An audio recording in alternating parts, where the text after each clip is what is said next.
Oops.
Okay.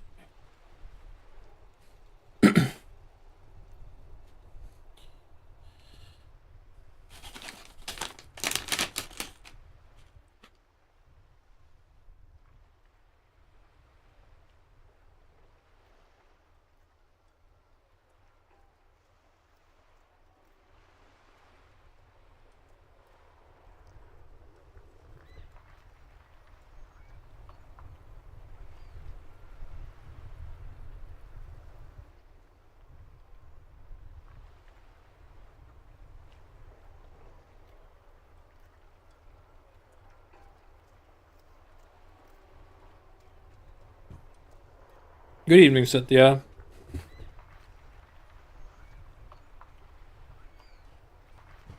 I'm just gonna play normal music in the background because I got four separate. Add on everyone to your Discord alert about you going live. Oh, I thought about that. Hmm. I mean, my only thought process was this is just how I do things. When I join a Discord, the first thing I usually do is I go to the like server that I just joined and I say mute until I turn it back on.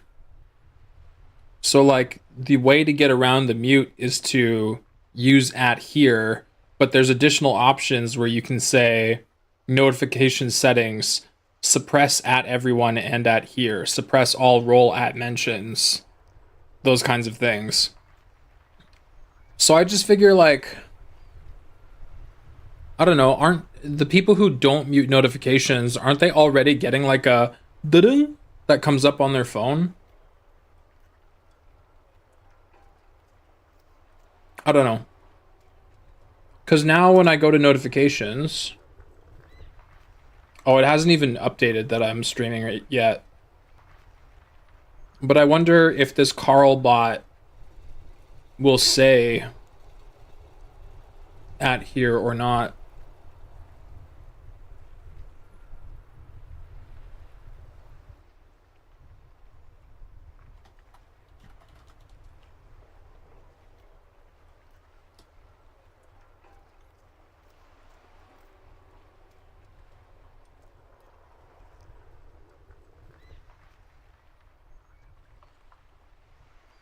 Make make in your bot a role status with an emote. If somebody wants to be notified, they just press on the bot's message.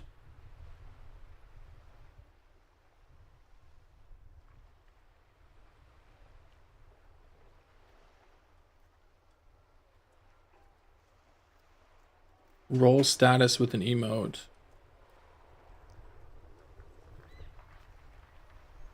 Hmm.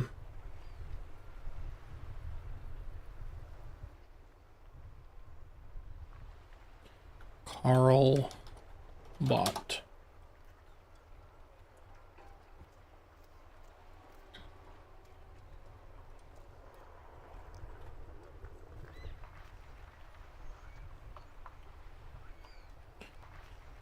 Excuse me. Let me see.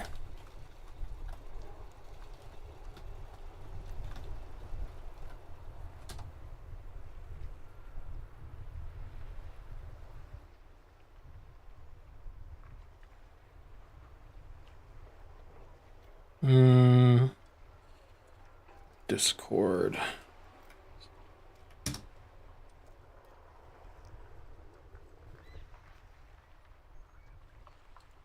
Discord, Carlbot.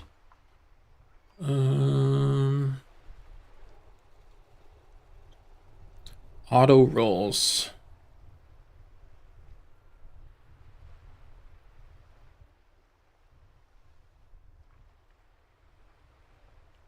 Twitch feed.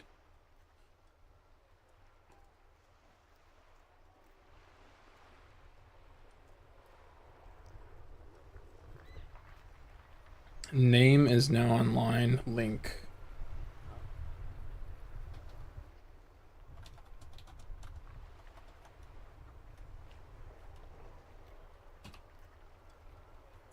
Whoops.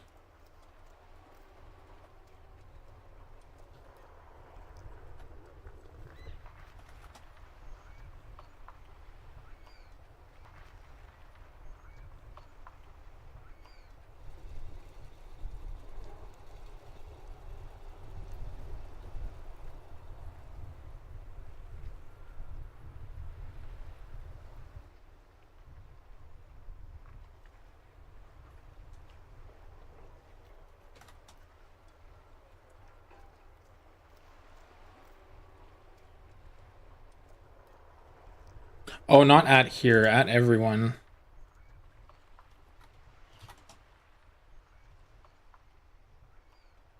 Twitch.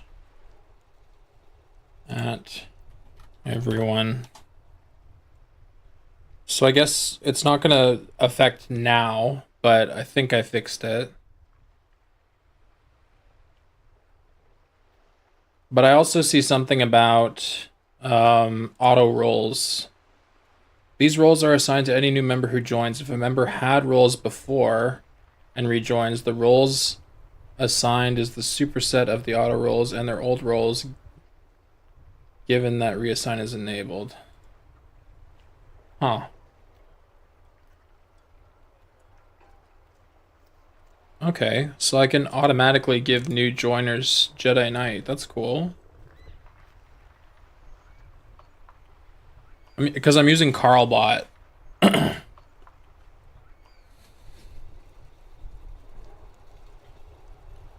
Bot settings.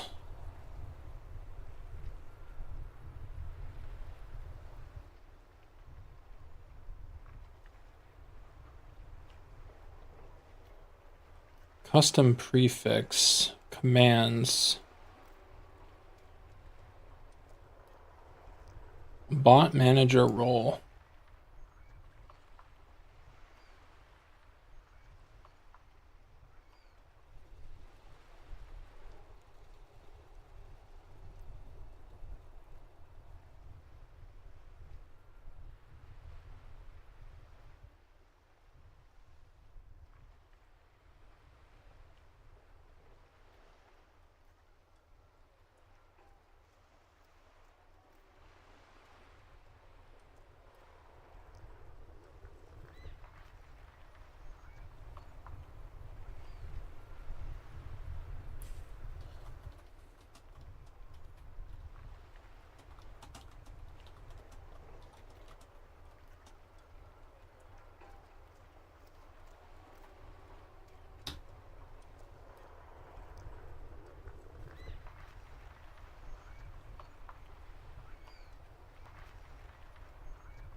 Okay.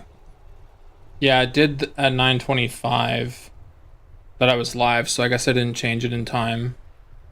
But that's fine.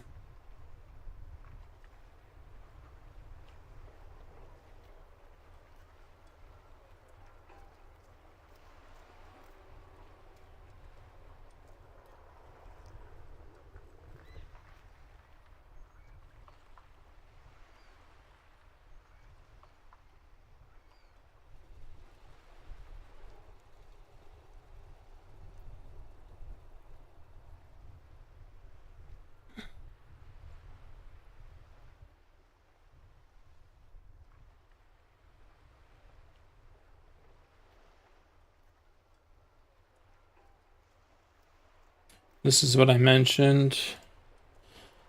Give yourself an alert when a Twitch prediction is ran. Yeah, no, I see it. Thank you. Give yourself an alert whenever Ty goes live on Twitch.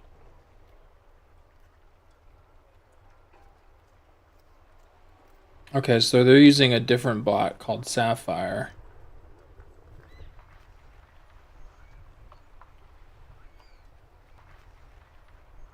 It seems like maybe this Carl bot offers similar features.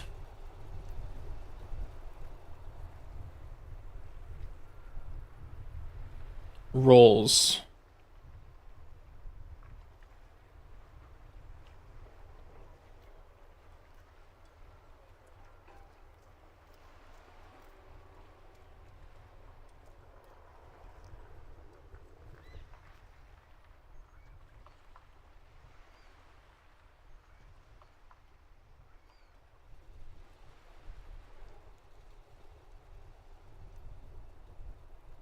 React role. Reaction-based roles is an intuitive way to offer your members the ability to add and remove roles to themselves. If you're just getting started using reaction roles, you're probably best off using !RR make.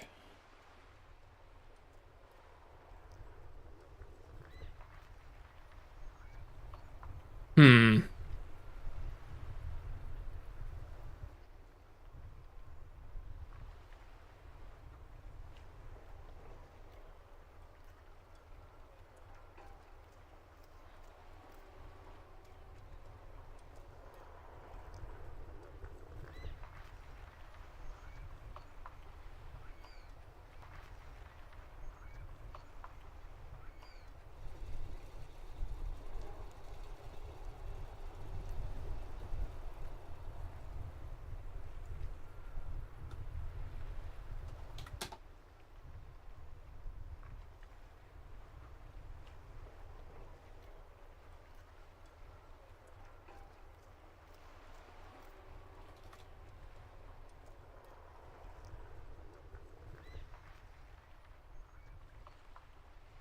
Mm.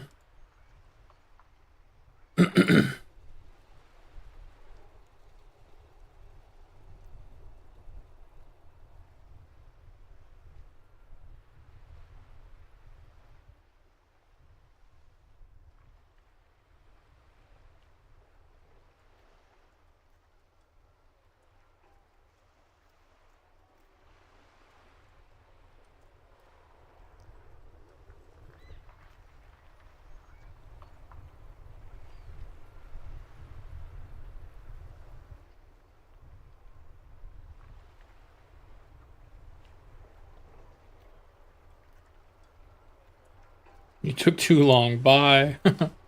RR make. Which channel would you like the message to be in?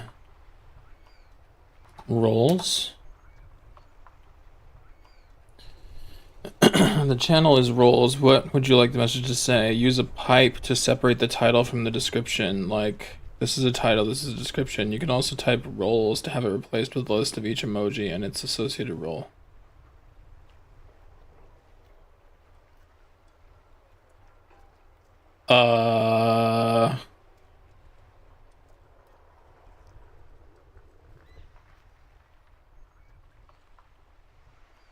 I know, right? God damn it, Cynthia. Uh,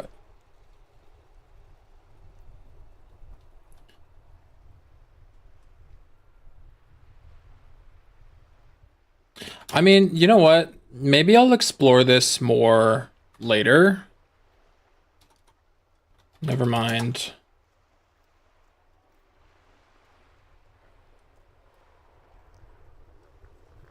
None.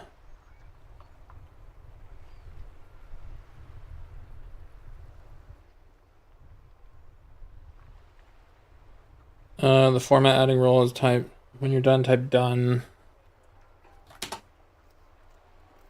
So now there's this thing over here. Okay, that's dumb. Delete message.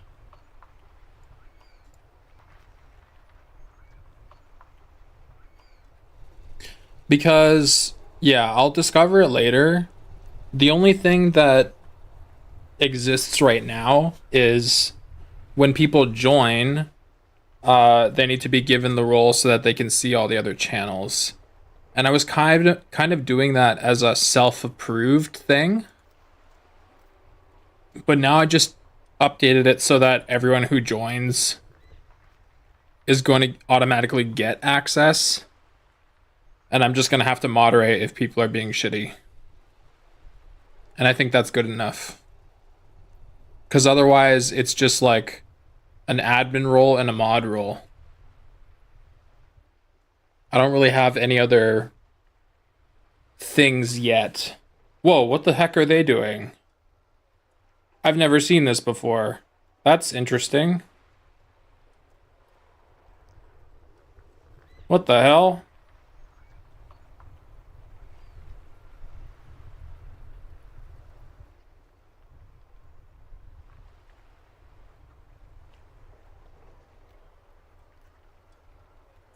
Okay. Idle animation discovered.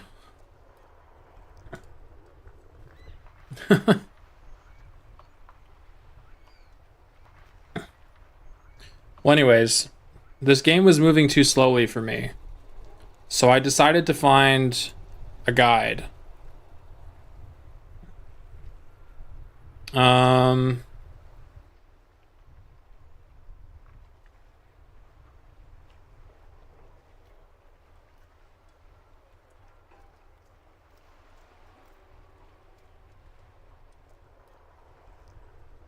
Talk to Classier. I did that. Enter the fishing village. I did that.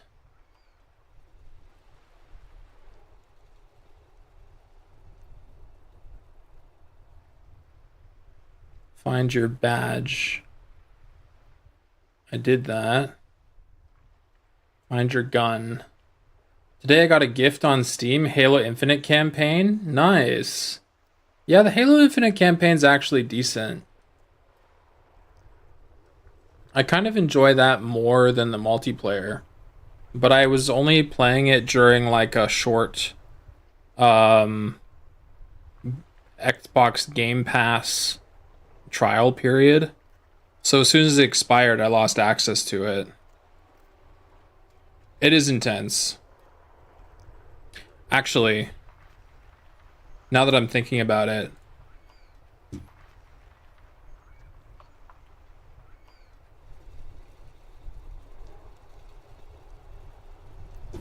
people in the YouTube VOD will have to go watch on their own. But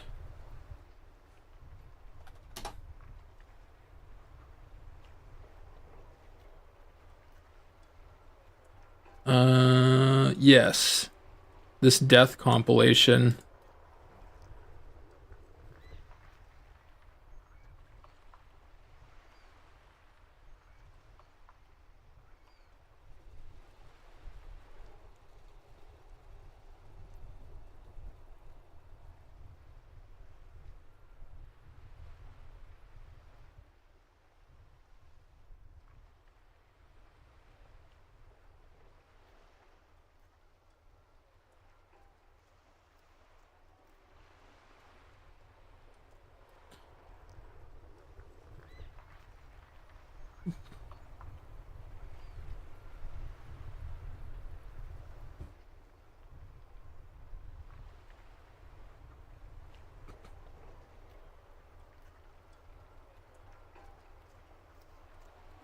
I just kept playing it on Legendary, so I was constantly getting smoked.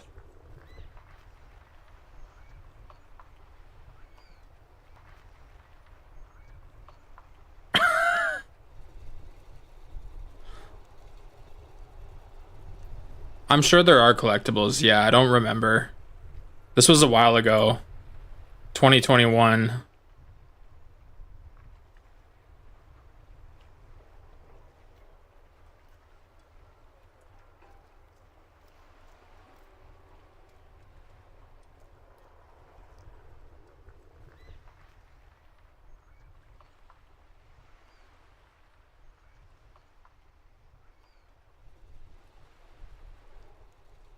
I was so much more fit and I had so much less hair.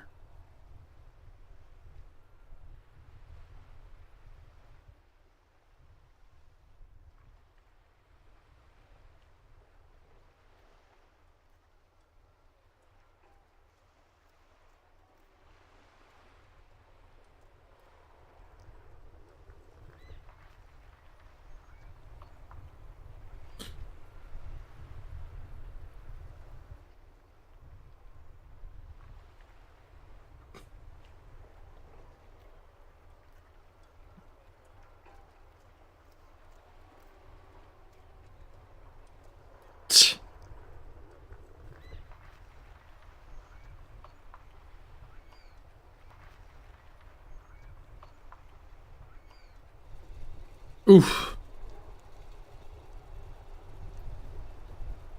Just constantly dying.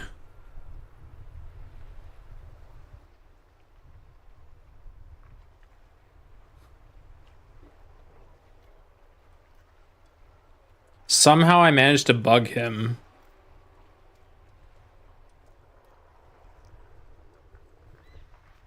I scared the dog. So yeah, I think you'll enjoy it. I had a good time with it.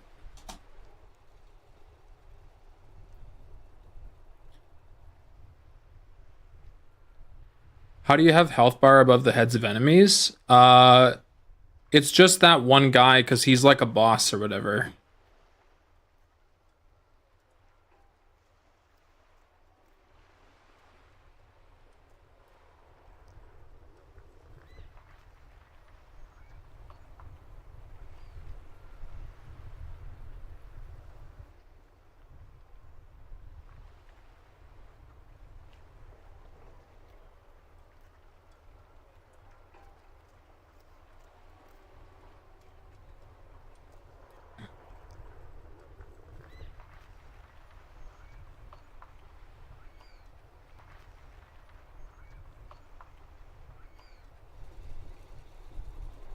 Hmm.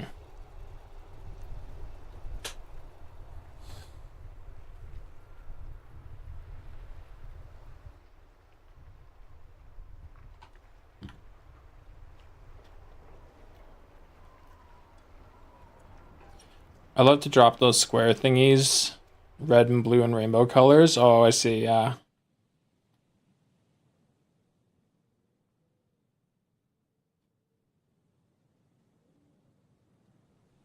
Yeah. Yeah, they're pretty explosive for sure. Hey Luca, I'm doing well. I'm really just getting started. I basically got distracted playing around with bots because Cynthia had some good suggestions. But then I decided I'm just gonna leave it for later. Actually, after I signed off yesterday, I went over to your channel because I saw that you had a VOD. And then I was like, why is it only 2 minutes? And then I saw at the end, like, oh, I was gonna play, but my baby decided that I'm not gonna play. I was like, "Aw." No Man's Sky looks so sick, though.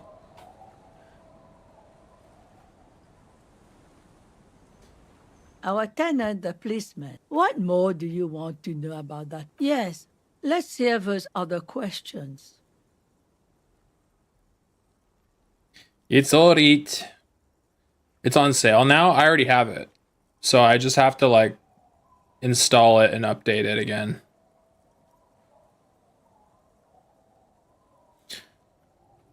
My wife is streaming and because of it just got affiliate today. Oh, congrats to her. That's awesome. Wow, both of you are streaming. That's cool.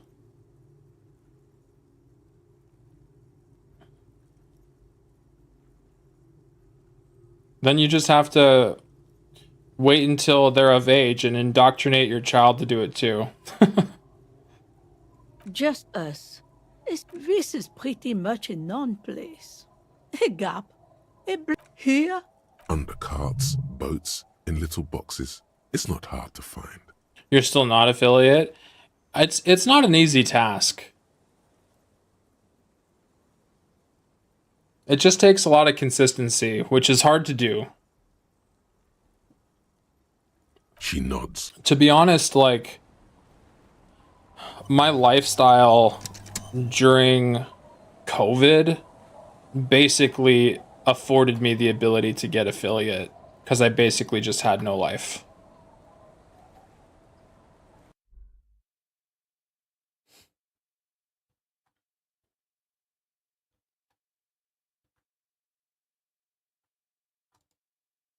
I was just streaming World of Warcraft almost every day and like shamelessly self-promoting myself to people I encountered in game.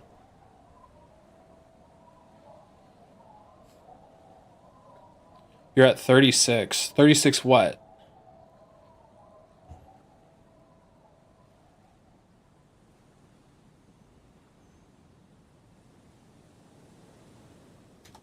Is there a required follower count? I don't remember. It's been so long since I've gotten it.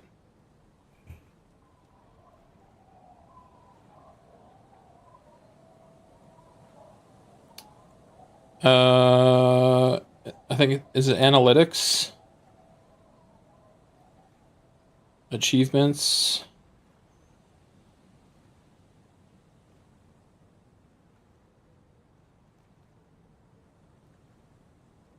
Yeah, path to affiliate. 50 followers, stream for 8 hours, stream 7 different days, average of 3 viewers. Okay. Okay.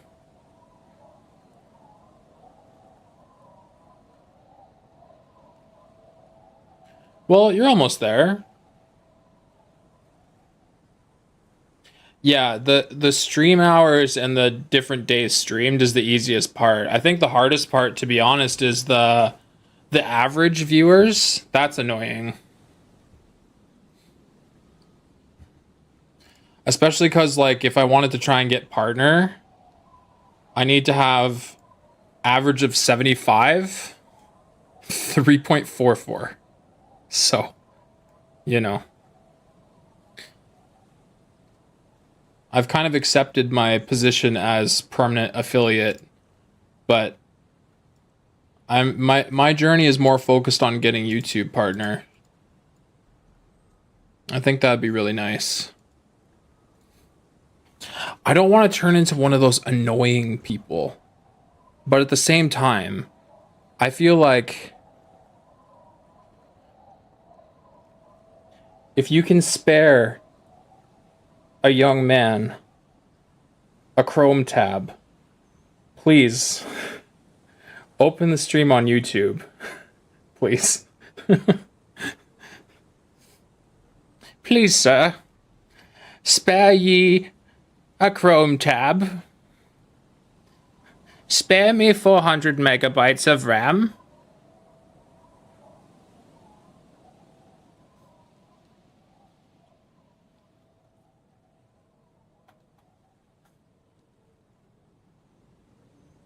I'm having more fun streaming while I play games. I'm going to be playing all these hours. Might as well stream it. I agree. Sometimes I don't want to play a game unless I can stream it, which I think for some people can be obnoxious, but I've tried really hard to like let my friends know, like, hey, I'm gonna stream, is that okay? And like a lot of my friends have gotten pretty cool with it.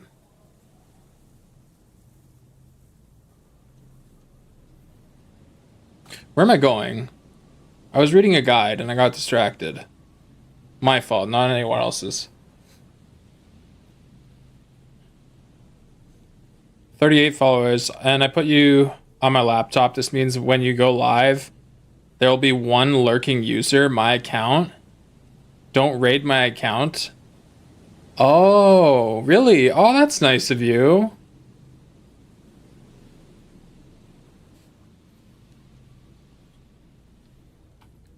Very cool. You just leave your laptop running? Running on YouTube? Thanks, man.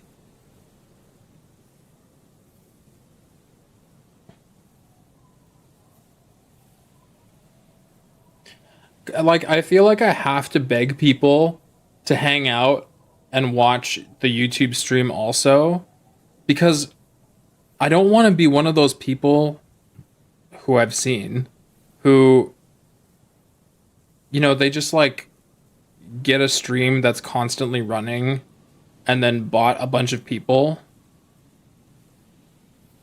You're also always open on my laptop? Aw, thanks, Cynthia. That's nice. My wife wants to fix my interface as she says it's a mess. Like your stream interface?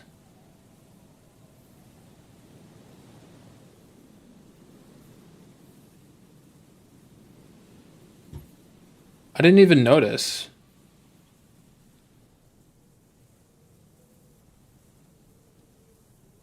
I don't even look at it since I run on PS5. Oh.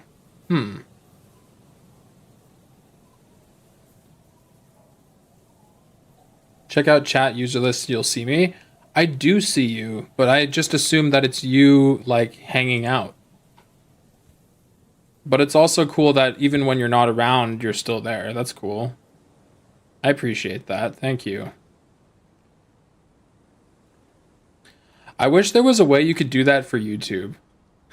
Because I'm like, I want the watch time. Please.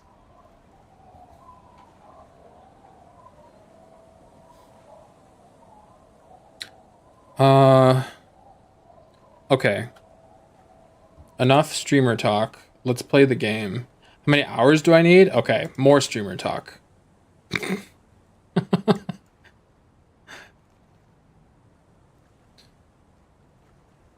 So right now, the eligibility for even just the, like, I don't really want to convince people to do memberships, because who joins a YouTube membership? Everyone does Patreon. But like, I'm about to leave for work, but we'll keep it running for you. Aw, thanks, man. That's very nice. But yeah, memberships, supers, and shopping get unlocked if you have at least 500 subs, 3 video uploads in the last 90 days, and either 3,000 public watch hours in the last year, or 3 million shorts views in the last 90 days. I'm never going to pop off on shorts, so I just focus on the watch hours. But to make ad revenue, watch page ads and short feeds ads, you need 1,000 subscribers, which is covered, and then 4,000 watch time hours. So it's a lot.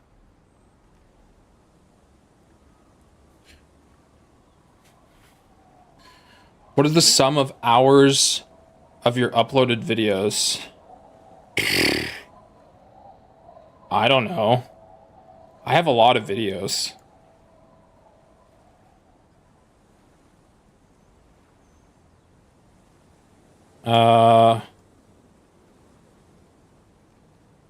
Can I even see that?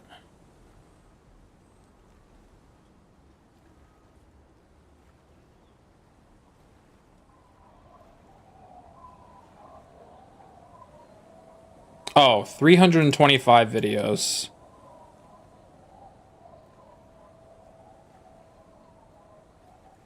And to be honest, the lengths vary. But those are videos. There's also all the live streams, of which there are many.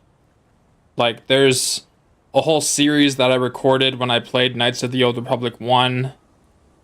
There's some reaction stuff that's, like, very long. Which one do you need, videos or lives? So here's the thing.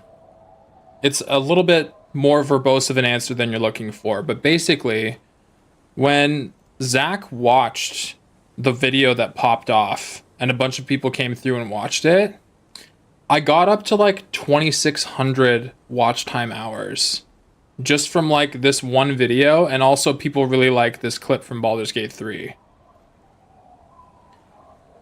I thought I could only get public watch time hours on videos. It turns out watch time on live streams also counts. I didn't know that. If I knew that, then at the time I would have been multi-streaming. So then the amount of hours that I had dropped way back down because it's been over a year since that happened. It was August of 2023. So my final beg is, if at all possible, if you're willing to spare a tab and just throw on one of these long ass videos or streams, you know, make your choice. The longer the better. Then that would be awesome. Because I need as much as I can. And I know it's artificial in a way, but I don't want a bot. I think that's shitty. People who pay to get over the threshold, which I know a lot of people do, I want it to be like people who genuinely want to support because they like the content. And it just sucks that, like, I don't get any kickback for any of the time spent. It just goes to YouTube or to whoever's making copyright claims. I queue up all your lives and loop it. That would be fucking rad. That'd be really awesome. Thank you. That would be a huge help. Like, I know it takes resources, so, you know, I don't overlook that fact. One more question. And then we'll play games. Do you want a long video running or a live feed right now? To be honest, long video. Because I have to get up at a decent hour tomorrow, so I'm probably only going to be streaming for a couple hours. Speed doesn't matter. I think it does. I think it's counting how long you're on the page. So you should just leave it at normal speed.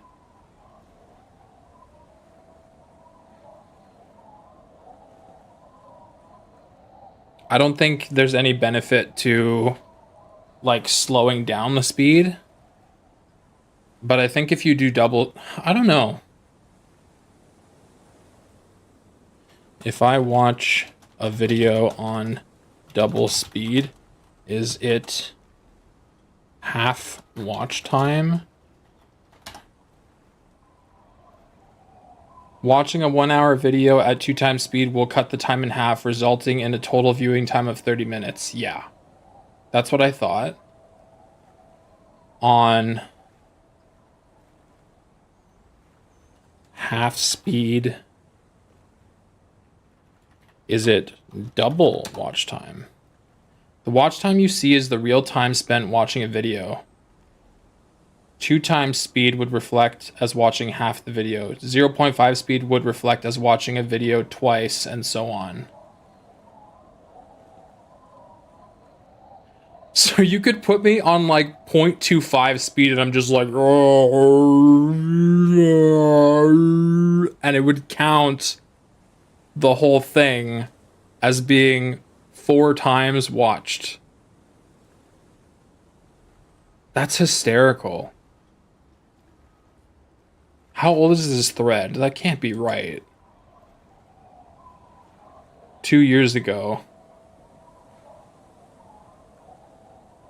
Interesting and kind of disappointing. I don't like thinking I've been hurting my favorite creators' watch time when I speed up videos. They should just make their pacing better then. What do you mean?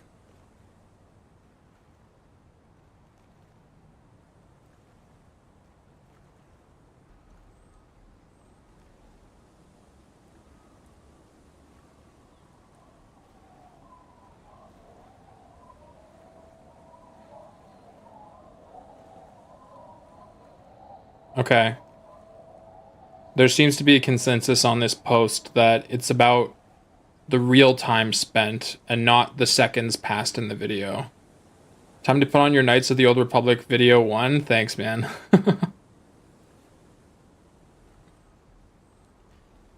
Yeah, actually, I feel like that content isn't very good. I mean, you might enjoy it if you like the game. But yeah. Thank you.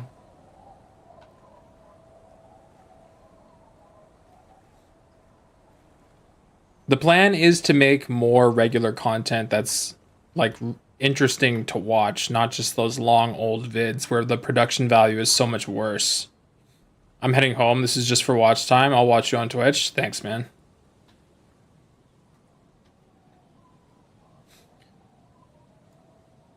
But yes, nice to have learned these facts, although, you know, later than I would have liked, but you learn. And I feel better about earning the watch time from people who are actually interested in supporting rather than just like a swarm of people who mobbed into my channel because they liked the fact that I was being a shithead.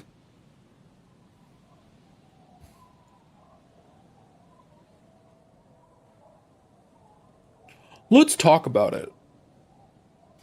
Anyway. I think I found you from a bigger streamer. I mean, I assume it was Asmongold.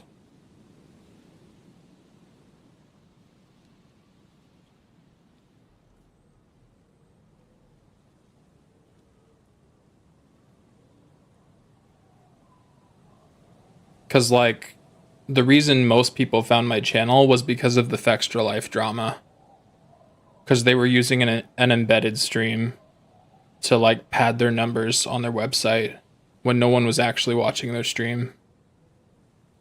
So I was the -2 pixels guy.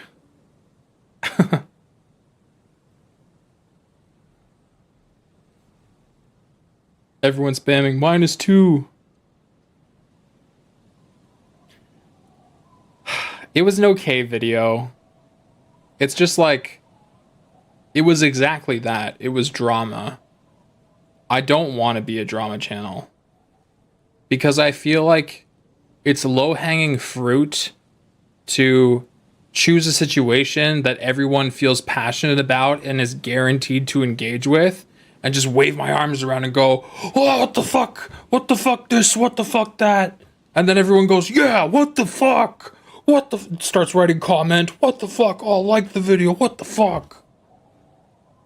I don't know. I want people to have fun watching my stuff, not get riled up.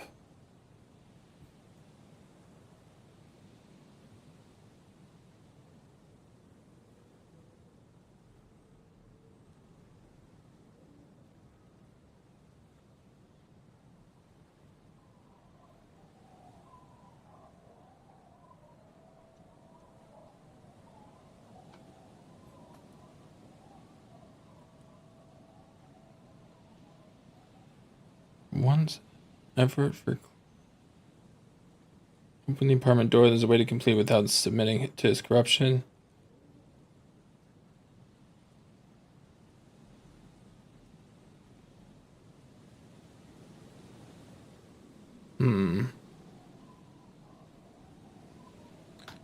Is there something I missed forever?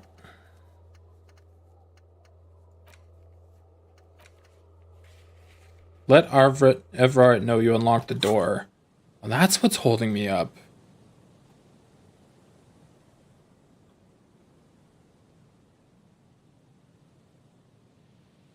But yeah, I mean, there are elements to that video that I liked. I did end up writing a bit of a script. And so it taught me a little bit about making a succinct video, because I knew if there was any chance of getting a big streamer to watch it, it had to be short. Especially Asmongold. Like, if he's gonna watch a video from someone he's never seen before, it has to be 5 minutes or less. So I aimed for 5 minutes. And then using the Baldur's Gate 3 music really tied it together. Because some people were just like, oh my god, the music. It had this like bum, bum, bum, bum, bum, bum, bum, bum.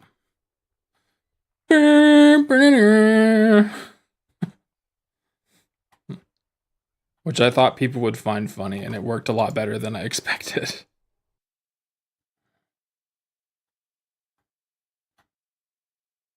How do I go up?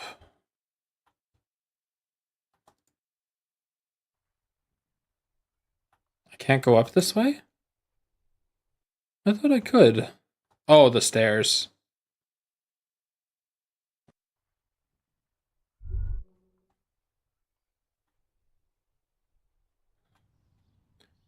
Bum, bum, bum, bum, bum, bum, bum.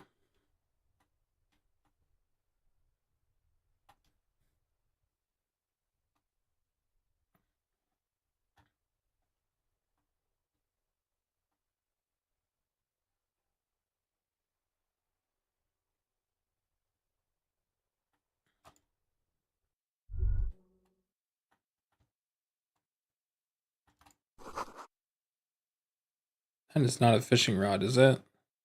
It's... What a fishing rod? Oh, there. Well. Mr. Dubois, a pleasure as always.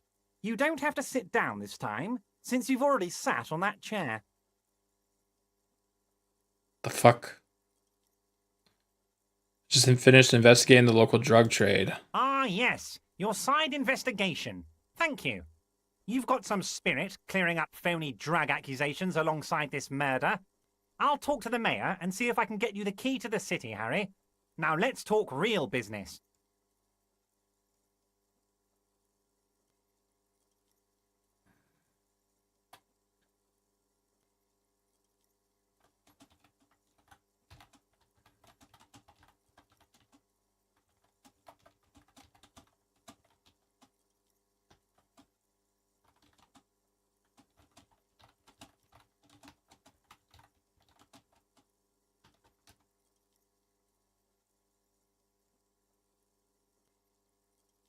Okay. Not even a speck of anger in his voice. That's that then. I open the door. I'm very glad to hear that, Harry. There we go. One question. You didn't actually happen to stumble in and see what's inside the apartment, did you? There is no way to sway this man in any direction. He is unsuggestible and unswayable. Just tell the truth.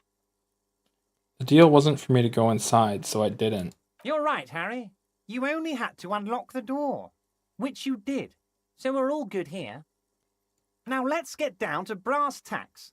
It's time for men like me and you to figure out who's killed who and why. Real police work is going to start happening now. I promise you, Harry, this is going to be good.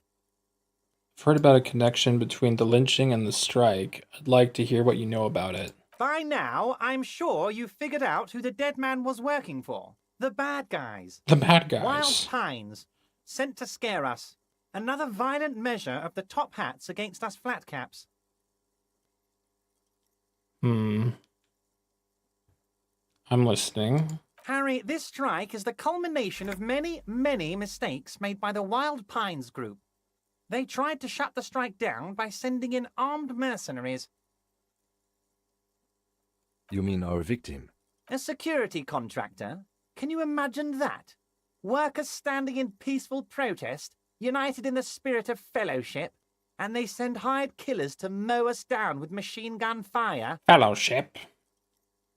I'm talking beasts, hardened killers from proxy wars in Yisut, Semenine, Saramaritsa, you name it, they've done it. Raping, killing, burning villages, killing little children for the Senorita Pineapple Company, Harry. Jeez. Everything they did there, they brought over here. They want to turn Revachol into a third world slum. Honestly, the only thing they didn't do is kill the village elephant. Hold on. You have a village elephant?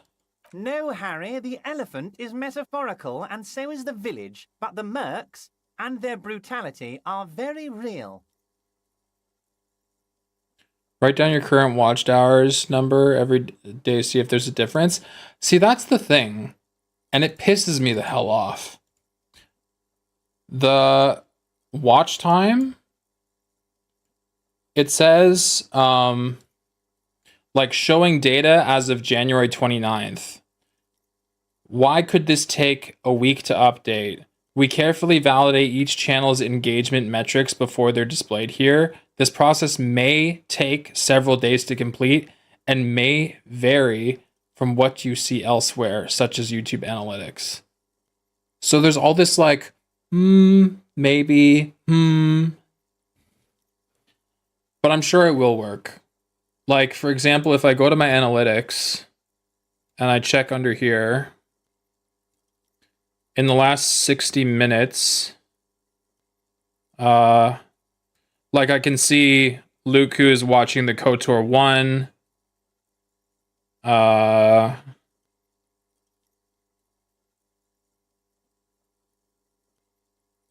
Which video did you choose again?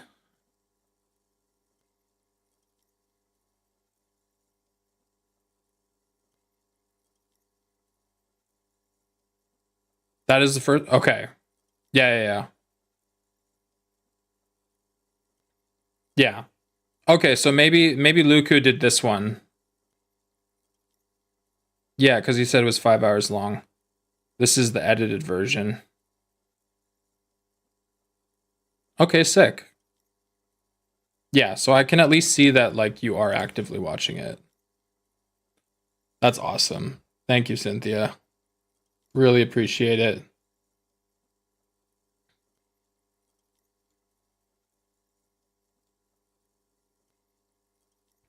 No, Harry, the elephant is a metaphorical. So is the village.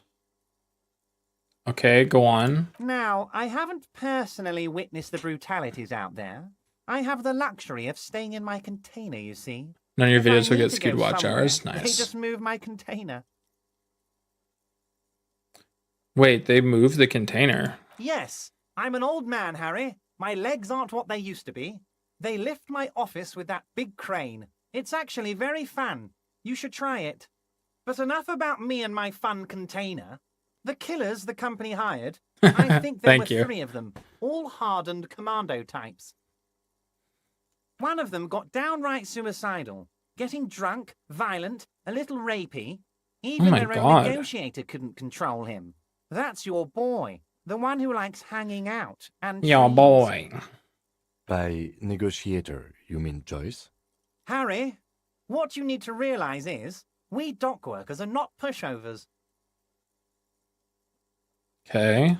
We got grit, Harry. This whole neighborhood does. Push us hard enough and we push back. And when we do, we push to kill. The whole neighborhood is in on it? Potentially, Harry, potentially. We got arm wrestling champions, rowing club people, ex-coal miners, tough guys, all ready to spring into action for their home base. Who exactly did the pushing? There's a militant wing inside the Union, a group of people whose duties don't involve manual labor, but peacekeeping in the neighborhood, making sure everything runs smoothly. They're like you guys. Idealistic people who want to make sure bad things don't happen. And if they already have, well, punishment must follow. Must follow. So these idealists killed our victim? One day Titus Hardy, leader of this peacekeeping faction, comes up to me and says, "Boss, socialist democratic fervor drove us to take it upon ourselves to kill this beast that was burdening the land."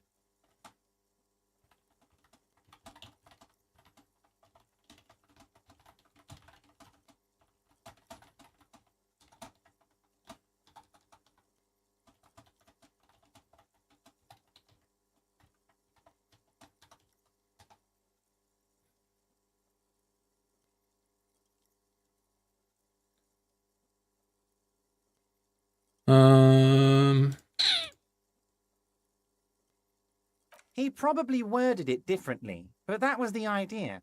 Sure sounded to me like they killed him. I gave them 2 weeks paid leave and told them to lay low to avoid retaliation. Aren't you worried we might arrest them for this? Oh, I'm not at all worried about that. These are not the kind of men who get arrested. They're Martinez boys, tough and gritty. I'd like to see the man who takes them in. Besides, I sent my lawyer girl to look after them. Uncertainty belies his boasting. In the end, though, he believes it. Or at least, he wants to believe. There was a bullet in the hanged man's head. So they shot him. He was shot in the head before he was hanged. How odd. I don't know what to say, Lieutenant. They told me they hanged him. A hanged man is what I saw when I took a look into that yard. What I do know is the case is in safe hands. If anyone can get to the bottom of this shot and hanged man, it's my two little policemen. Godspeed, policeman. My two little policemen. How do I know? Let me tell you about these people. That's their MO. It's what they do. All right. Last winter, some poor workers in Terminal E went on a little strike. The company sent in Sediment, a jump in security the middle. contractor. The strike was over the workers' right to wear protective footwear, Harry. These guys turn up and start beating people. Tell you what, This dude Harry, is I weird. wouldn't be surprised if we got the same mercenary company after a little rebranding. And I'm sure as hell not surprised to see an army of scabs under my gates. Also, hello, Christian. You know, the fact that he keeps reinforcing that he knows me by saying my first name, you know what that reminds me of? Every interview that I've watched of JD Vance, the vice president. It's like, well, Margaret, let me tell you something, Margaret. Like, what the heck? That's so unnatural and weird. So you believe the scabs were organized by the security contractor? Told him to do that in media training. He was definitely taught that. You know where I learned that? People told me that when I was dating, I should say the person's name to be like, yeah, I know your name. Which, looking back on it, is kind of a weird... I've heard the same psychological trick. But Yeah. Like in Finnish, if you do that, It's awkward. it makes us uncomfortable. Yeah, it makes me uncomfortable. It's like a weird power play. Exactly. It's almost like I'm the authority. Listen to what I'm saying. Listen, Margaret. You said it. Hell, one of those guys looks big enough to take down that proverbial elephant. Boys like that don't just happen to show up during strikes.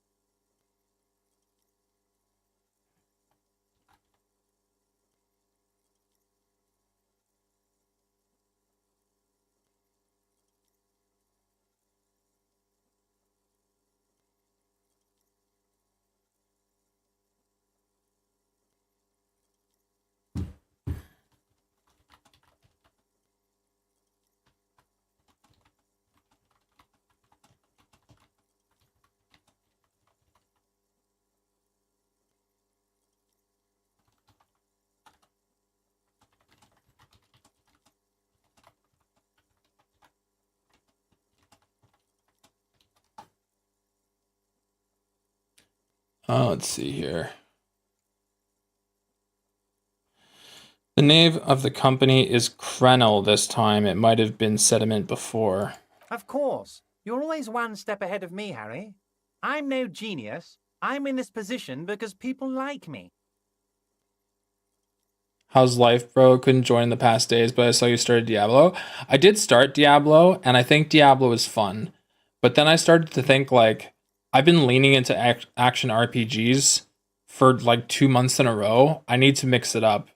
And I left this game hanging, so I kind of want to see it to conclusion. But I was kind of wandering around aimlessly, so now I have a guide. So we're gonna blow through this content, and then we're gonna start doing some more variety. I don't want to keep playing the same thing every single day. Tribunal? That sounds serious, Harry. We Union men should be shitting ourselves. I wish you hadn't told me that. I'm gonna lose sleep over this. Let's change the subject.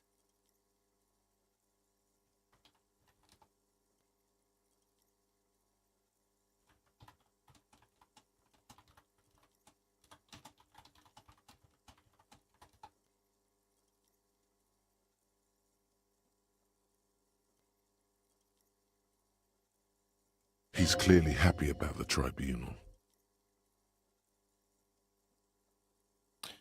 You don't seem too worried about it. Oh, Harry, what do I really think about the tribunal?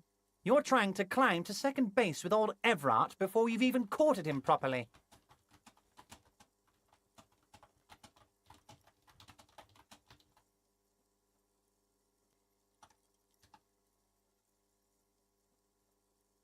He wants you to do more things for him before.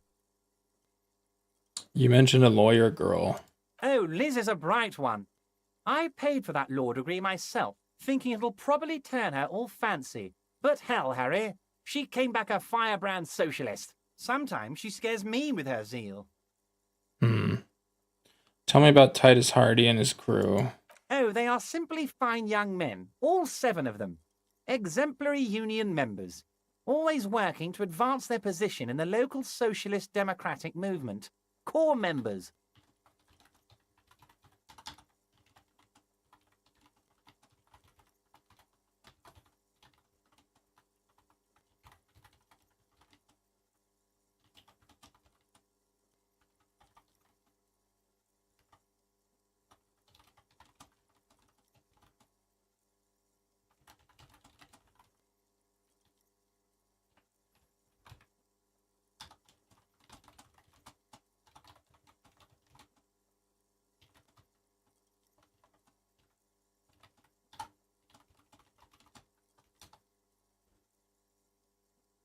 Old Theo used to run them, but things really kicked into gear when Titus took the reins and named the group after himself. Sorry, I keep getting Gotta distracted love his because I'm making initiative. birthday plans. Just inviting some homies. Interesting. Who's second in command? They're almost all of them great guys, born leaders. Whatever happened, I'm sure they only had the best interests of Martinez and Revachol in mind. Work with them. Hell, interview them. But don't fight them. They really are just like you. Men who like beer, women, and some order on the streets. That's him allowing the police to ask his men questions. I met these Hardys. Can you ask them to cooperate with me? But of course, it's the least I can do for my good friend Harry. I'll do it right after we've concluded this talk.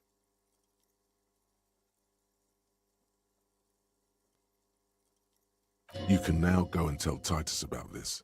See what he has to say.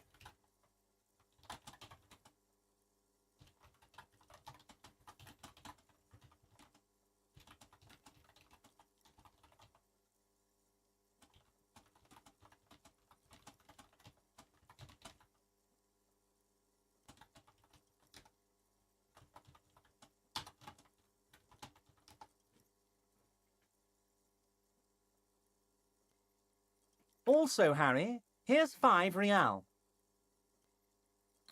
Yeah, I mean, yeah, I'll take money. The lieutenant watches you pocket the banknote. He looks a little puzzled. How many micro bribes would this guy take?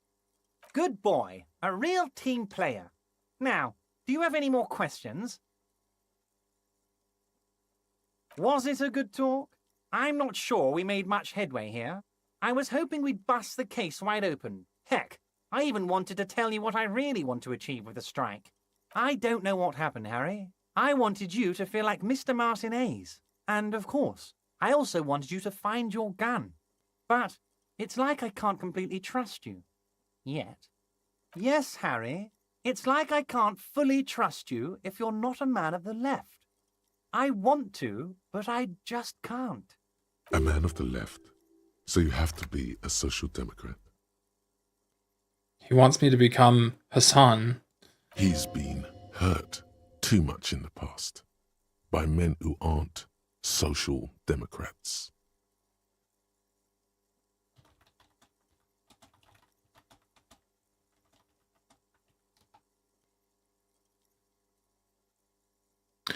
I'm not a man of the left. I'm a patriot. Just between Goddamn. us, I don't care for those lefty dinks either. It's all about power, and here's how we're gonna get it. I need you to be my kingsman, Harry. Kingsman? Yes. Please, let's be that. And what would this entail? Once again, I require nothing unethical or illegal of you. You just need to get 2 little signatures on this piece of paper, and then mail it to my accountant in La Delta. What are the signatures for? I'm glad you asked, Harry. The Union is going to build a modern youth centre in Martinez. It will be righteous. We're gonna get those teenagers off drugs and on roller skates. Okay. There's a nameless little street on the coast with some old houses around it. Most people have already signed. I just need 2 more signatures to get this mission off the ground, Harry. You mean the fishing village? Yes, the little cul-de-sac on the coast, where all the men have drowned, in either the sea or the bottle. A gloomy place, doesn't have that Union attitude.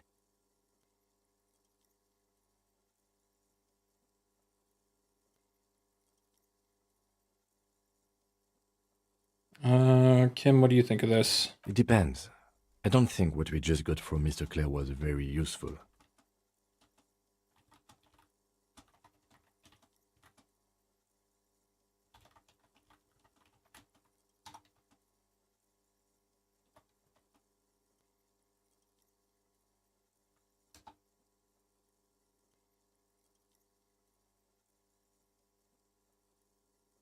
But, he thinks, it's your call. As I said, it weighs on me heavily. But once we get really talking, well, I'm going to hand you the keys to Martinez, and maybe even help you figure out who's behind this killing. What will happen to the current occupants? They are just going to have to deal with the construction noise for 6 months, and then they'll be living like kings. Right next to a fancy new youth centre, designed by the best architects from Stella Marie. Alright, fine. You bring joy to my heart, Harry. Such a pleasure to be working with you. Here. You need to get signatures from Isabel Sadie and Lillian Carter. The cul-de-sac is right past the pawn shop and across the canal. I heard there was some trouble with the water lock, but it should be fixed now. Once you have the signatures, mail this to 13022 La Rocca in La Delta. Just Then immediately, I'll know I you're mailed a the real signatures. kinsman and a patriot. See you soon. I don't know. I think I'm supposed to get the signatures if I want to find my gun. She'll refuse to sign the papers until Lillian does. Speak to Lillian, who stands just northeast. She can be convinced to sign them without any checks. Return to the old woman and ask her to sign it. She'll refuse at this point. Force her to sign it with a check. Force her signature with a check, but do this while being within any building. Once there's a signature, go to the bookstore and look for the yellow mailbox. Okay.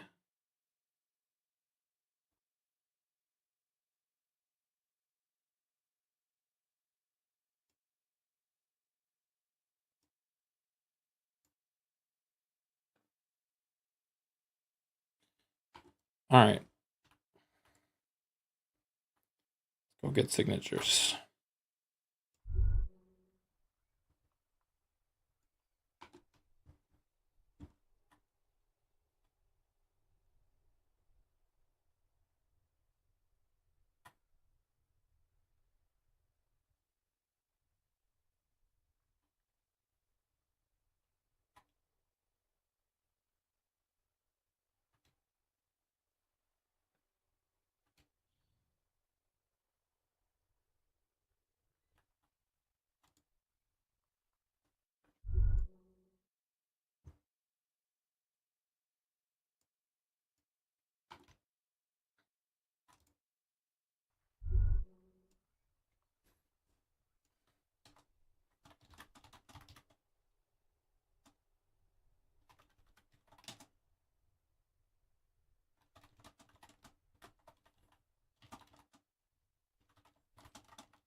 Oops. There we go.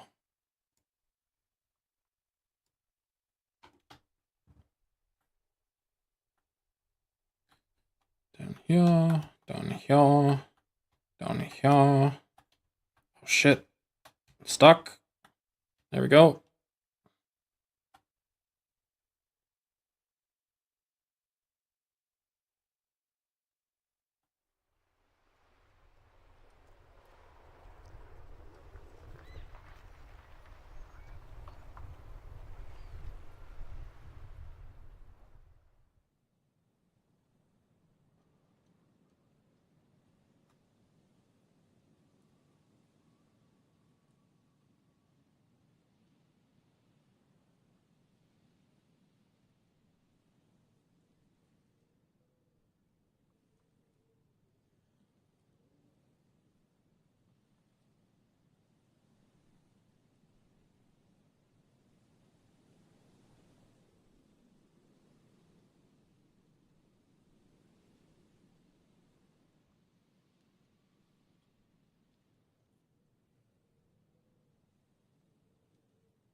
Oh, right, she's here. I guess I talked to her first. Our tenant, the policeman. I hope the waves don't keep you up at night. What can I help you with? I was asked to get your signature. Eh? What's this about? Come now, I can't read all this scribble. Tell me what it says. Everett wants to turn part of the village into a little youth center. Huh. I might be half blind, but it looks like part of the village is gonna be a street. The best part. The part we need to get out of our houses. Have you asked Lillian about this? I won't even consider signing till I know she's on board. All right.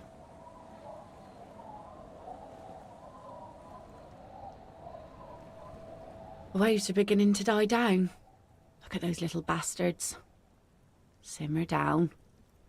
Simmer down, bastards. Okay. I was asked to get your signature. Are you? This says by signing, I agree to living with construction noise. What exactly is the Union building? Everett's planning to turn some of the village into a youth center. What a nice idea. Wouldn't have thought that Thought what exactly? Everard and the Union have nice plans for anything. I thought they only cared about themselves. Well, I guess Union members have children too. So will you sign it? Aye. Why not? Fine. Here you go. Thank You're you. welcome. It says that I can suggest going on a date, but it's a really bad chance. I'll leave it for now.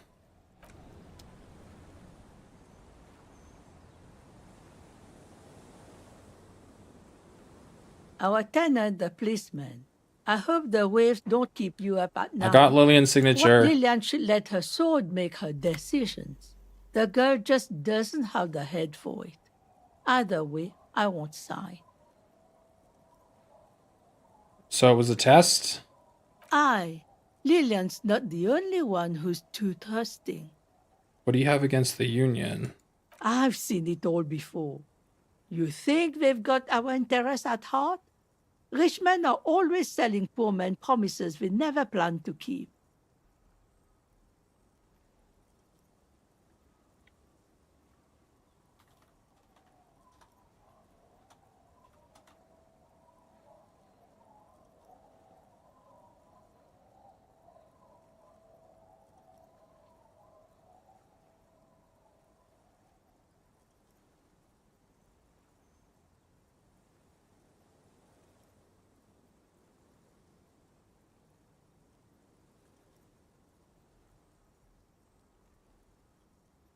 Then the poor get pushed out of their homes and the rich get a little richer. That's the way it goes. So, no, I don't trust the fat man. And neither should Did you finish the D4 story? Not yet. I was just doing so much ARPG gameplay. I wanted to take a break from it. I am enjoying it though. It's just I left this game unfinished, so I kind of want to finish it. She speaks with the authority of a leader. Hers is the final word around here.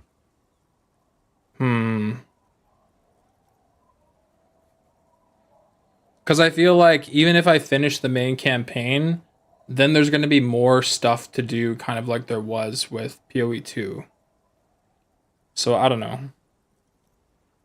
I don't want to pigeonhole myself playing the same game every single day. So I'm going to try and get a rotation going, but I feel like I can get through this quickly enough.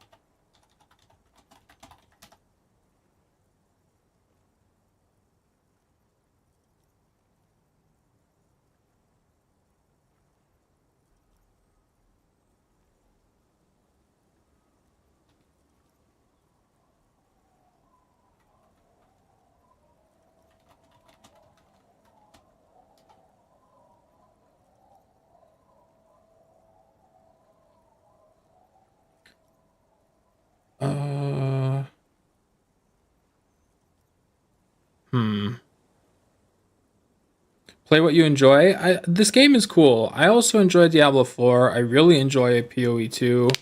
But there's some other games that I thought would be fun to dive into. Like we talked about Detroit Become Human. We talked about like playing more Baldur's Gate 3. There's a lot of stuff. I'm kind of like overwhelmed by the options, to be honest. But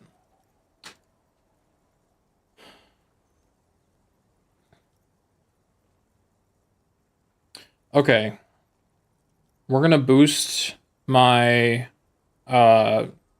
psyche because I just want to like ensure I get a better roll. So +1 psyche, -1 physique.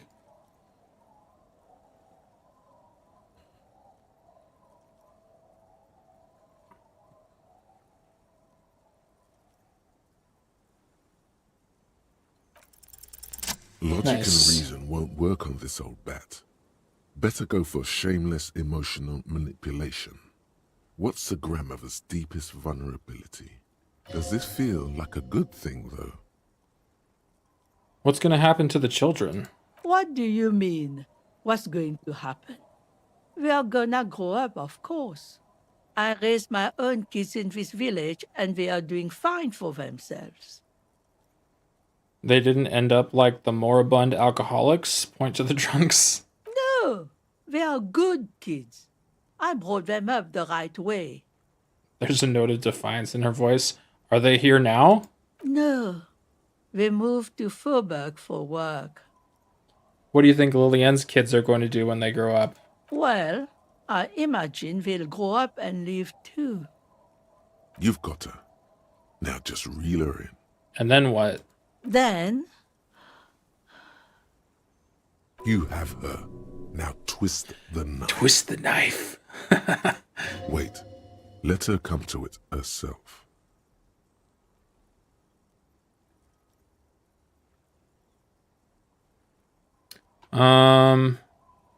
Say nothing. I don't believe the Fat Man's Youth Center is going to change anything. But what other choice do we have? It's not like the coalition government is coming to save us. I won't be around much longer anyway. Not with the dampness in my bones. If they want to take a chance, who am I to stop them? You gotta put the kids first.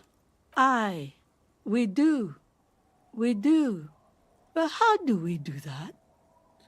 Will you sign the papers for the children? Fine. Grabbing a pen from inside her apron pocket, she scribbles her name on the dotted line and hands the document back. See that you didn't just get us all screwed. I might be half blind, but I have a good memory for treachery. Let's go mail it. He's not dissatisfied with you, but with himself.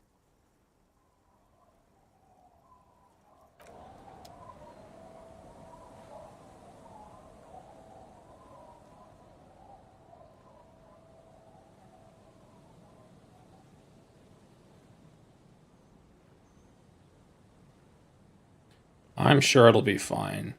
The important thing is that I'll get my gun back, and that's all that matters.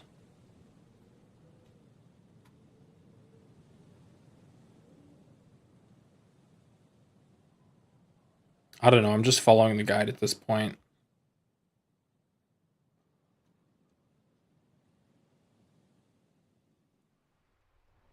I mean, I do feel bad. I'm a police officer with a gun and it's missing.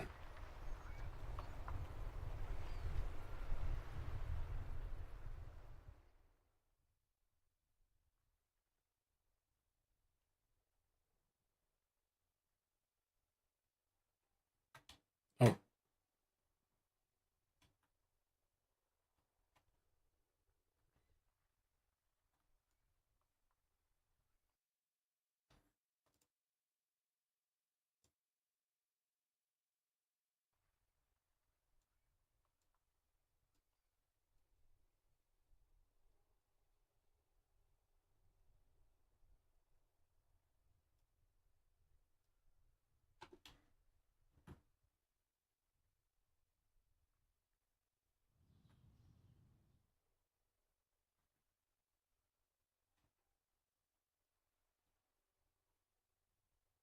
I'm still kind of annoyed that I got a copyright claim on streaming this game yesterday because of the music. The music, to me, feels so monotonous and boring. And my understanding is that it was remixed from the original, but not enough so that the original band who owns like snippets of the song are still claiming it. Like, really? Mr. Dubois, a pleasure as always. Oh, You why don't did I have to- run back here? God damn it. I mean, what happens if I lie? Does he just know I'm lying? Mr. Dubois, no you didn't. I know the mailman, Harry. I know just like I know you'll get it done. Once by all means, Harry. What's on your mind? Okay. I'm like, maybe he's just gonna know. Fair enough. I know the mailman, Harry.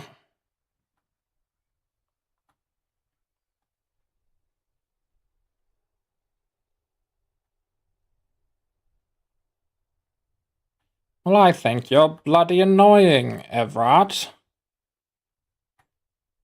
I think you're a piece of shit. Suck a duck, Everett.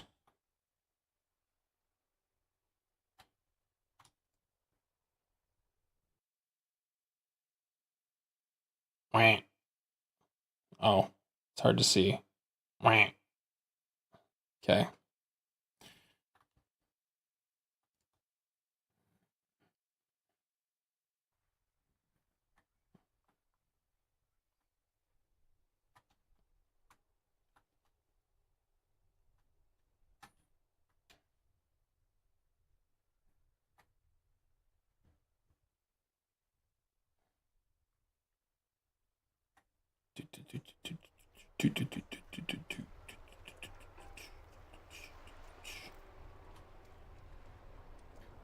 The dented yellow mailbox greets you with its graffito and bullet holes in the front. I knew we'd get to use this mailbox for something. Other than kicking? Drop the envelope in. You drop the white envelope in the darkness.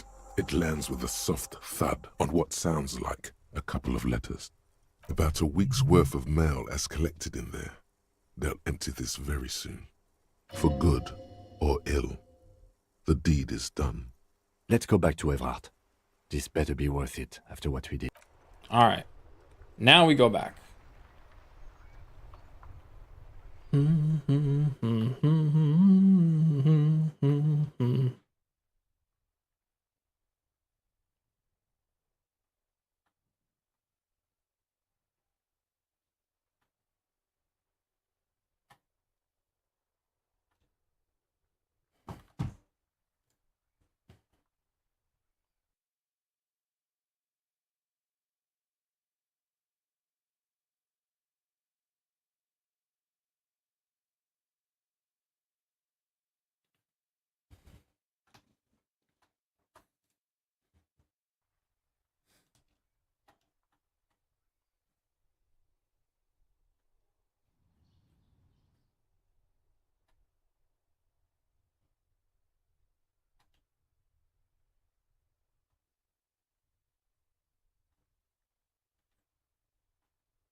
Mr. Dubois, a pleasure. The golden right. boy returns once more.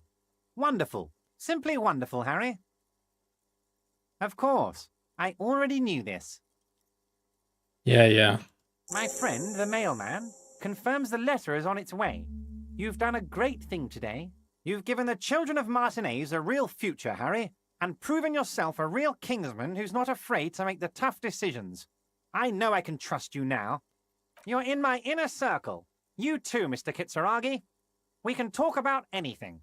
The strike, the murder, your lost gun, nothing is off the table. Where's my gun? Pulls it out of the drawer. Hear that? You did it the honest way. You got the real signatures, and now he's happy. Well done. I don't know. Your dirty forgery fingers aren't sure if playing this one straight was the right thing to do. Okay. What was the fine print on the document I mailed? What was the catch? There was no fine print, Harry. But I do hope all that construction noise and limited street access encourages some people to move. After a year of that ruckus, who wouldn't? Oops. Yes. The noise would do the trick. It'll be terrible. And when they do, they will have a good place to go. I'm currently working on renovating the buildings near the roundabout into affordable workers' palaces. So the village is doomed. You were there. You saw the place. A wasteland. There's nothing left. But mark my words, officers. We are going to reset it. Reset. I have big plans for Martinez. And they do not include humans living in those pig sheds on the coast. That land will be used for municipal buildings and commerce. Harry, imagine a youth centre supermarket church complex. Employing hundreds, no, thousands of people. The coast will be lit up with enterprise and life. All those ruins out there turned into low-income housing. Youth Center Supermarket Church Complex. Harry, enough is enough. We're taking this district back. The war was 50 years ago, for God's sake. It's time to move on.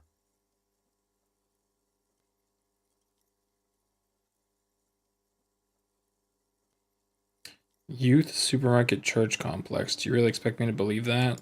Yes, I do. I got the centre, I got room for a retail complex, and in 4 years, I'll get the church too. The wheels are already turning, Harry. The wheels of progress. This post-war limbo, I won't stand for it. There are kids practically playing with their own feces out there. It cannot go on.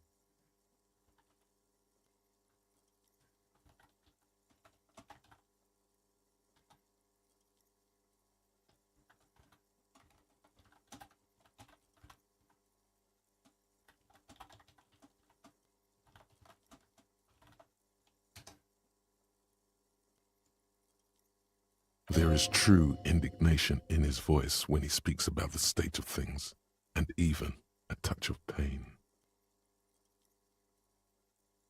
The pain is true. He's seen kids do worse than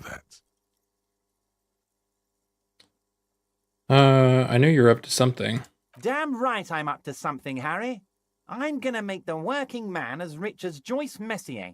That's my job. Just like yours is to keep the peace. Okay.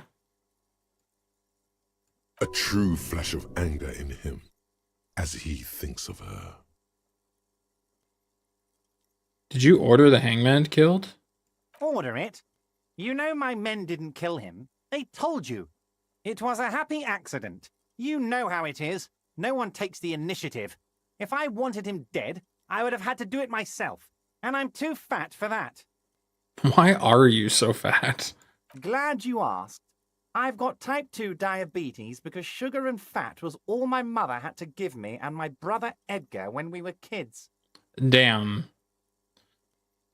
Just throw your mom under the bus. Good job too, as it made me ugly. And ugly people, Harry, are much better at politics. Oh my god.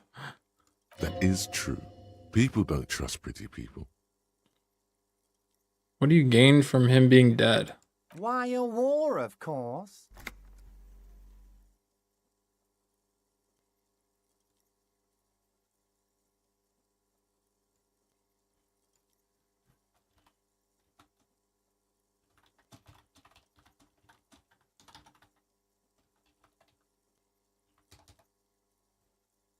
And what do you have to gain from a war? Victory, Mr. Kitsuragi. I have victory to gain. We are going to start a war with the Wild Pines group and win before they even realize there is a war. They're trained military people. Aren't you afraid for your men? Harry, we outnumber them 1,500 to 1. And that's just Martinez. With all the unions in Revachol, and with public opinion on our side, we can hold off 2 men, or 15 men, or even 50 men. The more they send, the worse it's going to look for them. They made a huge mistake hiring those guys. No one likes foreign mercenaries. The leftists hate them, the fascists hate them, even the moralists think they're in bad taste. Except ultra-liberals, maybe. Which happens to be me. You're not an ultra-liberal, Harry. Get the fuck out of here. Don't be a retard. Oh my god. Okay, how is this connected to the strike? Harry, there is no strike, only war. Class war. Or, in business terms, a dawn raid. Or wait. Get the fuck out of here. Don't be a retard. Because we won't do that. Jesus. We're not going to give nothing. We're going to take Terminal B away from them. The roads, the gates, the containers, that big crane, even the damn coffee maker. We're going to take all of it for the people, and fuck Wild Pines. God damn. The word fuck rings like a gunshot from his mouth. He doesn't swear often. So that's why you haven't let Joyce in? Yes. It's also why I let that midget Gaumont go. He's too nice. Dude. I can't put him through this. Plus, he knows how to get in here. That woman can't tell her tits from her arsehole. She has no chance. Why are you telling me your plans? Because we're friends, Harry. Besides, it doesn't matter now. You can go tell her if you want. It won't change the course of events. We have a significant head start. It's already happening. Who killed the hanged man? No idea. Could have been his own mother for all I know. If you ever find the guy, give him a big fat kiss from Everard Clare. Couldn't have done it without him. A guy, huh? How do you know it's a guy? I don't. I told you it could have been his own mother. I'm pretty sure it wasn't anyone from the Union. Maybe it was the mob. Or maybe he killed himself because he was a closet socialist. Truth is, I simply don't know. How many of you guys are in the Union? 2,372. Plus yours truly, of course. And they're all well motivated. At least the ones you've seen. How are you going to fund your new independent harbor? Oh, you mean what sort of goods are going to be flowing through? How am I going to replace all the contacts we'll lose once the poo-poo hits the fan? The clients who'll ditch us? Harry, we've thought of everything. Everything? We've been running back channel negotiations with all the major clients. I think the company will be unpleasantly surprised to see how many of them stay loyal to Martinez and to the new competitive contracts we can offer. With renewed zeal sparked by communal ownership, the men will be shipping those containers double time. You'll be surprised to see how fast things go without parasites latching on. We'll have our hands free to pursue bold, exotic new revenue streams. That's drugs. Drug trafficking. Drug trafficking? Don't be stupid, Mr. Kitsuragi. There are perfectly legal, 100% ethical chemical factories on the Samaran Isola. You don't need to be colonialist about it. All they do is produce components to keep the pharmaceutical industry running. That's people's health we're talking about. Old grannies, little babes, people with disabilities. That's just the top of the iceberg, though, isn't it? You mean the tip of the iceberg, but anyway. The company thinks transporting these chemicals in bulk looks bad, has bad optics, may be illegal in some countries. The Debarders Union, however, we're all about the large volume column. We're going to transport the living daylights out of those materials, Harry. So your sick kid can get his Benefed and your wacky uncle doesn't have to come off risperidone. And the kids on the street can get speed and pyrrolidon. I'm an old-fashioned guy, Mr. Kitsuragi. I sometimes grab a beer with the boys, but I have no idea about the things you just mentioned. But if I were to supply ingredients for some sort of rainbow party, I would make sure the Union took a fantastic share, and I'd keep that stuff far away from Martinez.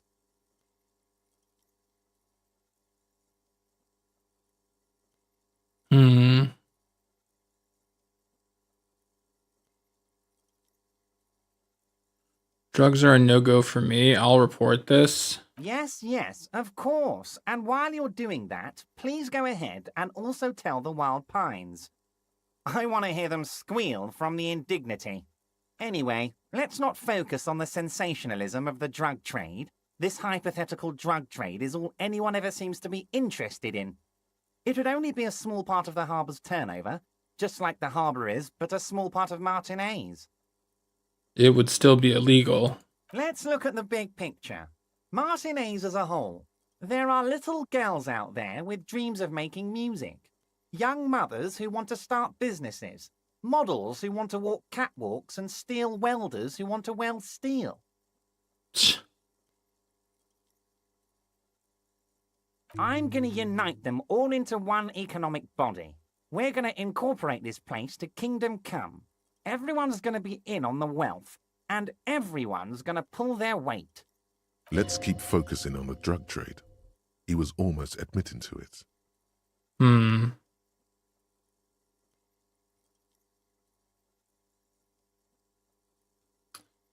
Interesting. I want to look at the jug trade you almost admitted to.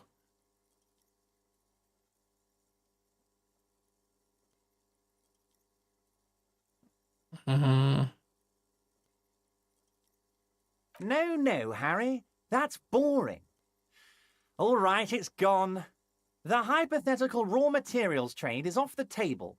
It's such a small and insignificant slice of revenue, I'm cutting it. Boys. Harry felt queasy about it. We're not doing it. Can we talk about my beautiful incorporated Martinez and its many-sided business ventures now? This bold new vision of incorporated socialism I'm offering?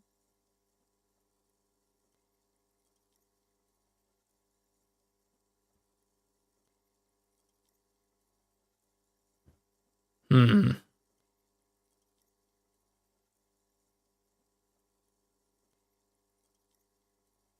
It's not my place to judge or express an opinion. Harry, the length you're willing to go to keep your nose clean is remarkable.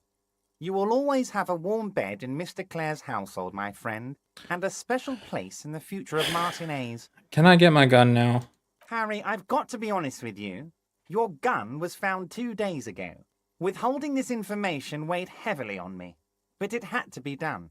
Fine, where is it? An old woman has it, and let me tell you, Harry, word on the street is she's a character, so watch out. This must be the woman who bought the gun from Roy, the one he described as terrifying. So the gun's still with the woman who bought it from Roy. Yes, the same one. I see you've done your research. The pawn shop made the gun easy to track. Crazy stuff, Harry. Selling your gun like that? Wild. Anyway. Union Boy's gonna help you fix it. He winks at you. Don't worry, Harry. The neighbours of this old woman contacted my men because they trust me and the Debarders Union. Apparently, she was waving it around at the entrance to her building. Waving the gun around doesn't sound good. None of this does. Who is the old woman? Unfortunately, I don't know anymore. You're gonna have to go in blind, Harry. But she's an old lady. How dangerous can she possibly be? Oh, and she calls herself the Pigs.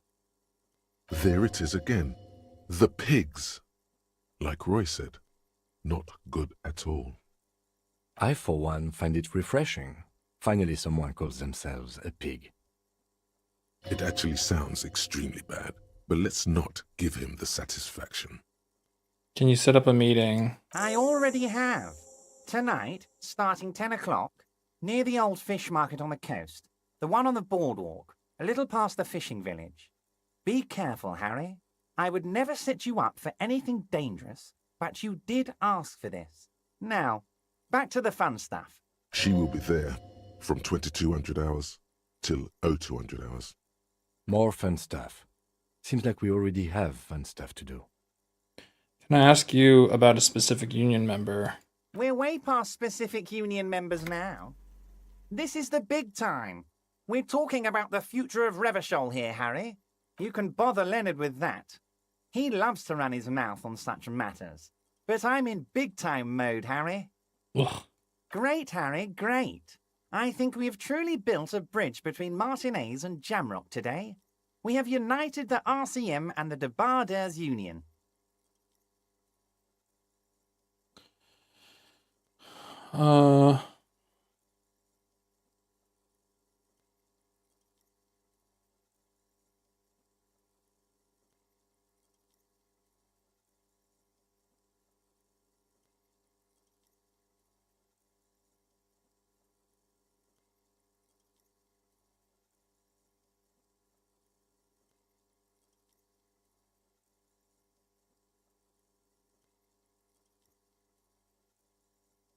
This has been so great.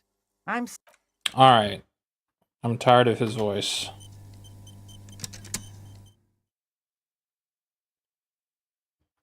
This has been so great, Harry. Nah, Harry. Oh, hey, mister. I'm not gonna bother you with a long greeting, just like we talked about before. I know you're probably a busy man being an important police officer and all, and personally, I think the more people keeping the peace, the better. You seem to know everyone around here. I want to ask you about someone. Mr. Evrat doesn't really want me to talk to people about union guys. But who did you want to talk about? Tell me about Everett. I'd best not. I mean, I could. Tell me but I about don't Edgar. think Mr. Edgar is Mr. Everett's brother. He looks a bit younger, he does. But a very smart fellow. Very smart fellow indeed. Don't He's away on interrupt. some union business. Not even in Revachol, they say. All kinds of places he visits. Him and his brother both do when they're on a vacation. Right now, it's Mr. Everett's turn to look after the union. But last year he spent a whole winter in South Africa. Left with the first autumn rains and didn't come back before the trees were green again. Tell me about Manana. He's a union man through and through. Good guy. He's very calm, laid back, doesn't do much, talks to Everard sometimes. Honestly, I don't know what he does for us, but it must be important because everybody likes him. Yes, they do. I think that's what he does. He makes everyone feel a little better. Oil for the wheels. Much needed in stressful times like these. Tell me about Measurehead. Whoa, he's really something. He doesn't talk much to me usually, but when he does, I don't really understand most of what he's saying. Actually, I don't think he would like me running my mouth about him like that. I think not.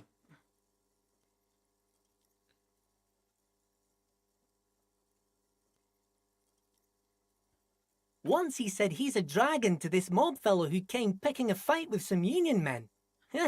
I think he really believes Jean-Luc was a dragon because he ran right off. Another time he almost killed another guy, but I shouldn't talk about that. Tell me about Titus. Oh, Titus is a longshoreman through and through. He was born on a boat, they say. His veins are probably filled with salt water, I tell you. Nice, friendly sort, old Titus is. And Renee? The night guard. Ooh, he's a peculiar fellow. He's the strong, silent type, you could say. We talk all the time, but I don't really know much about him. He plays petanque with my old human studies teacher, Mr. Martin, down at the plaza. I think he's the only fellow who actually knows old Renee. They lived on the same street their entire lives, even dated the same girl on and off for as long as I can remember. Strange fellows. Mr. Martin was always real nice to me in school. I remember once. Gaston was once your human studies teacher? Mr. Martin, yes. Don't really remember much about him. I was just a boy back then. Okay. Sure, mister. What can Leo do for you? Who wrote the note to make more banners? Oh, yes, yes. I leave all kinds of notes for myself. That old head of mine ain't so good at keeping things in no more. I almost forgot about the borscht. What about the borscht? Oh, yes. I've been taking special whirling borscht to the men every day since the strike started. It's very, very good. Makes a man feel so warm and happy. I feel like I could take on Mr. Renadan's boar dogs every time the lunch is done. What do you mean by taking the soup to the men? Is it for striking? Yes, yes. I'm taking it to them. The borscht keeps them happy and in fighting spirits. Makes you all warm inside. They brew it in the whirling in rags. Something is off about this borscht. I'm going to look into it. Oh, sure, mister. Sure.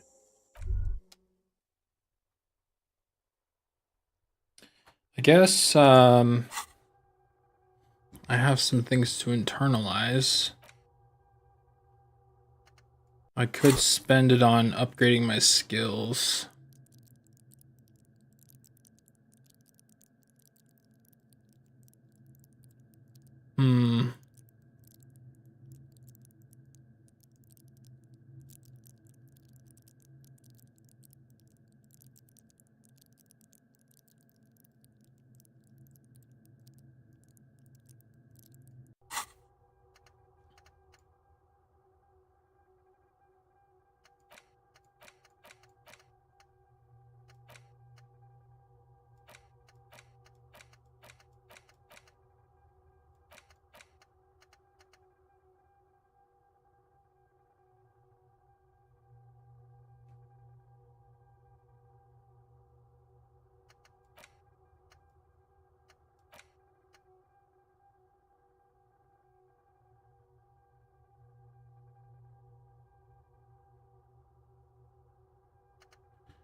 Wompty Dumpty Dom Center.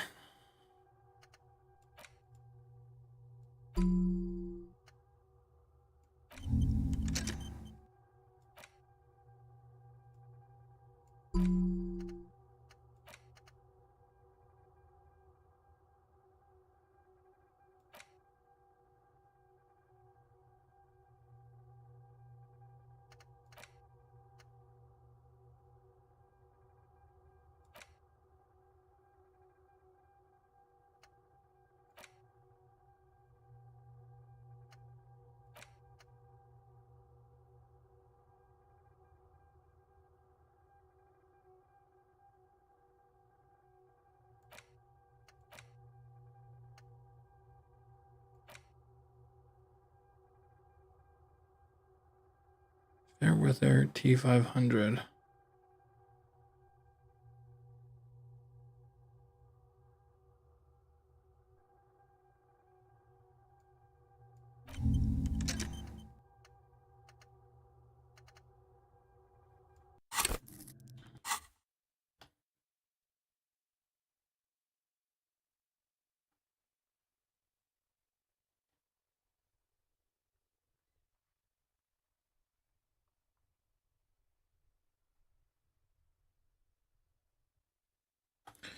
Actually, I need a quick pee break.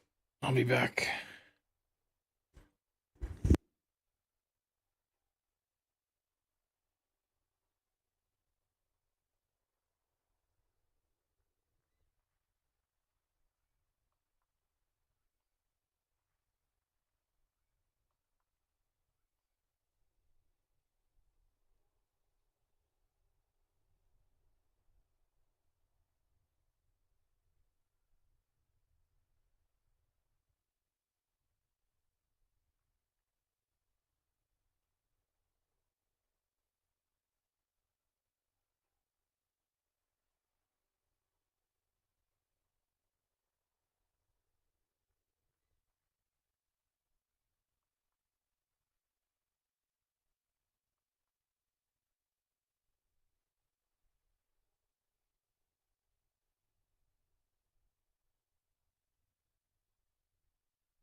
Okay.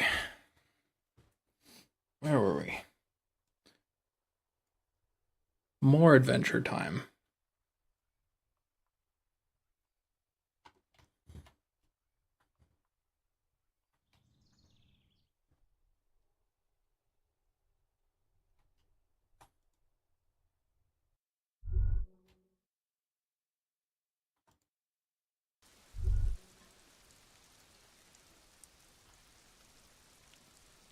What did the guide say?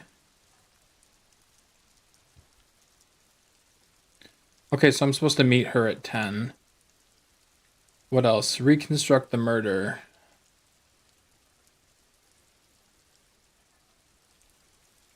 The actual night of the murder in Disco Elysium plays a smaller part in the story than the initial investigation. It's possible to reach part 2 without reconstructing the murder. It will require a decent level of visual calculus skill. This sequence is not required to complete the game, but it does make Titus's fourth interview significantly easier. Huh. Okay, well, my visual calculus sucks. So...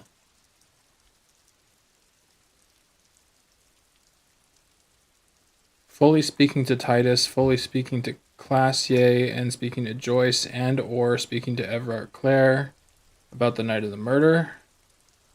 You'll need to have confronted Classier with the tape that Titus gave you. Okay, we did that.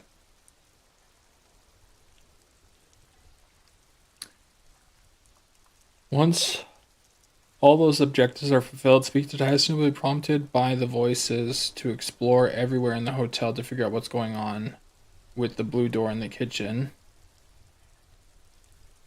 behind where the Hardy Boys sit. It's like I've accomplished so many things without realizing other things I had to do first. God damn it.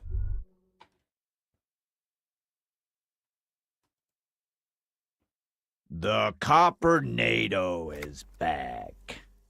What do you want? About that complex operation out of Ruby's lorry, I think that's tied to another case I'm working on. Nope. Nope. That's all he says. He doesn't even do anything. Next question. I want to go over a few things regarding Ruby's disappearance again. Yeah? What? What? Friday afternoon. I told you. Me personally? Yes, you. The cop with the sideburns and the disco clothes. And a hole in his heart. That first. I have to come to declare the ending of the human experiment. Sure. The human experiment. That's real funny. You know, when I first saw you limping here, I thought she was paranoid or sniffing her own supply. But now I'm not so sure. Where Ruby went. She's not far. Good fucking luck, man. Yeah, Al. She's not really a hardy candidate anymore, is she? She's not, Glenn. Have you looked for her? Where have you looked? More precisely? Can you tell me on the coast sure. where to start I hear looking? they have a We will start there. boyish. Alright. Blah, blah, blah, blah, blah. He's always making grunting noises, like... Jeez. I want to talk to this guy about the borscht. The man ponders his cooking utensils and gives you a little nod, acknowledging your presence. Leo says you're friends with Menyana. Is that true? The mention of Manana gets his attention. He smiles and delivers a whole slew of unfamiliar words and lively gestures. Then he falls silent again. They're friends. What is in the borscht you're making there? The man says a couple of sentences in that strange language of his, and then seems to wait for you to speak. I don't understand you. Just one word. Sounds quizzical. Then he awaits your answer, with his brow arched. Yes? Borscht need more vodka? Okay, so it's vodka that keeps the men happy and in good spirits. Clever move by the Union. Of course, vodka. Now that makes a very, very special borscht indeed. Turn it up and then ask for some yourself. Turning it up seems like a dangerous idea, honestly. The place is a powder keg.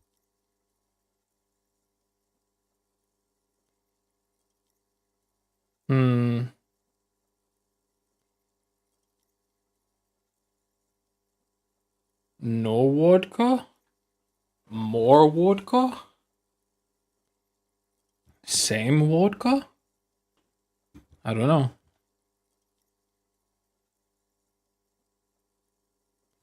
Maybe less vodka.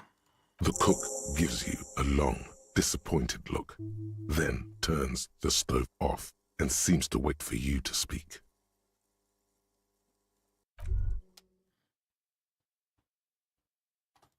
You see a heavy steel door. The door does not budge. Okay.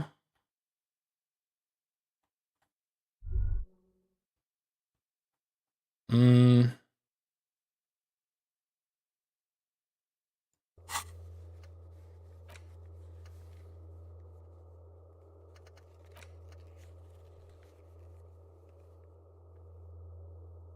Oh, apparently I did another fascist thing. I don't know when.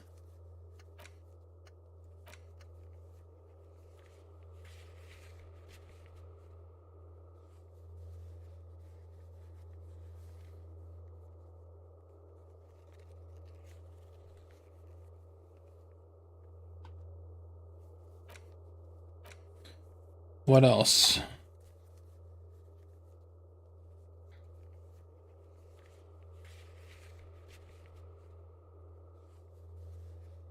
can start looking for the suspect. At that point, you'll be warned you'll be approaching a point of no return for the story.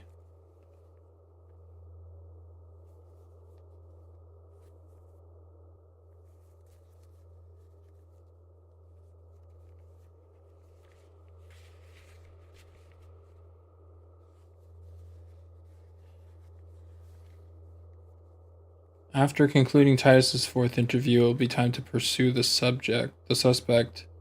Up until the player actually finds the suspect, they can still complete most side quests, but some will be unreachable afterward. Be sure to do anything you want to do before then.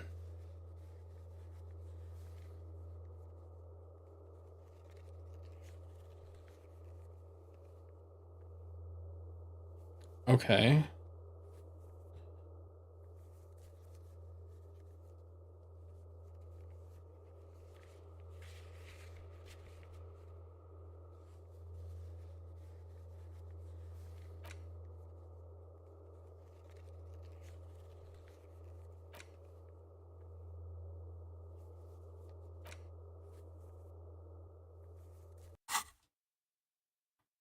Hmm.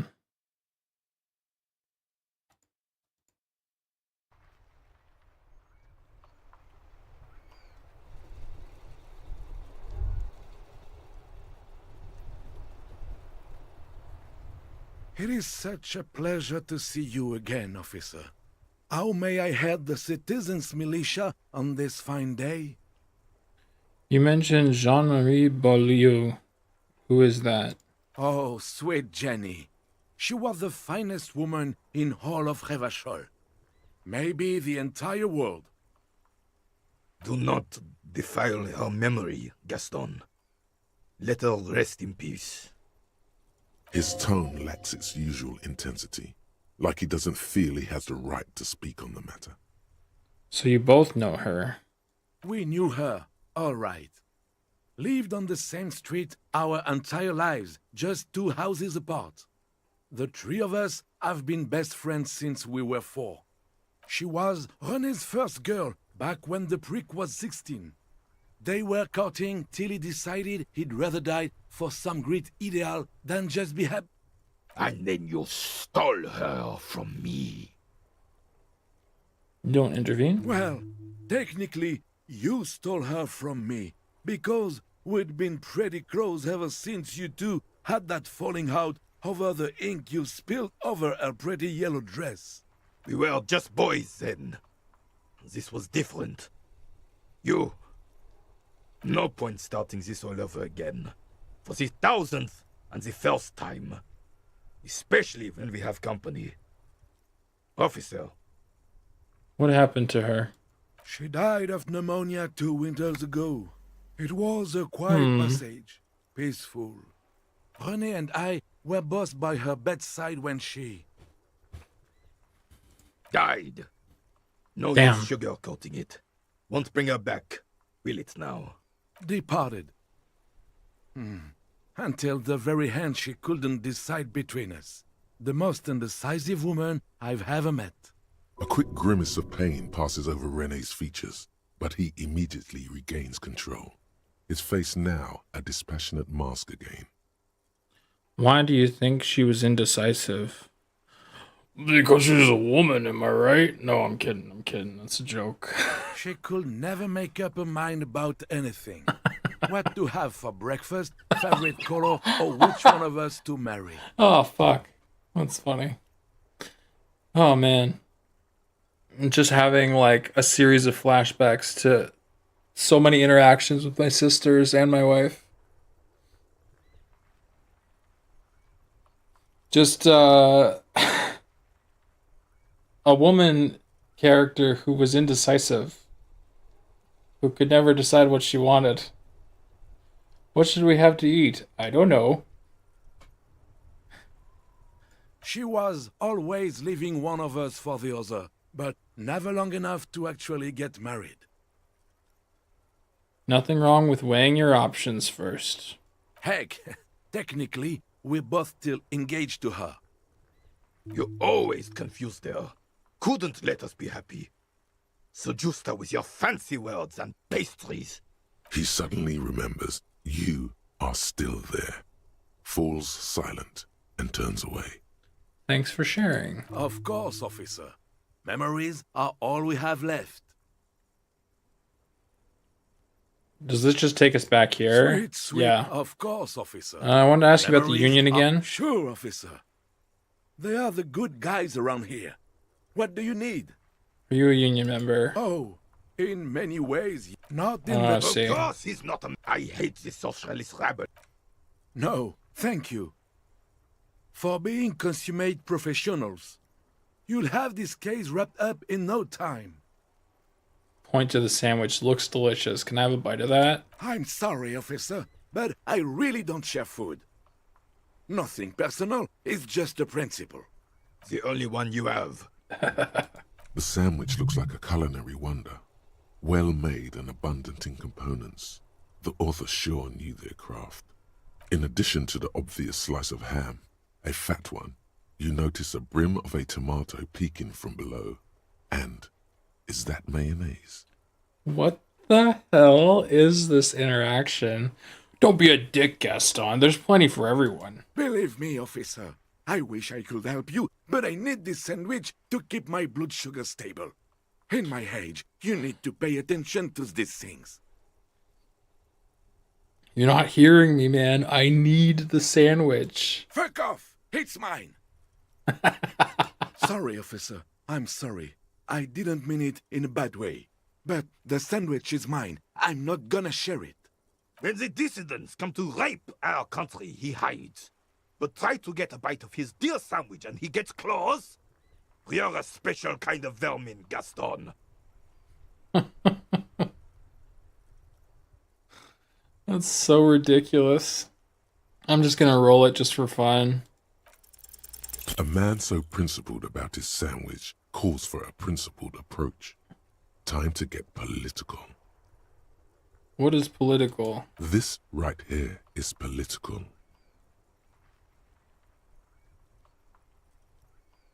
This city's going to shit. Sooner or later, some foreign anarchist is gonna steal your sandwich. That's a fact. Your blood sandwich is a tool of the oppressors designed to keep the proletariat docile. Oh, God. These options seem awfully fascist or communist. What if I don't want to say them?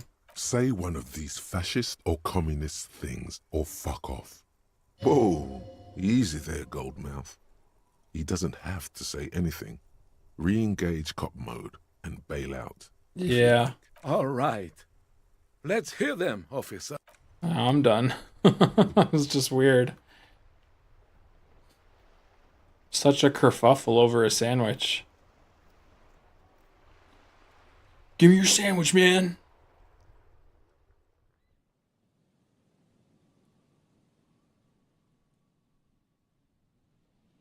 But it passed some time, which was the goal.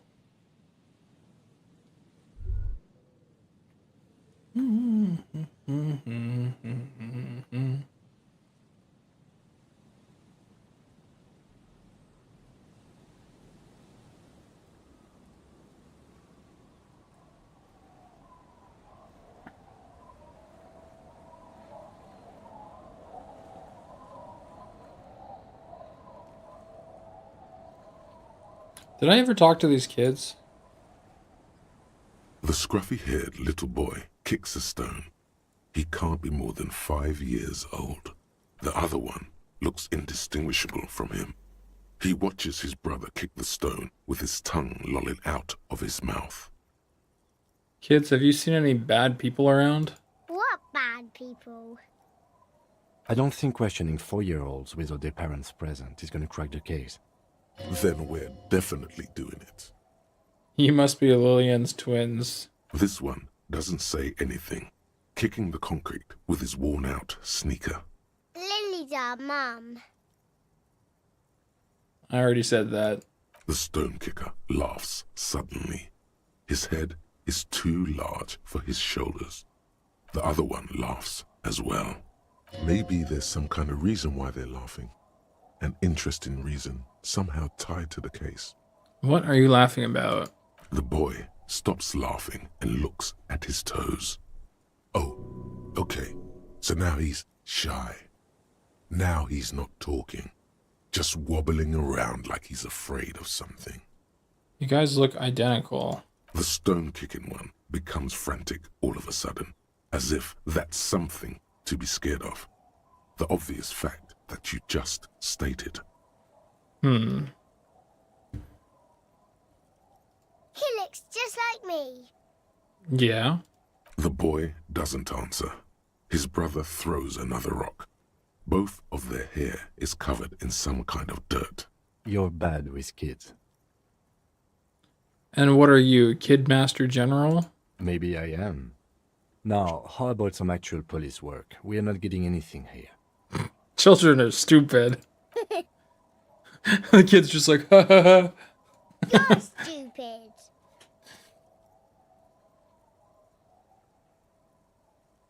Okay, how about the policeman asks you something else now? Okay. Okay, I guess not. Never mind. What an enthralling conversation.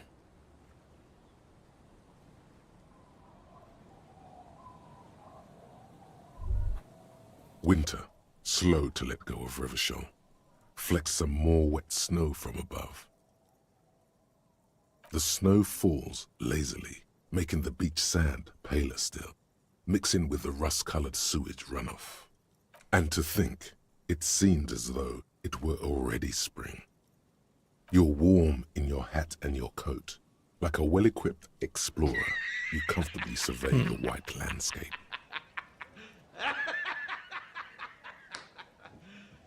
You serious? Thanks so much for the follow, Finn. Hope you're doing well. Actually, that reminded me of something. Not this one.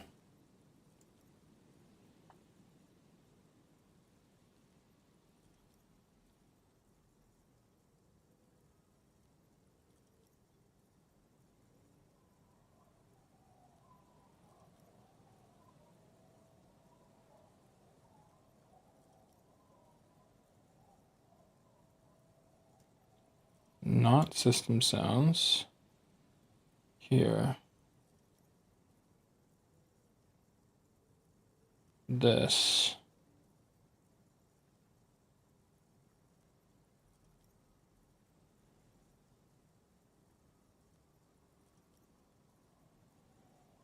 I'm gonna test something really quick.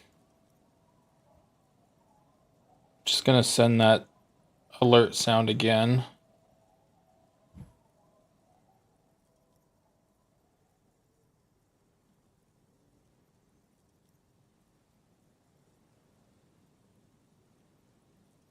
Okay, cool.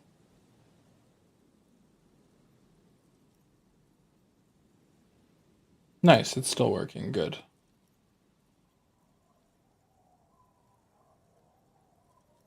Measurehead broke my fingers? What? God damn. He's the, like, the race theory guy, right? I actually took, like, a 2 or 3 month break. And I just got back into it yesterday. Yeah. We should keep moving. Who knows when the snow will let up. I ended up getting a little bit lost with my playthrough, so now I'm using a guide. Because it turns out I accomplished so much while also not realizing how to progress the story. I tried to fight him because I was bored. If you knock him out, it doesn't change the game. I had a feeling. I really wanted to do that too. But I'm playing the emotional character archetype, if you will. So I was like, there's no way I'm going to pass this check.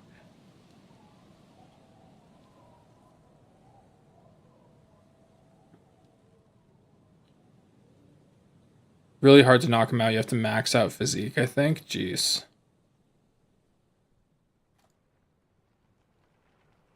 Hello again. Oh, this is a cell. What guy did you get? It's just one off IGN.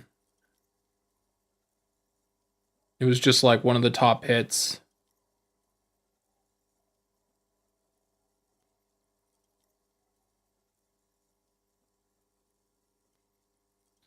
So many games are boring and crap nowadays. This one is fine. I like it, but I will say it's a lot of dialogue.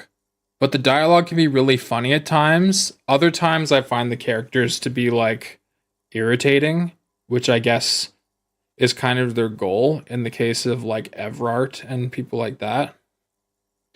It's just a lot to keep in mind, and I have like goldfish brain. And I didn't realize that they actually issue copyright claims on the music in this game, so I had to turn the music in the game off, which is irritating when games do that.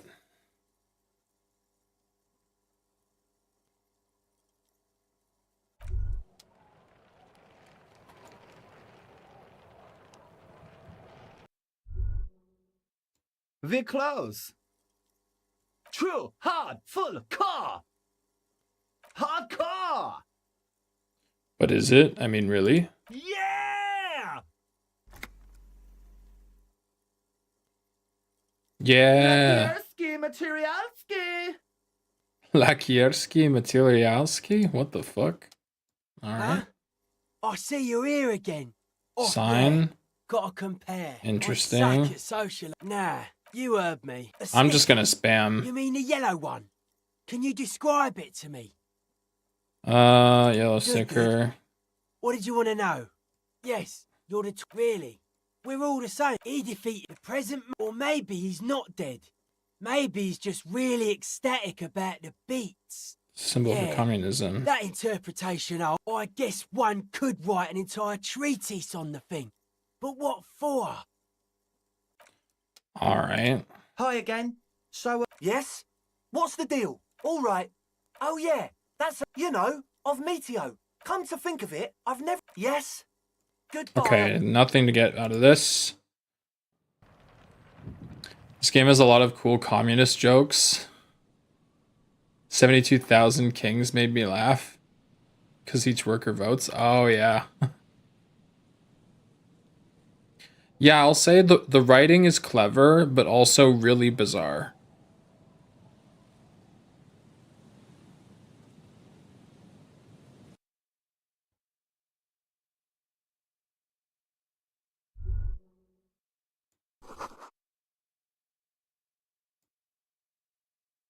Yes, what is it? About the offsite copy you asked me to Yes? bring. Is this the filament? No. That's the production schedule. I don't need it. The right filament memory has off-site copy written on silver tape. Thanks. God damn it. Stood up to the guy at the harbor and then he broke my hands. Sheesh.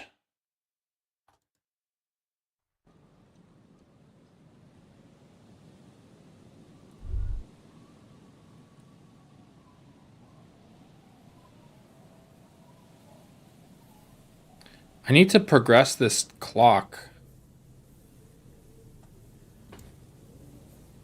Do you drink in the game? I did a little bit. But I often forget to do the, like, buffing.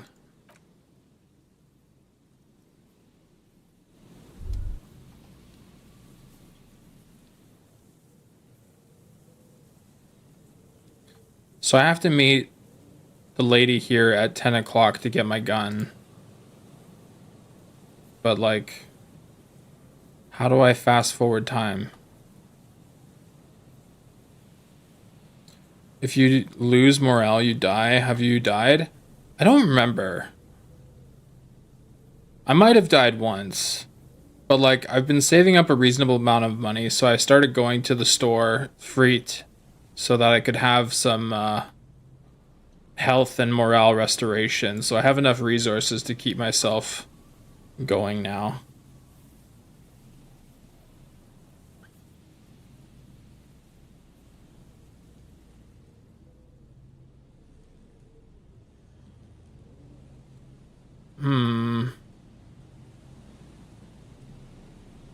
Oh, we already checked this, right? Plastic boy bobs up and down. Yeah, okay.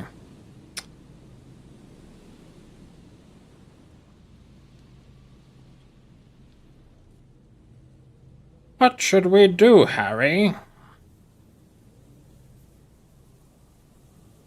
How do we pass the time, Harry?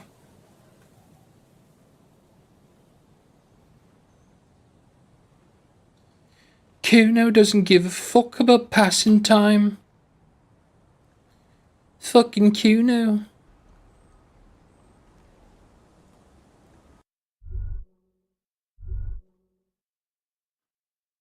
What is this? On the table, you see a bowl of water, a rough soap, and next to it, the water reflects the beardless nature of your cheeks makes... Kuno's nuts. I had him screaming at me a few times. Yeah. Yeah, it's very easy to get Kuno's very triggered.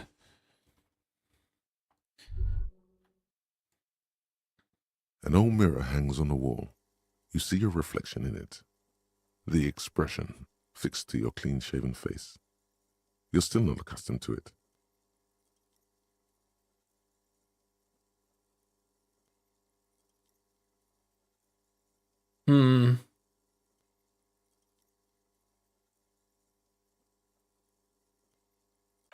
Can I use the bed to, like, fast forward to the time I need? The bed is comforting, if a bit rough. No time to rest, okay.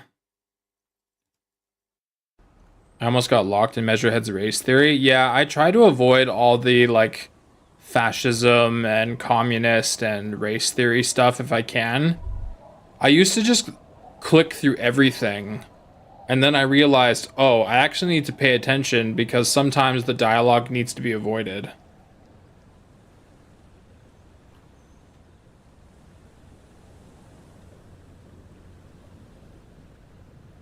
You're back. Good. What can I help you with? What we do, the Pine, and that is the terminal. And I'm not at liberty. A billion? Thought Wild Pines was supposed to be big time. And to think, there are years when the group runs a loss of billions. Wild Pines employs 72,000 people, all of whom have families that depend on their salaries. It is a tremendous responsibility. She nods. Yeah, it just feels like there's too much. Like, it's impressive how many dialogue options exist and the way the story can unfold in different ways. But it feels so daunting that I think once I complete this one playthrough, I don't know how incentivized I am to play it again. To be honest. Ah, get the fuck out of here.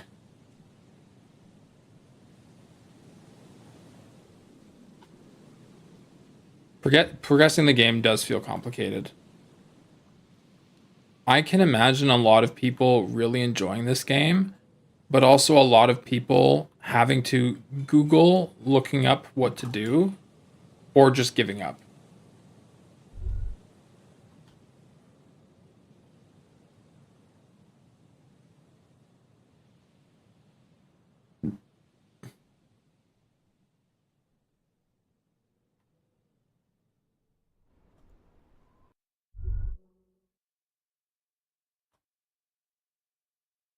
Which reminds me of real life. I like the pawn shop. I thought I could pawn stuff He gives you 0 money, and then after you pawn the item, you can't afford to get it back. Oh, God. Yeah, right? Hello, hello. Let me know if I can help you with anything.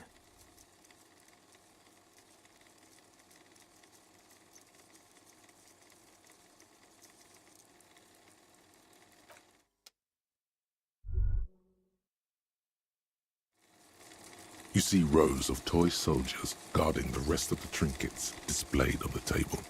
Some on horseback, others in rags, others yet in bright blue uniforms. All are stern and...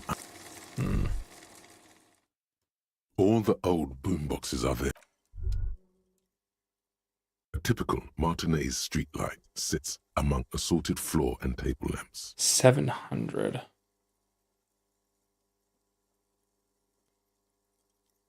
$700 A bargain? No, it's not. He's trying to sweet-talk you into buying trash. Even taking into account the risk of obtaining the light, that seems a bit steep. There's also the matter of rewiring, but the most important transformation is the light's placement among ordinary indoor fixtures, which has adjusted its morphological field. The light became suitable for use inside the home just a few days ago.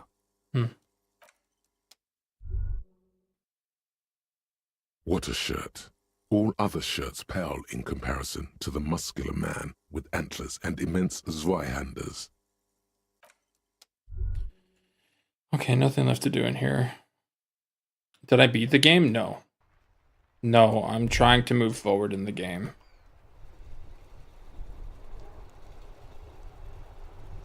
And it's going very slowly. I'm just trying to, like, fast forward time however I can.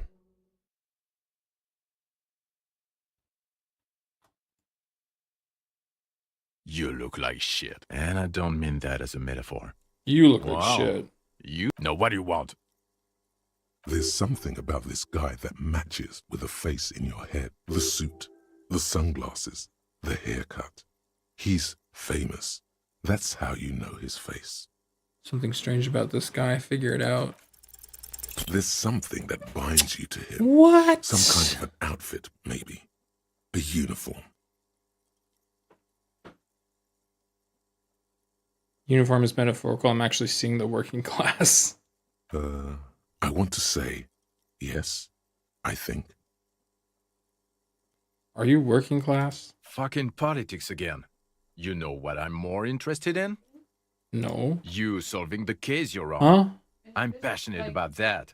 So maybe get to it. I wouldn't eat it, but I don't think it would hurt to eat it.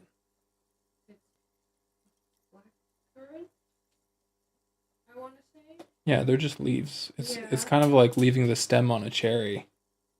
Like, it's not going to kill you, but there's no reason to eat it.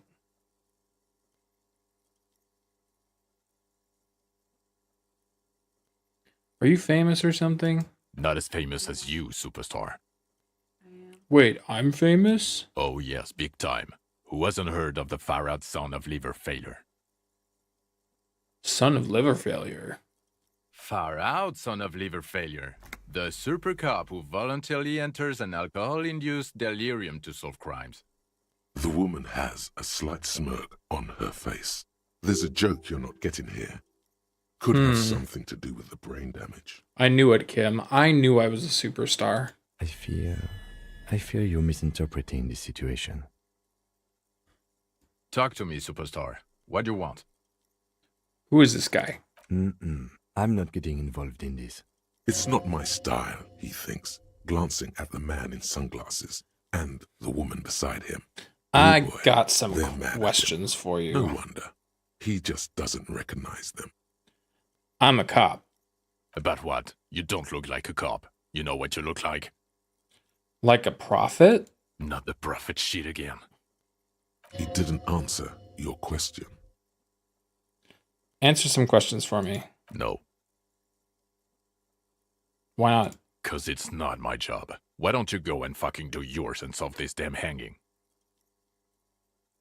If you don't want to answer my questions, then maybe you want to hear me say things. Actually, I don't want to hear you say things. Come on, Jean. Okay, say things. I want to hear you say things. Hear that? He wants you to say things. Say one. Wow, I get to say things. Suddenly, out of nowhere, case-related things start popping up in your head.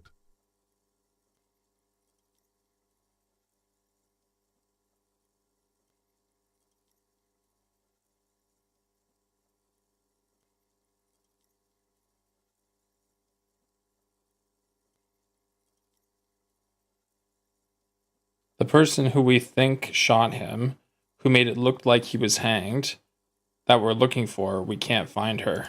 Well, where have you looked for her? We think she may be on the coast. West of here? Tough luck. The place is ruined from the bombardment. A lot of places to hide there. That doesn't say tough luck.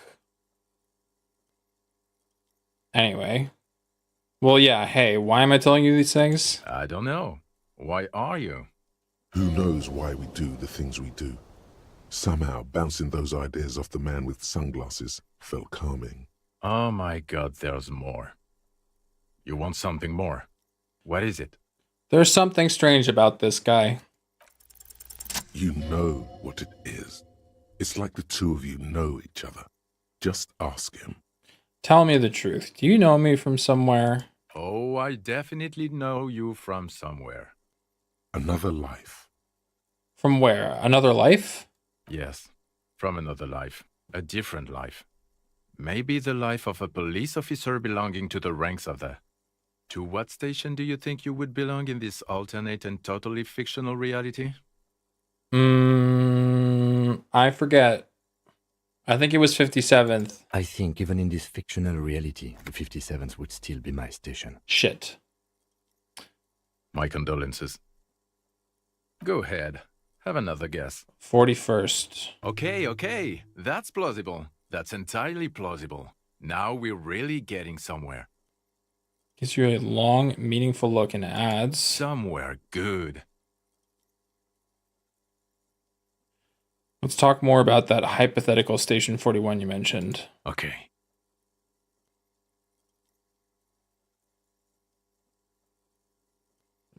Okay. He didn't write okay. He said, oh, the hypothetical 41. Yeah, let's fantasize about that. He blinks aggressively. I'm not busy. You're not busy. Let's just play around. So what would our relationship be in this alternate universe? Let's be crazy. Let's say you and I are partners. How's that for a thought experiment? Like partners in crime, or? No, because in this thought experiment, we're all police officers in a police station. We don't do crimes. We're not crime bros. Come on, stop it. Do you have a crime to solve? Oh, no. You see, I enjoy watching other better cops solve crimes. And let me tell you, it's been quite a privilege seeing you work. This isn't helping. Who else is in our imaginary police station? You're not going to believe this, but police officers. Yes, sir. Solving crimes, locking up bad guys, and get this, and not getting that drink on at 2 o'clock. Just some regular boring motherfuckers in suits and uniforms.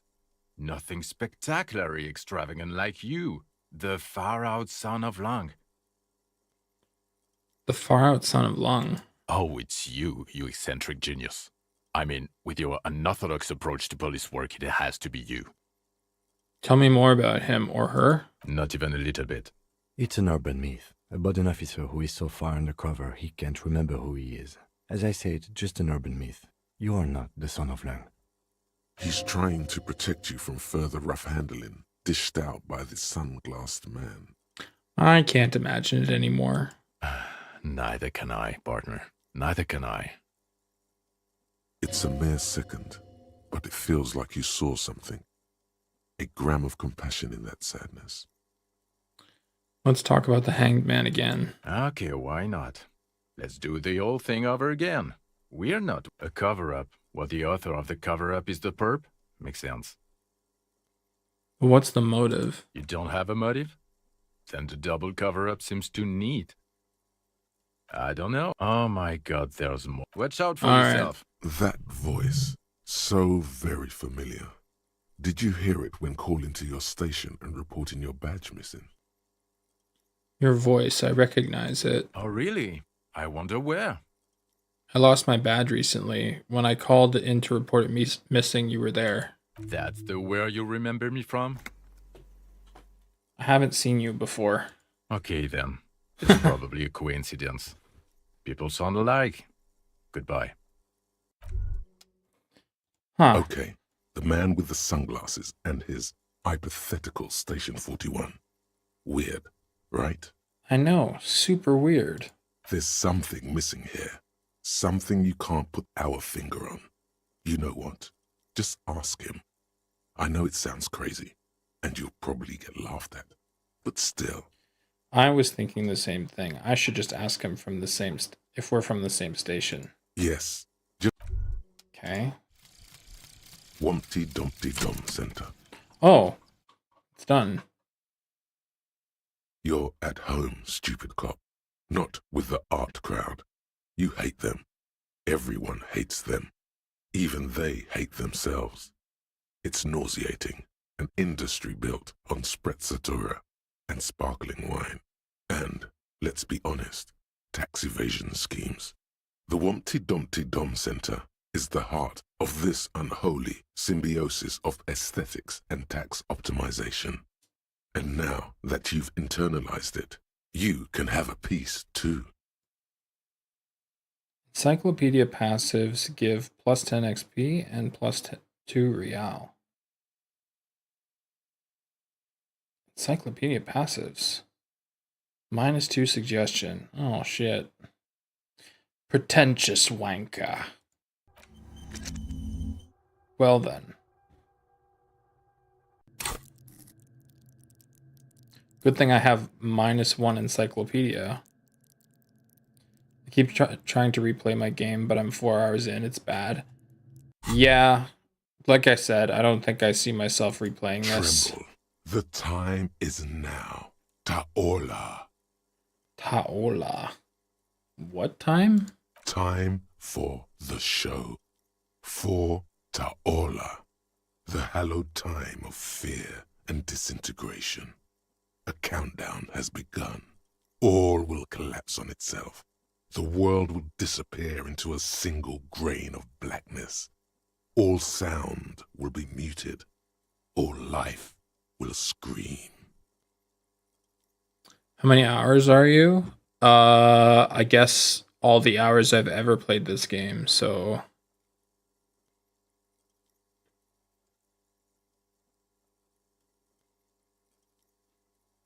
Disco Elysium, 33 hours.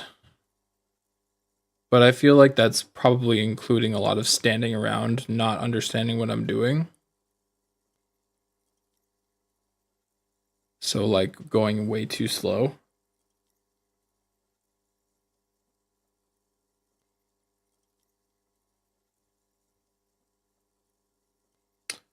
Let's see.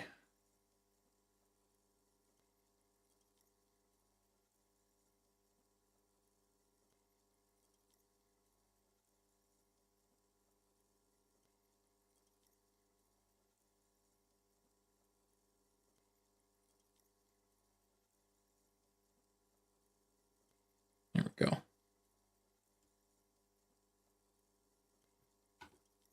Taola, what's that? Ulogu theodos. Xeno zausin. Ipoli osithien. Echondes fronisin.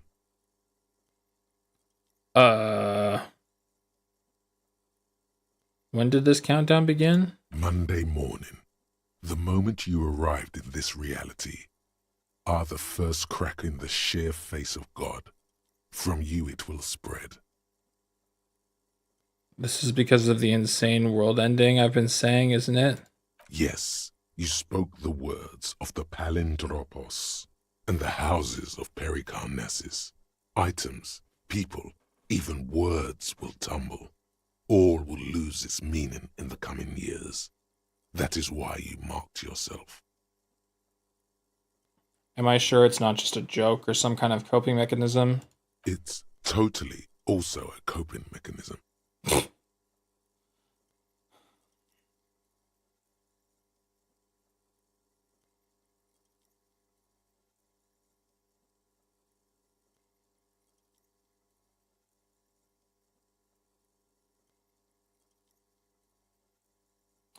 Why would I do this?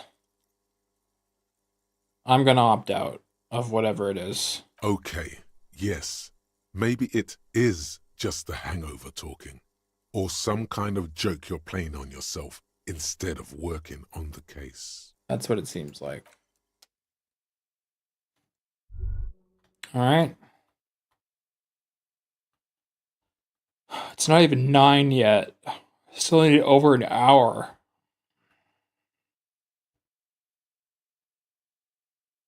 How do I get through the time?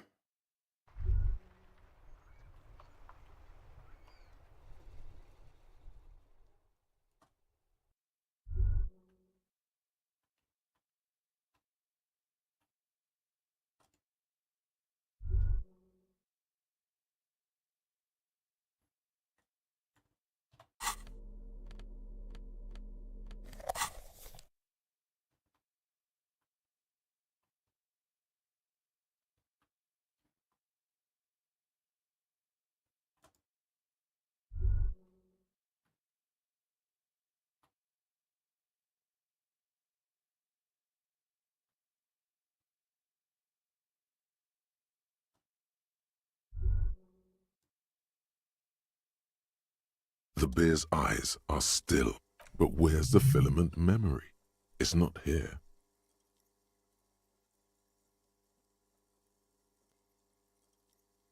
I can't see the offsite copy anywhere. Someone must have taken it. What does the note say?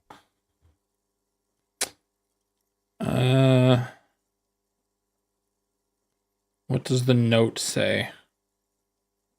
A friendly cartoon bear smiles back at you. The paper still smells of vanilla and chocolate. Even under this stench, you can feel it. What is a giant bear-shaped fridge doing in an abandoned cellar in the first place? Good question. Somewhere in the past, it's summer. 5-year-old Fifette lets go of her mother's hand, change jingling in her pockets as she hops towards the ice cream stand right across the plaza. Shake from the sudden cold sensation. As she makes her way to the market stall, the girl starts crying. A ferocious ice bear is guarding the fridge, its paws raised to ward off any potential customers. Her mother rushes to soothe her, but Fifette doesn't want ice cream anymore. She just wants to go home. The ice bear stares at them as they leave the plaza. A gust of wind flies one of the wrappers right past the sobbing girl. So they tried to sell ice cream from this hyper-carnivore? I know. What an unfortunate marketing choice. What is even worse, the bear is still costing them money to this day. The electricity bill must be catastrophic. On the other hand, it did help us with a certain corpse situation. Lucky us. Indeed. Refrigerated meat is much better for coroner's work. I don't want to bag him yet. But I guess there's not much else for me to do with it. I don't know.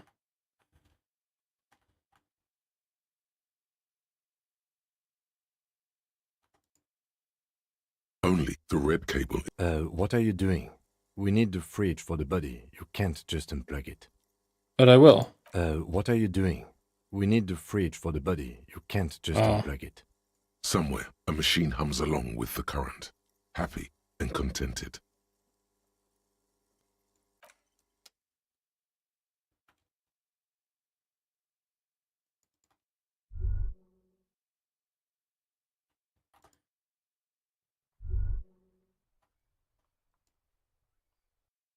Oh, right. Okay.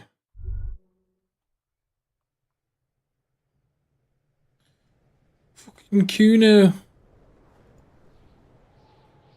Fuck does Kuno care?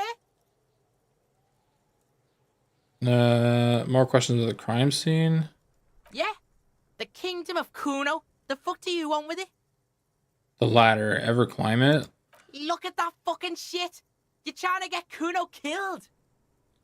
Would you say the ladder is unclimbable? Fuck does Kuno know? Kuno's not a fucking acrobat. The lieutenant takes a quick note in his notebook. It's a trap, Kuno! Don't climb it, Kuno! I find this girl so irritating. What's in the greenhouse over there? Dunno. Kipta's gardener used to work there. The gardener used to work there? Yeah, that's what Kuno said. She couldn't handle the heat, so she took off. Kuno can take it. Shit's nothing to Kuno. What did you mean by kipped? Look it up in the library. Kuno's not a fucking dictionary. Fucking small brain. Kuno means the gardener, alright? The gardener. She's not actually a gardener. It turns out she's a union fixer. The fuck does this have to do with the Kuno? Kuno doesn't give a shit who she is. Kuno doesn't give a shit. Yeah, whatever. Kuno doesn't give a shit. Let's talk about your shack. The fuck do you want with it? What's with the pig head? Oh, that? Kuno decapitates pigs. That's just a Kuno demo tape. Cool pig head. I liked it. I got one too. Points to my head. It's shit. What? What? What is this shit? Fucking on yourself. This is weird level shit. Kuno doesn't go there. Fuck your shit back to normal. What is this? What's with the tube of magnesolum? It's a vitamin pig. Don't you know anything? You could use some. It's magnesium, right? Yeah, it's the mag. You fucking need that shit to stay on top of your game. Kuno goes through like a tube a day, rips mag like a motherfucker, and you could use a battle. Oh, don't teach him, Kuno. He's gonna use it against you, Kuno. It's just magnesium. Don't mystify it. You're not getting this, pig. It completely takes away the hangover. It's like you didn't do anything. Like you stayed home playing with your choo-choo. Fuck you, pig. Don't do mag. You're gonna OD and you're gonna fucking die. Good call, Pigmeister. Don't come and talk to Kuno about his kingdom. Kuno Alright. doesn't... Kuno doesn't fucking care.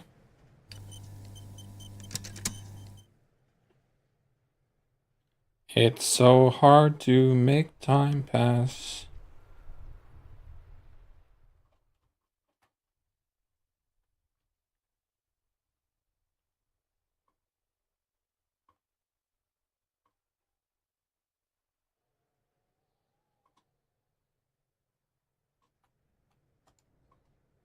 Just an ordinary wall.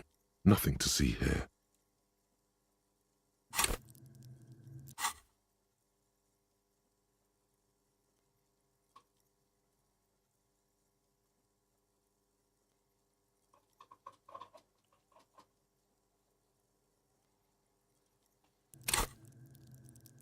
Huh.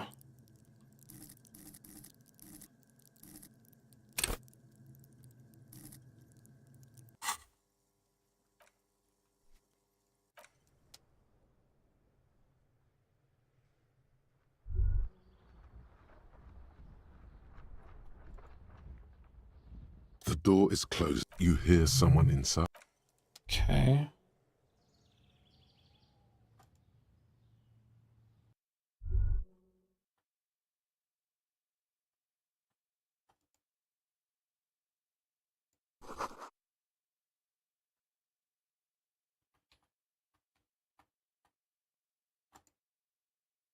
The aging alcoholic is still there, breathing. The air in the room is stale. Silence. Only heat emanates from the sleeping body. All right.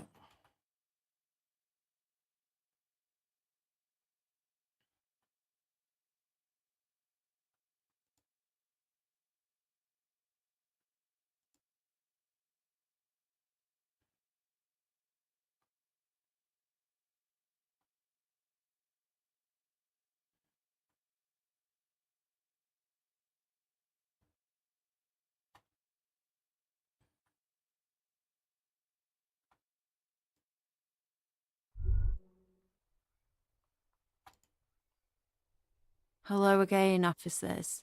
Have Found you some come to drugs in the admire coal my room. yard? Yours? They just might be. Rough stuff. If you take the ride, you'd be wise to buckle your little pig belly up. I like bumpy rides. Know where I can get more? We apologise. but we're currently not buying the entrapment you're selling. Please call again later. Thank you. If you're really interested, then I'm sorry. But I don't do anti-radiation drugs anymore, so I don't know where to get them. Where'd you get these then? From a guy on Buggy Street, Porta Rosa. Go there after midnight, and you can get all kinds of funny things. Veterans of the People's Pile selling their stash. Damn me and my affinity to farm animals, she's probably thinking. She hopes the information is useless. Okay.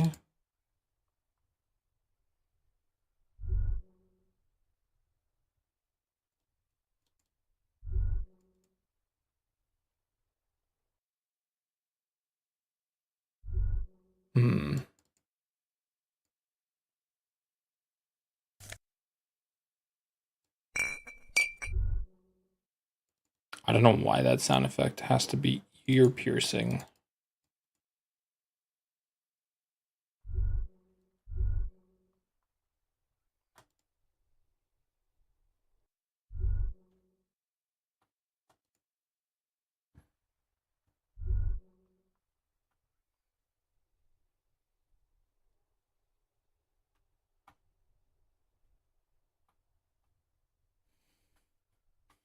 I really wish there was a way to like fast forward time.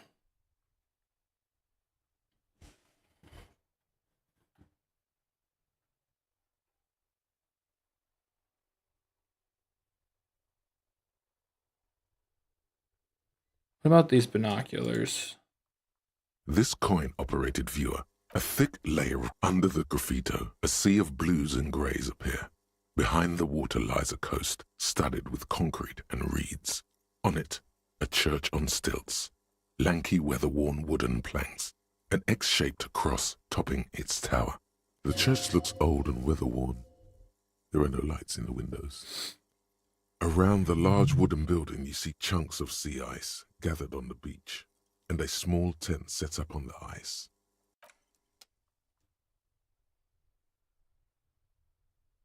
This coin-operated viewer, your money disappears into the curtains on the display open.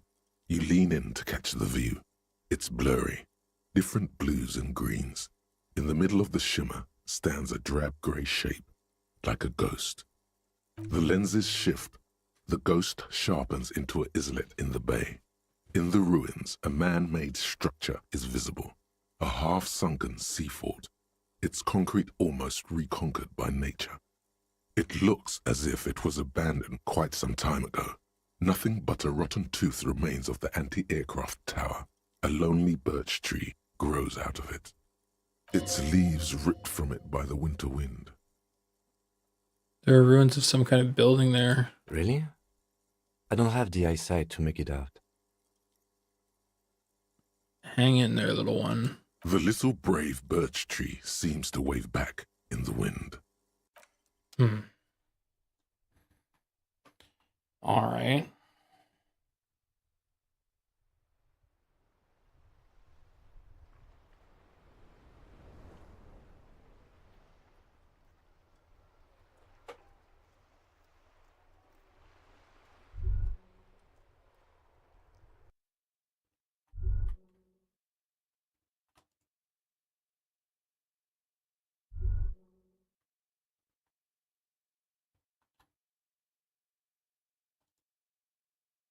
Can I help you?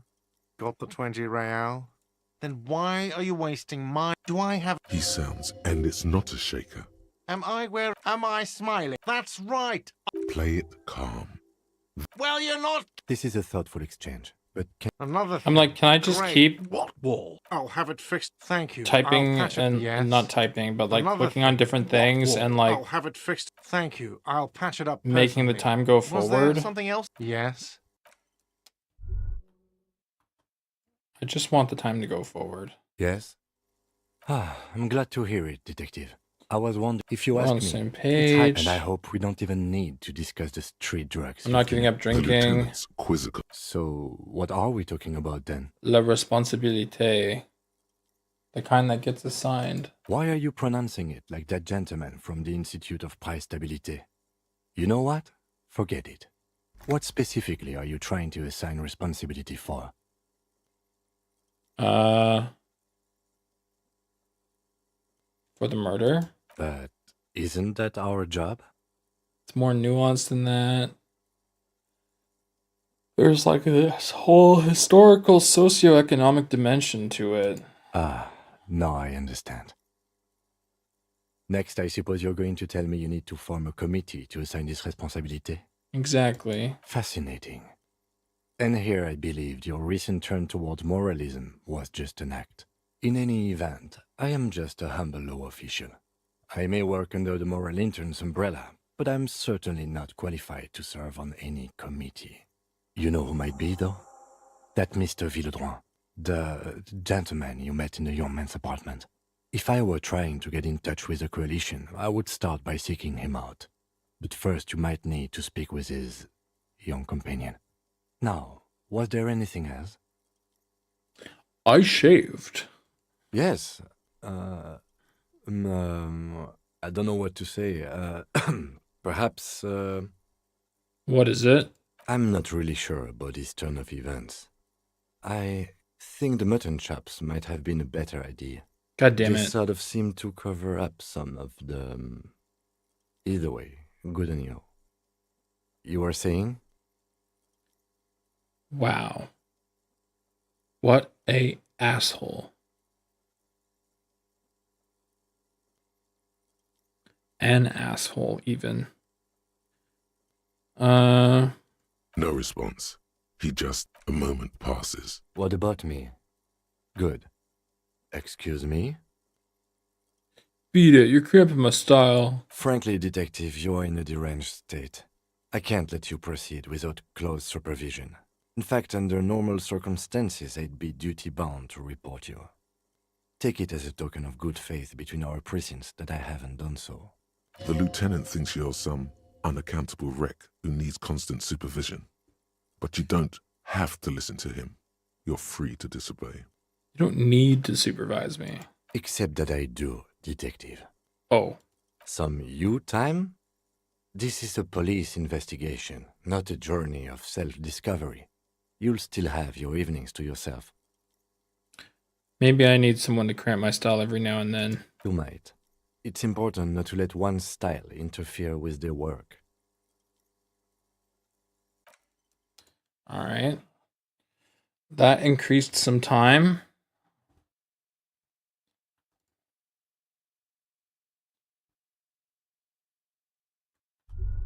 Just gotta keep shooting the shit with people. Actually, there was a thing down there. This window is pristine on the inside. Unlike the one next, golden light melts away into the blue, glassy darkness of your mind. In it are two neon-lit shapes, a man and a woman on the single bed. Okay. Like the witness said, the man is kneeling, the woman is on her back. It's the night of March 4th and a shot has just been fired. The man looks directly at the woman. The shot's possible directions converge in his mouth. A ray cast from somewhere outside, entering his brain. From the roof outside, location A prime. The glass fractures around the bullet hole. Shards face inwards like a corona behind the woman's back. Okay, inspect the ghostly figures. The man does not know the bullet has entered his brain. He never will. Death comes faster than the realization. Have a look at point A, the roof. The ray cast from the man's mouth unravels into a fan of possible directions, all on the roof at first. The shot could have come from any of them. This is composite location A prime, most likely of the origin points. Shouldn't there be gun residue outside? There could have been. Then the rain and slush and wind washed it away. This was more than a week ago. Somewhat 80% sure the roof is where the shot was made from? 72%, with a weapon that fires of course. ammunition, likely a rifle. This is a good short distance, but not too short. The perpetrator aimed with their back against the railing, or possibly kneeling for precision. This would explain why it only took them one shot. The lights were on in here, Outside it was dark. It was like shooting fish in an aquarium, a well-lit aquarium. The victim opened his mouth to let the bullet in. Neither of them would have seen anything outside, in the darkness, too busy with their own bodies. Could the shot have come from inside the room, a closer point? Point X would contradict the woman's testimony, rendering the entire proposition void. These figures would be wiped out, Detective. Any arguments against A prime, the roof? None that you've found thus far, but that doesn't mean there aren't any. Could there have been another point of origin further away? That's a 28%, yes. In this model, the shot could have come from a greater distance. Nothing excludes the possibility. Should we extrapolate to include every possible point of origin in Martinez? Extrapolate the radius to include all of Martinez. According to your map of the district, this shot could have come from a wide angle of locations, starting with the northern edge of the abandoned boardwalk, ending with an islet in the bay. Let's call them B prime. B prime for boardwalk, B double prime for Land's End, and B triple prime for the islet, Detective. There may be smaller points in between, but those are too fine to zoom in on. Okay. Okay, B prime. 700 meters away. The likeliest of these B positions, 20% chance. A skilled sniper could have made the shot, provided he had a safe sniper's nest. Even with the light on inside, we're talking military training. At that distance, the perpetrator would have had to take wind direction into account. Land's End? 1.2 kilometers away. The least likely of these positions, let's say 3%. A truly skilled sniper could have done it, possibly from a tent. No, too far-fetched. The islet. 1 kilometer away, a point beyond the docks, on an islet in the bay. The fort is ruined, but the perpetrator may have found a stable spot on the beaches surrounding it, where the concrete crumbles into the sea, as you saw in the coin-operated viewer. The shot would have been a small miracle, 5% likelihood. There is an extremely narrow field of view from the bay to the window, between Rue de Saint-Ghislain 10 and 33A. The angle would have been extreme, and access to the islets is questionable. Kim, do you think the shot could have come from further than the roof in Martinez? From where, precisely? Let's say B prime, the boardwalk, B double prime, Land's End, B triple prime, the islet. I see you have given this a lot of thought. Are those the locations you've singled out in addition to the roof? And what is the likelihood, in your opinion, that it came from a further distance?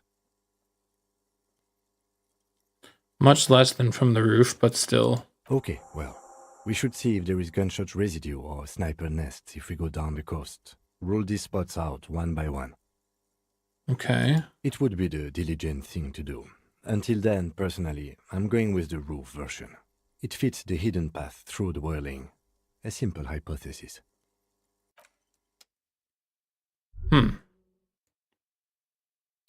There was a thing to interact with downstairs.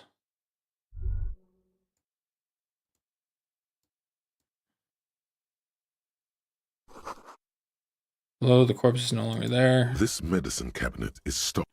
Okay.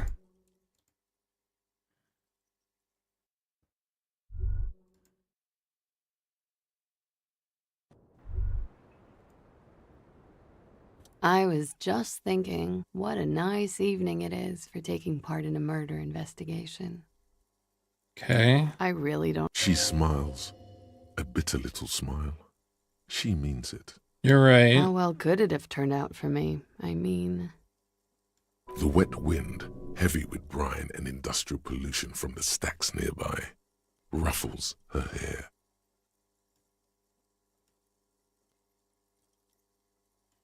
I'm stuck in Martinez just like all of us. I've been up here for...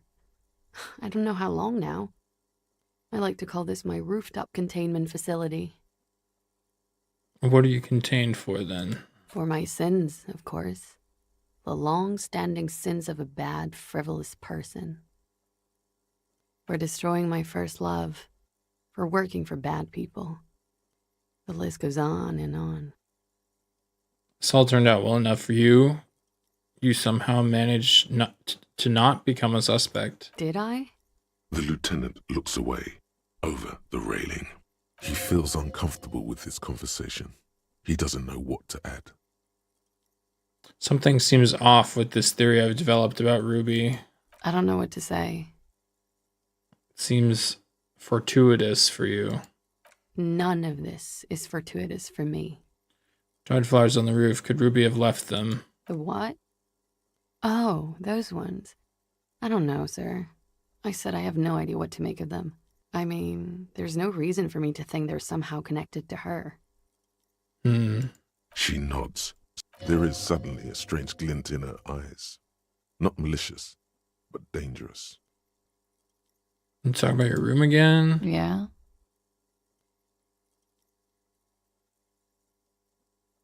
Mm-hmm. Go ahead. Mm-hmm. She's lost Never in mind. thought. All right.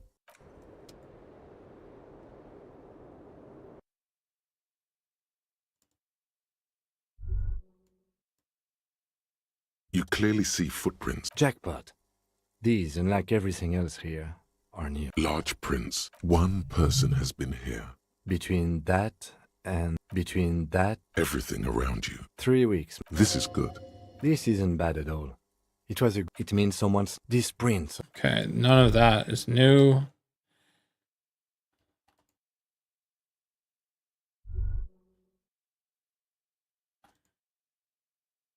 The machine is dead and silent. Yeah, because I fucked that up. You see a heavy steel door with... Oh, he's through! It's paint. The cobalt blues. Old cobalt paint. The door does not... There must be a key somewhere.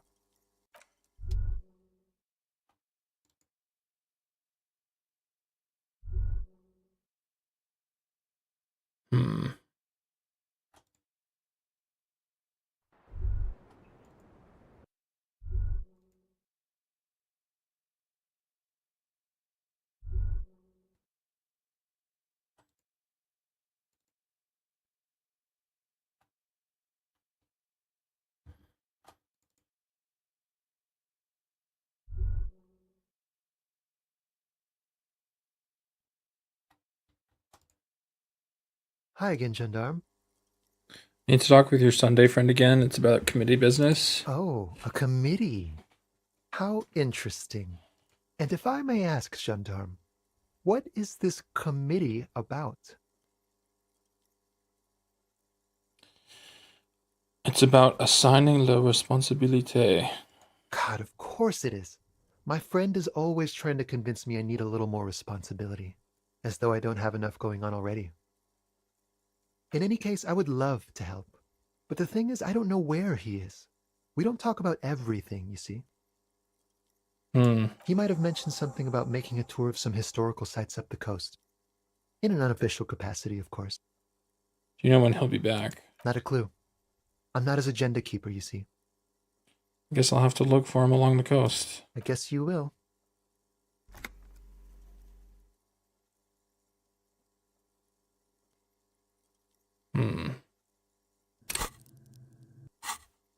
Bye-bye, Gendarme. Bye-bye, Gendarme.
Good to see you, friend.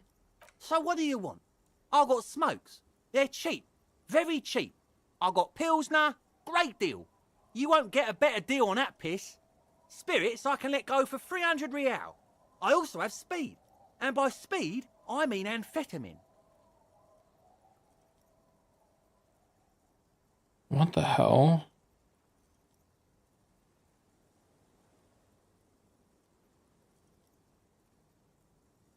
Why is this 300 real? How do you even get 300 real? Why does the bottle of spirit cost that much? See, friend, it's real valuable. Worth every real, if you catch my drift. Got it from a bit of a business venture. No one can buy spirits for 300 real. That's crazy. You know what's crazy, actually? Bursts out loud, then takes 3 gulps of the Pilsner. He's finding it difficult to focus his watery gaze. What? I mean, what?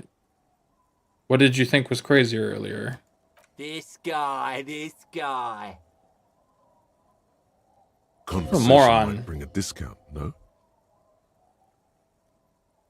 Where did you get the bottle of spirits from? Oh, this is medicinal spirits. The good stuff. Got it from the doctor's office.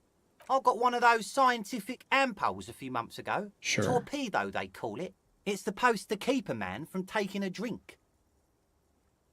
Didn't stop me for shit, that's for sure. 5 lemons with half a pack of butter and you're good to go. Ew. That sounds dangerous. It was. In a week, the goddamn kidneys started giving me all kinds of help. Finally, the missus took me to a private doctor's office. Not a charity, the real thing. Those arseholes charged me 4 real to remove the damn thing. But I came out on top after all. Assholes. But the idiots left me alone in there. Now, I used to teach high school biology. I know what doctors use to preserve dead thingies. Swipe 3 cans of this blue medicinal stuff from the back room.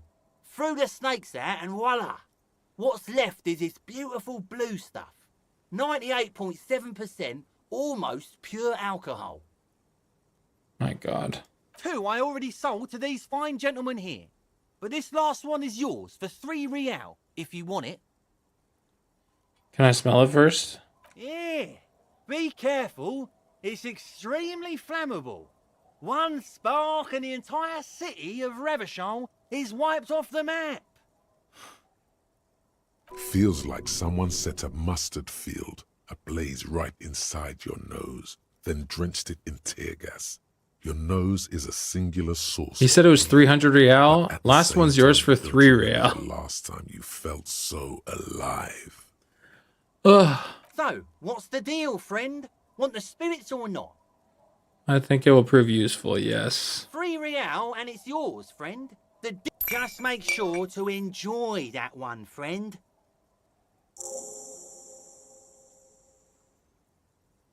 In the civilized world, it's a... So...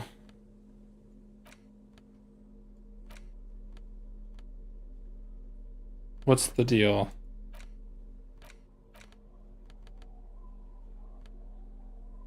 It's just an item.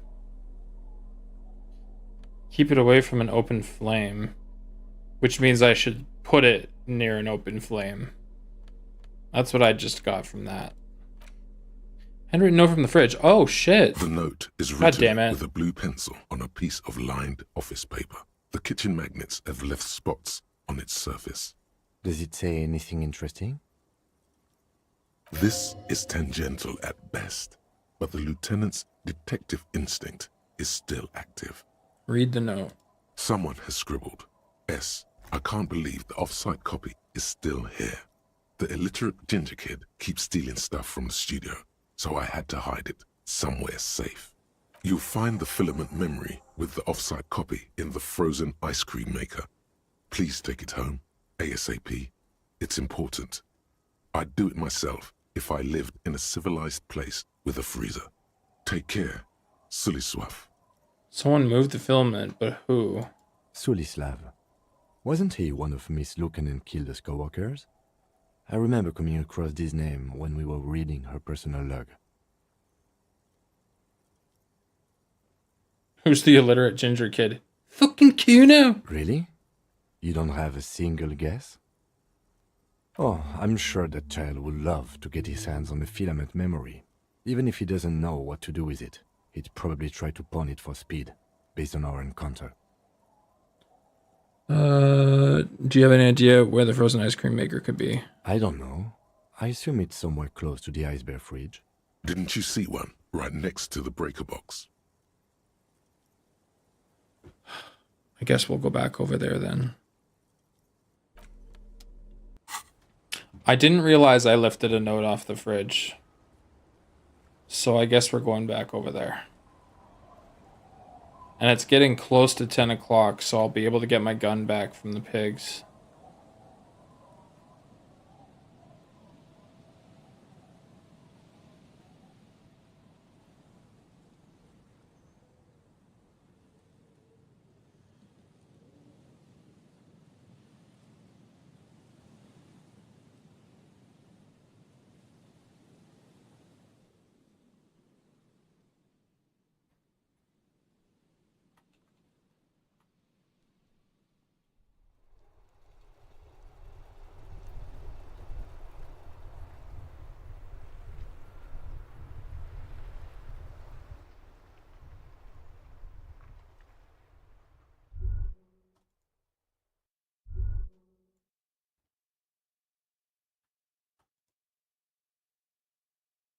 This orange machine is buzzing like an old submarine.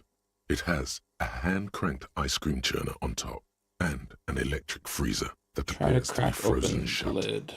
You slip your fingers under the frozen lid, but the ice is too cold for you to get a good grip.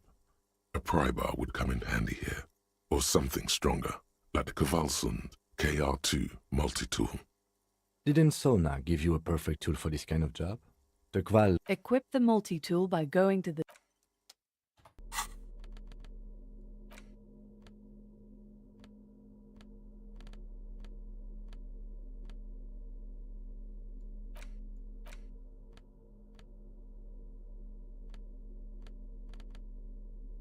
The multi-tool. Oh. This orange machine is buzzing like an old submarine. It has a hand-cranked ice cream churner on top and an electric freezer that appears to be frozen shut. Okay, let's boost the physique, although the chances are still bad. +1 physique, -1 psyche.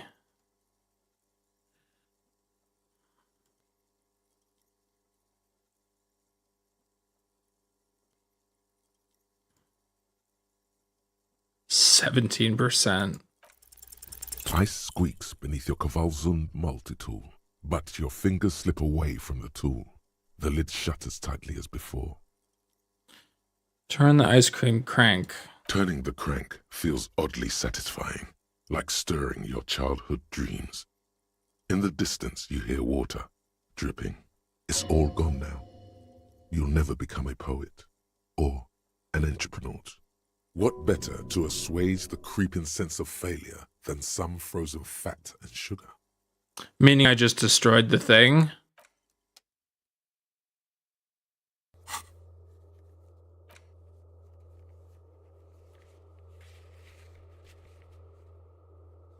Or it just didn't do anything. I guess it just didn't do anything. Can I pry it open? This orange machine is buzzing like an old submarine. It has a hand-cranked Put ice cream skills churner on top into physical and instrument. an electric freezer that Oh. appears to be frozen. Okay, so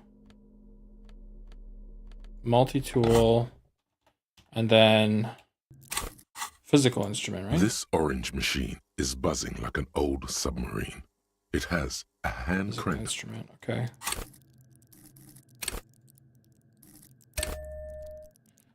So we do that. And also any clothes that will boost physical instrument.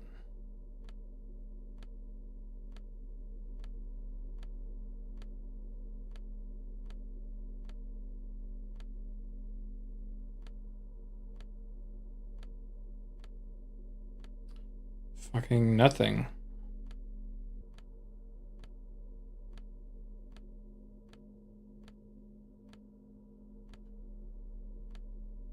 Oh. White tank top. This orange machine is buzzing like an old submarine. It has a hand-cranked ice cream churner on top and an electric freezer that appears to be frozen shut.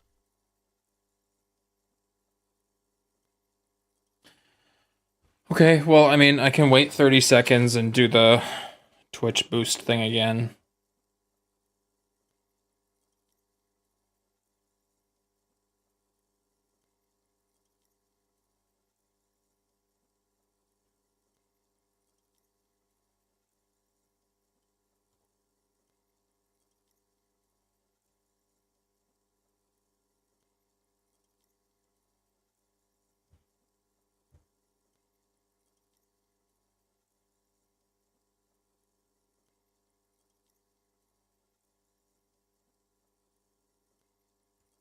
All right. Physique.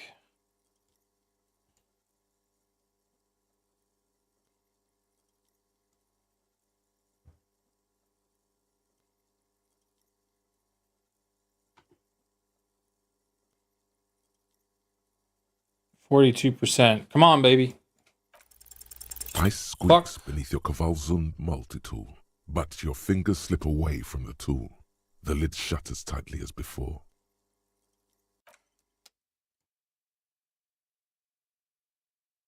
Two cables are plugged into the breaker box. The red one leads to the ice bear fridge, and the black something close to you. Very smart. Opening. Was it for this? This orange machine is dead still. It has a hand-cranked ice cream churner and an electric freezer. The ice around it slowly melting. Okay. We'll explore for a little bit.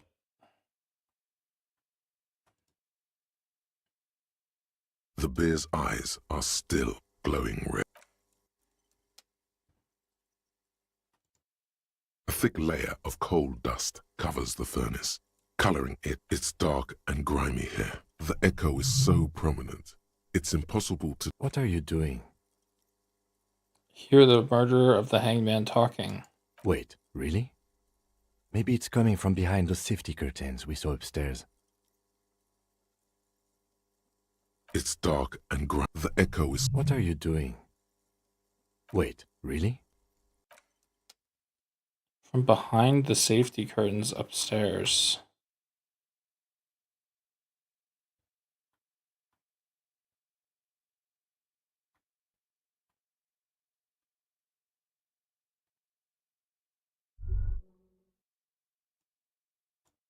Oh, it's you again. Are you looking for a die? Came to pick up my Very die. good. That will be 7 real for 1 custom die. Here's your amber die. There appears to be a small fly embedded within. It's like looking into a lost little world. Cool.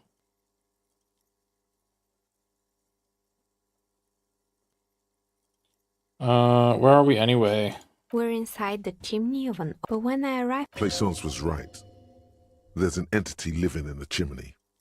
You should ask her about the curse. Does it mean she's unlawfully occupying a part of the house? Shameful. Creative.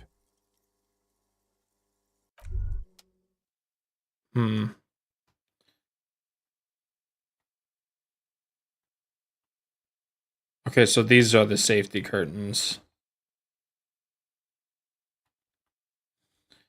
So that's figured out.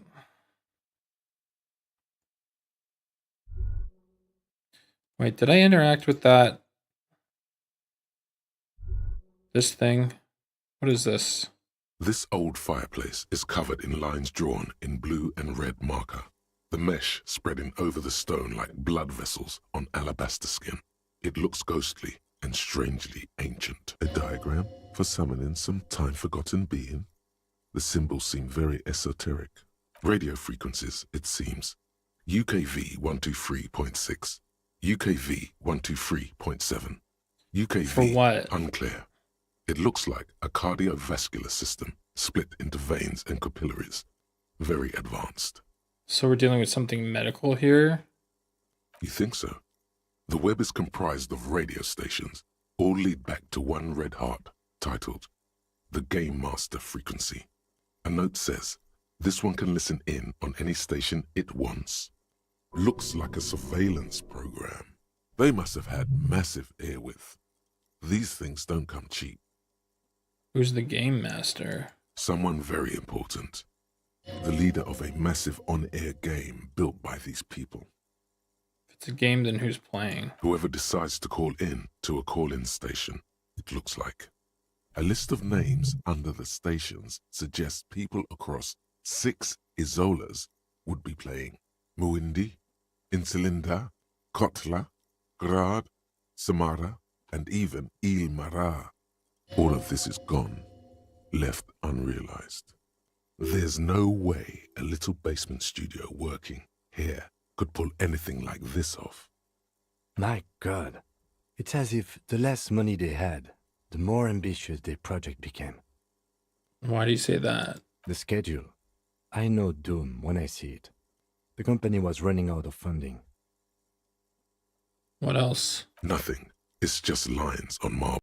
Alright. Seems like I did look at it, I just couldn't remember. So now I have any clothes available to me that boost my physique. I unplug the power. We're gonna set up here. This orange machine. We're gonna do is the dead roll still. for physique it has again. a hand-cranked ice cream churner and an electric freezer. The ice around it slowly melting.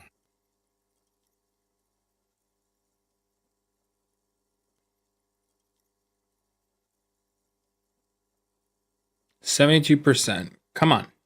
Open up. Ice Thank you very groans and much. howls under the strain of your giant Kvalsund multi-tool until the lid cracks open.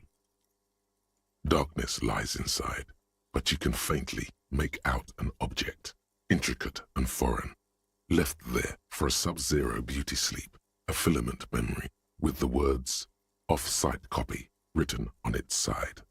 Disappointment washes over you as you stare into the almost empty ice cream maker. What?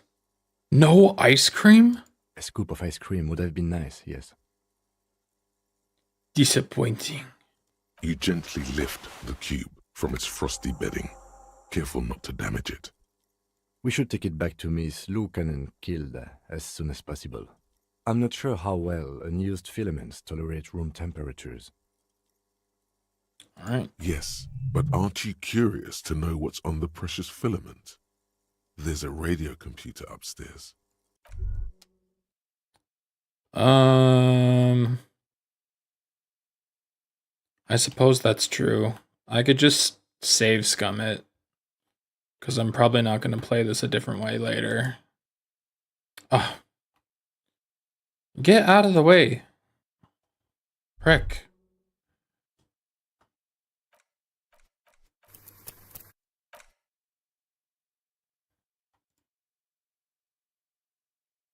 Tiles on the cube are like a smooth draw. The filament slides into place. The speaker comes to life. Static seeps through the machine's planar magnetic driver. An old lady greets you. Her voice sounds 100 years old. Good evening. Fortress accident en rue de Saint-Ghislaine. This is East Insulindian Repeat Station 1. Please repeat. Is this the offsite copy? I might have a password for the offsite copy. Good. Please repeat the password. Afterlife death. No, that's not it. What does she mean? That's not it. What's the password then? I don't know the password. Received. I will register this login attempt. Don't worry. Passwords have a way of turning up sooner or later. Fortress accident. Is there anything else I can do for you today? It's me again. Good, thank you. Please repeat. How can I help you? Good. Please repeat the password. Is it my birthday? Still no. This is the police. Please open this thing. I am contractually obliged to protect the privacy of the filament holder for stress accident. Without filing a warrant with Lintel, I cannot give you access to this filament. I'm afraid we are not doing that, unless we want to wait for a month. Now, can you please repeat? Receive. Don't worry. Fortress accident is thank you. Alright. Tiles on the cube are still smoldering. The filament slides out of its glowing nest. So is she gonna be pissed at me now that there's a login attempt logged?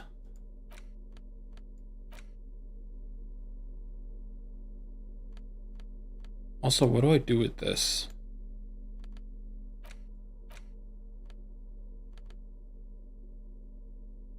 Unusual 13-sided die is made of amber. Fossilized mosquito has been trapped inside. Legs bent beneath. Look at the map tab in journal to see which white checks have been opened.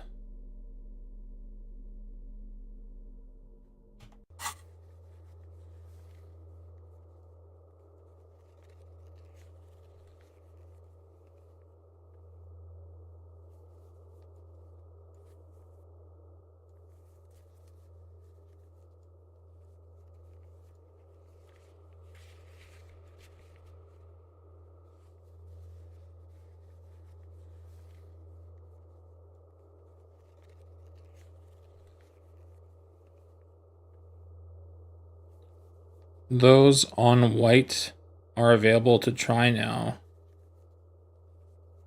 Okay. So buying the die unlocked rolls.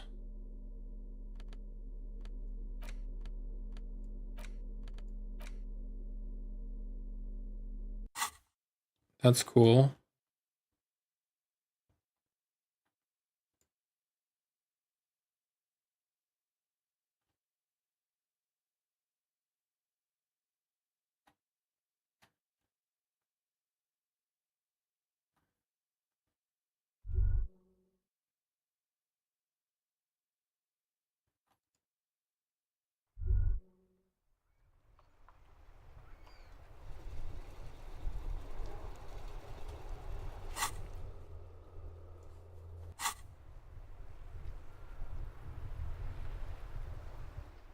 So did some of the rolls get easier?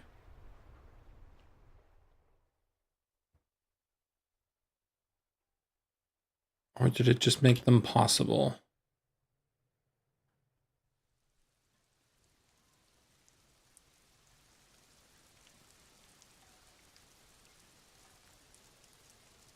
Just an ordinary wall. Nothing to see here. I'm just gonna roll it. Yeah. Why? Why must we stop? Because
oh, church is right there. Almost missed it.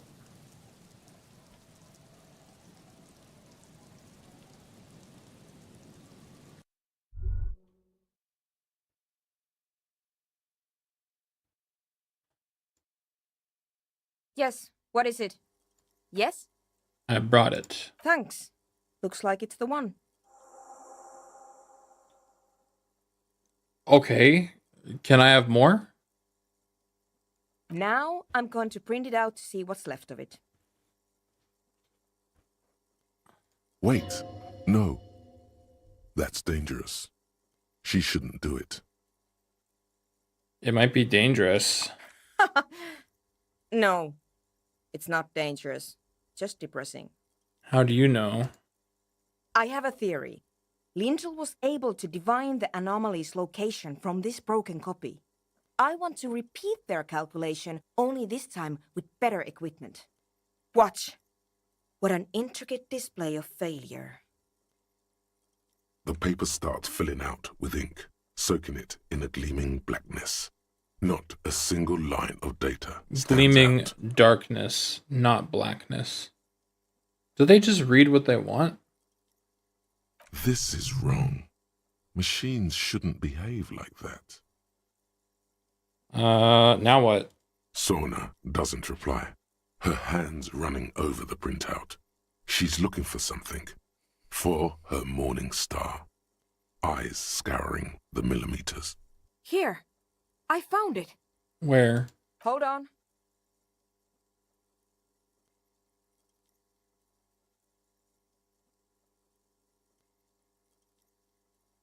I'll say nothing. Just give me a second. I'm almost I've never witnessed a programmer work before. done. I've got it. I found the location of the anomaly. You found the coordinates? I found the coordinates. She's beaming. You can feel it in your heart. Great job. Oh my god, congratulations. Thank you. So where is it? There.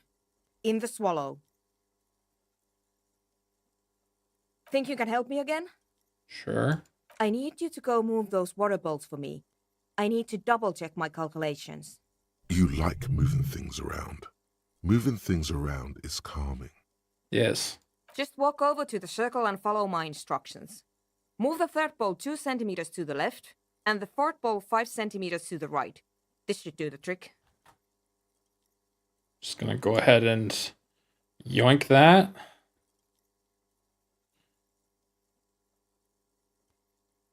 Alright, no Thanks. problem. Move the third bowl. The third.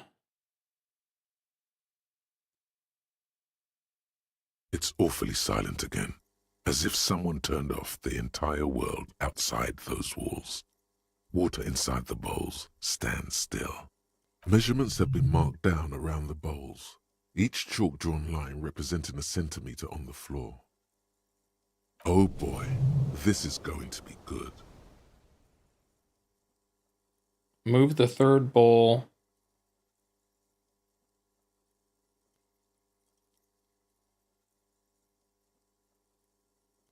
Two centimeters away. Why does it say third bowl from the left? It says just walk over to the circle, follow my instructions, move the third bowl 2 centimeters to the left, and the fourth bowl 5 centimeters to the right. I don't know why it says from the left. That's confusing. I feel like this is going to get Moves like a fucked. ghost without creating a single trace of sound. Some water spills out of the bowl, wetting the floor.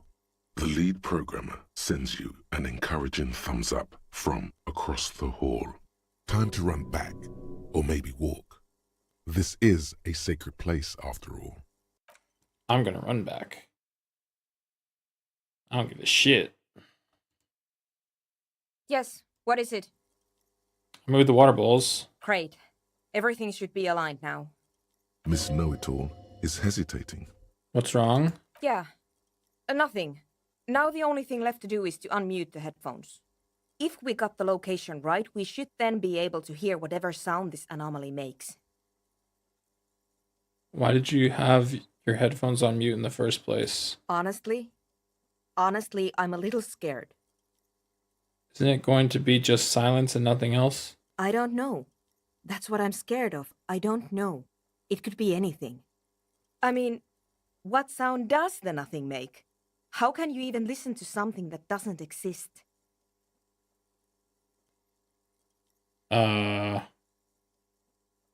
What if silence is only what surrounds it, but the swallow itself is... What? I don't know. I'm just scared. Maybe it's going to be something terrifying. Maybe it's going to tear the world apart. You're overthinking this. Maybe. Maybe I'm just tired. We just have to face it. Yeah. You're right. Let's do it. She puts on her oversized headphones, ready to press the unmute on the keyboard. The lieutenant takes a step back. And then, nothing. Nothing happens as Sona Lokanen-Kilda presses unmute on her keyboard. Nothing but silence. You can hear some small animal cross the floor in the chancel. It's that quiet in the sanctuary. Can you hear anything? She doesn't answer, her eyes closed and brows knitted together in a state of deep focus, one hand cupping the headphone. Well? Damn it. Did you hear anything? No, of course not. Nothing happened. Let's move on. Despite her fear, she was hoping for something extraordinary to take place. What do you mean nothing happened? No. No. My hypothesis was wrong. According to this, I should have heard something, if I got the coordinates right. Like I said, silence is only what surrounds it.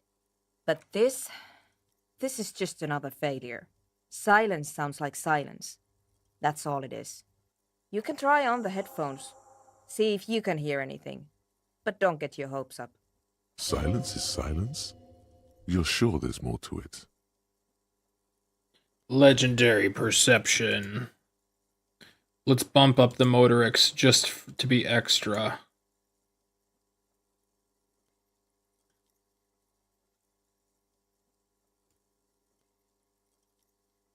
$83 becomes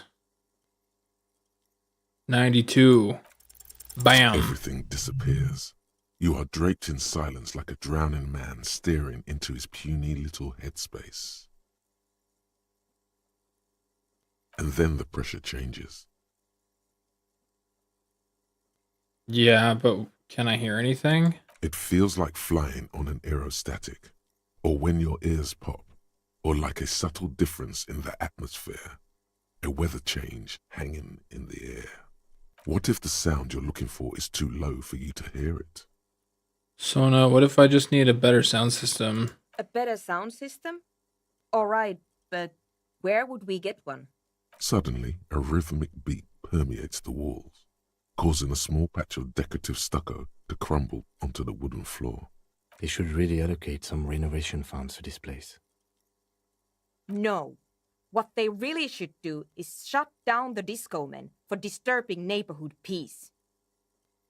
They could help with the speakers. You mean the speed freaks? Yeah. Of course. The speed freaks. They have a fantastic sound system. And you think they would help me? They would if you wouldn't mind them moving in with you. I guess I could live through a week or two of peaceful coexistence. Brilliant negotiating there, detective. As always. I'll go talk to them then. Sure. Let me know how it goes. Thanks. Of course, now it's 10 o'clock, so I can go talk to the pigs. But I'm wondering if it's going to push me forward in the story, and I won't be able to do that. And the speed freaks are right here, so it's kind of more convenient.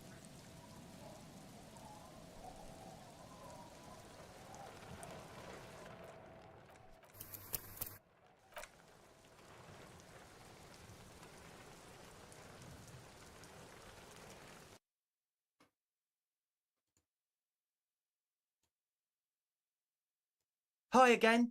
So, Church yes? again. Good news. What's I the managed to deal? convince Suna. We are grateful, Copman. You're an augury of a new era of Nordic dance music. You're going to have to share space for a couple weeks until she gets her research finished. That's fine. We can manage. And what about the side business? Have you made up your mind?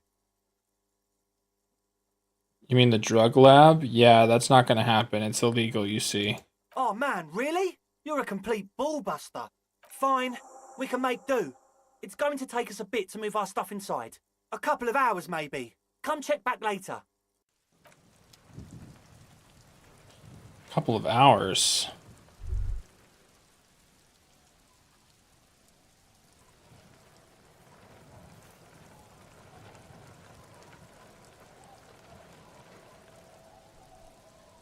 Seems like it took less than that.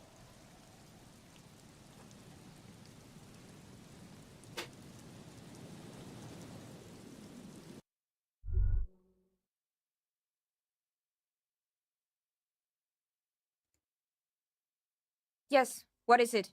How's the project going? I see your neighbors have moved in. What? What How's- did you say? I said, how's the project going? I'm glad I can't hear their shitty repetitive music. That's actually kind of nice. I can't hear you. The project. Oh, the project. It's not going well. Why? There's that guy. I need him to plug a 3.5 cable into the auxiliary input so that I can route the audio signal through the mixer into the speakers. Sorry, can you repeat that? Head. A 3.5. Why don't you just ask He him? doesn't listen to me.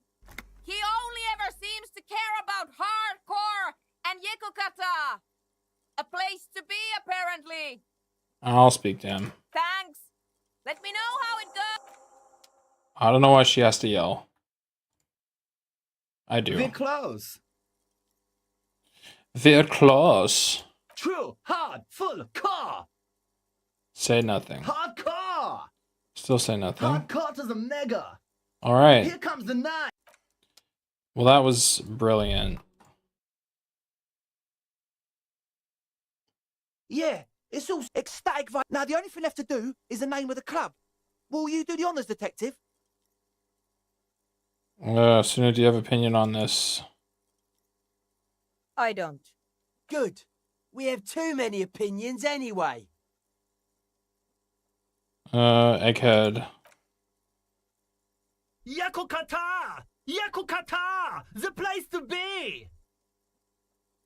Yeko Qatar, the zone of ecological catastrophe. That's too morbid, Egg. Got anything else? Hardcore! Hardcore to the mega! No, it has to be bigger than hardcore. Yes, it has to be even bigger than hardcore to the mega. It has to be bigger than the scene. Andre. The name. Everything I managed to come up with sounds just wrong. Andre's overthinking it. Yes, you should do it, detective. Noid's right. You've helped us so much. It's the right thing to do. Sell. How about something simple? Like the club? Too modern. And too ironic. We don't want ironic. We want real. Real and true and beautiful. Noid. Like the amnesia. Like the... I can't remember the name of the club, Amnesia. Amnesia! It's not amnesia, guys. Alright. Kim. I wouldn't. I wouldn't build a club, and I wouldn't name it either. An underground place with no name? Sounds like something the Crabman would say. We're not going with anything the Crabman would say. Why not? The Crabman has ideas, Estelle. God damn it. Ideas from another level of consciousness. Not gonna talk to the crab man. I don't care. I don't like the Crabman. You have? Well, what's the name? Oh, it's the name.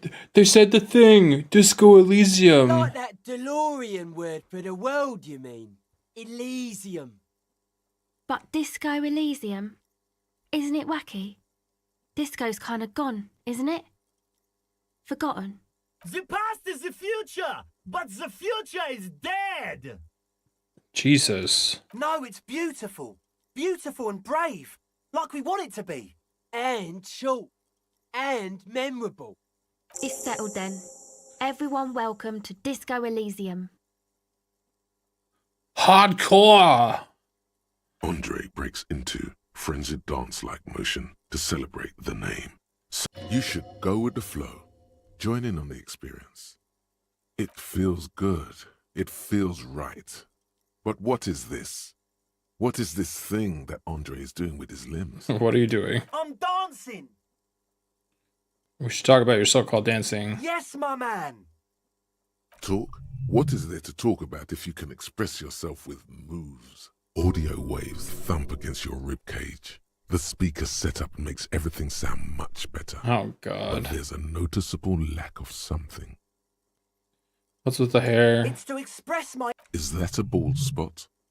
It's hard to tell for sure, with the fused together spikes, but it looks like he's balding. Is it important to be an individual? Of course it is. Otherwise, I'd just be another poor guy with no education and no money. General issue, man. Now I'm all that, and I have radical spikes. Or is it because you're balding? Or because I'm balding, yes. I want to fuse the remains of my hair together before it leaves me. I want to show my hair. I don't give a fuck how old you think I am. I'm 20. How old are you? Not 20. Okay, fair enough. Maybe it was a bad idea. Anyway. Let's try and dance, even though it's impossible. You close your eyes and dream of the shapes your body should form to bring this strange music into life. For now, such ferocity of motion is beyond you. Okay. But just imagine the moves you could pull to this futuristic beat. The limbic system is one of the most bizarre voices. Puts a grin on your face just to think about it. Even a failed attempt gets the juices flowing and repairs some of the damage done by battles lost. Sure. If you up the dose and truly dance, who knows what will happen? Salvation. Goodbye, officer.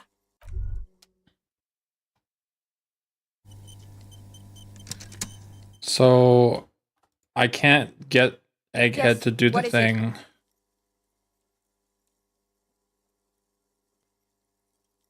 Have you seen the Crabman?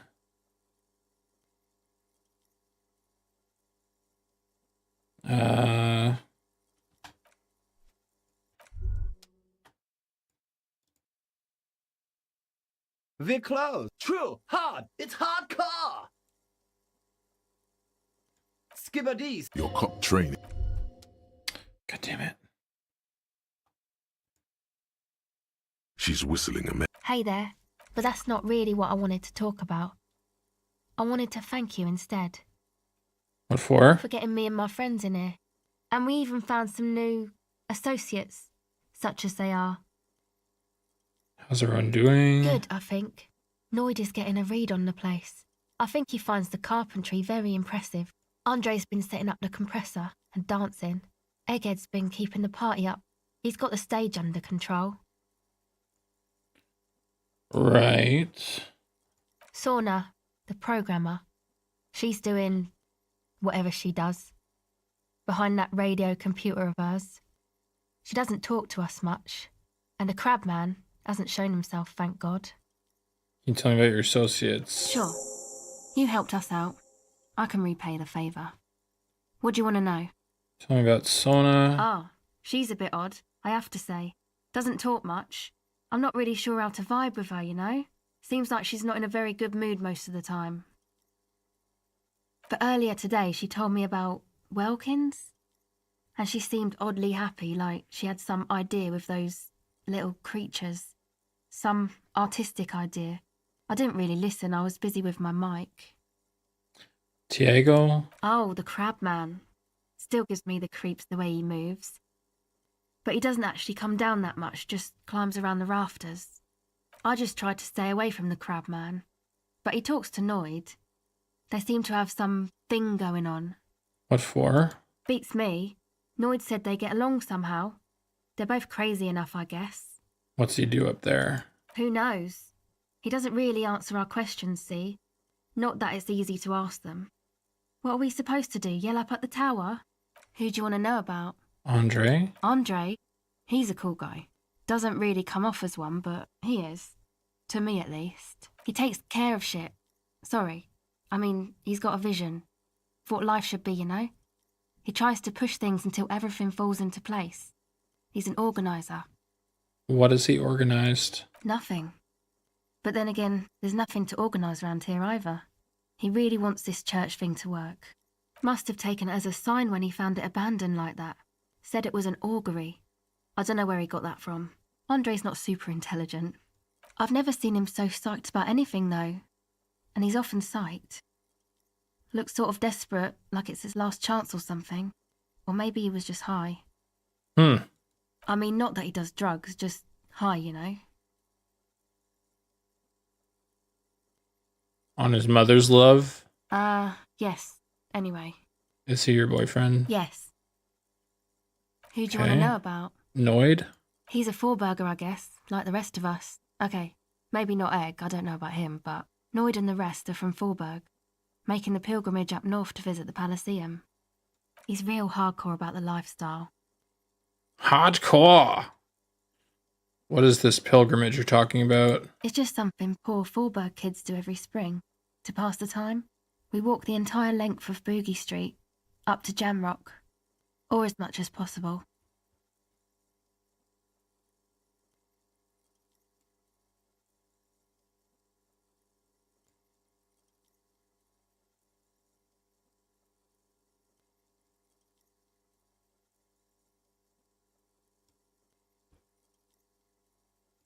I don't know, man. Have you been down Boogie Street?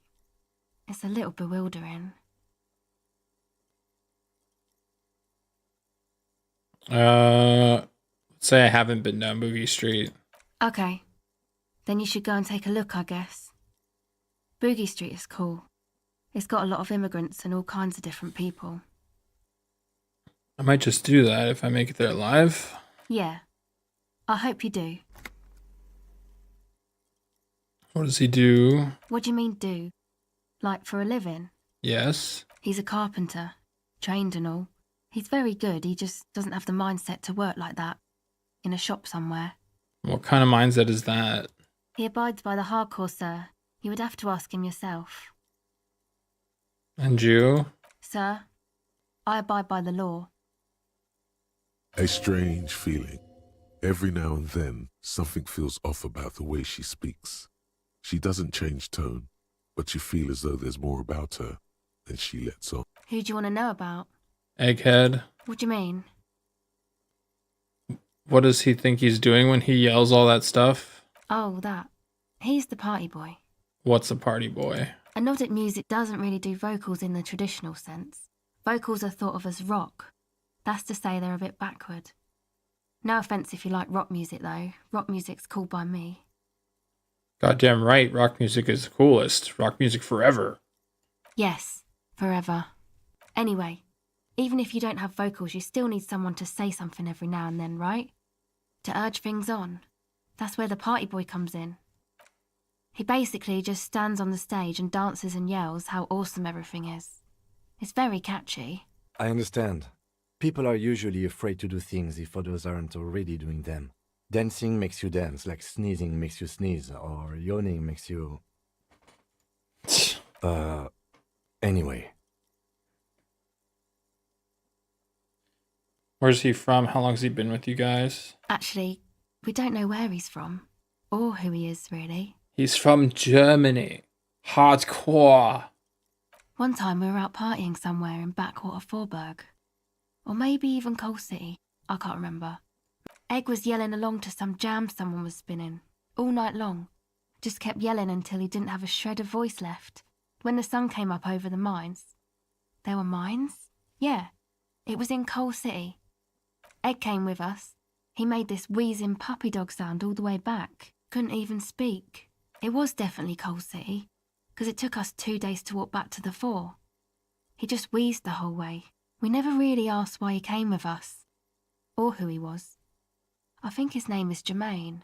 People are sweet. You can see it must have been a great night. The memory causes her to go silent for a moment or two. You wish you'd been there.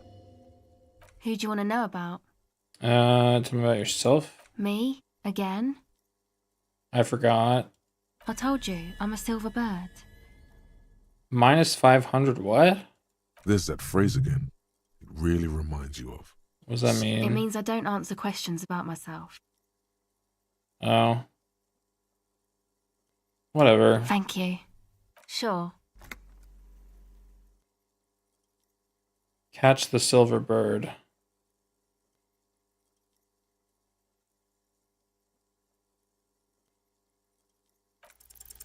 The silver bird has already flown away. I will catch it later. All right. Fairweather T500. Remember that weakness you were looking for in the ceramic armor? Like, maybe it can only stop small, fast projectiles, but a large, slow-moving pry bar would shatter it? Or, if I run an electrical current through it, maybe it will melt.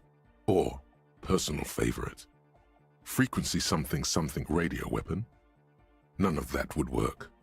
You need to shoot the part of the enemy that doesn't have Fairweather T500 on it, because the armor itself is invulnerable. Good news is, so are the armor pieces on you. +2 hand-eye coordination against enemies in FT 500 armor.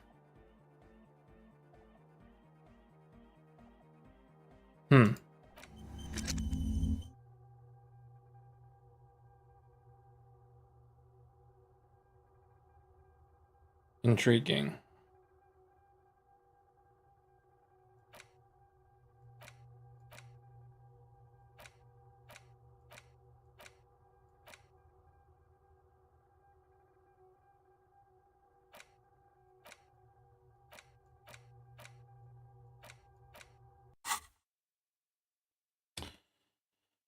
Well then.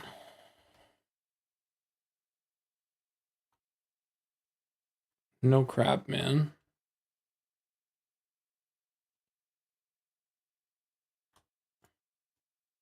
We're close. True. Hard. Full. Hardcore. Hardcore is internally coherent.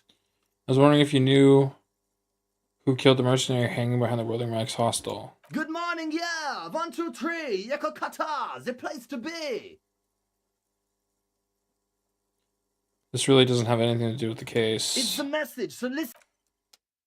We're close. True. Hardcore. Hardcore. Internally coherent. Good morning, yeah. 1, Why 2, is this 3. Yakokata The place to place to be. be? What does that mean? Yakokata is a hot. The hardcore place. All right. Yes, what is it? The swallow, you mean? What about it? Great. Thanks.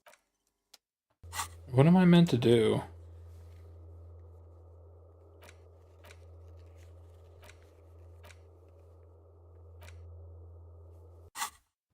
I guess I'll go talk to the lady now.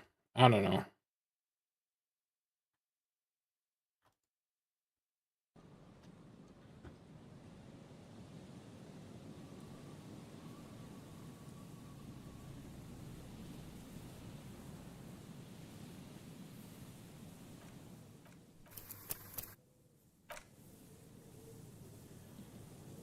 Put your hands where I can see them.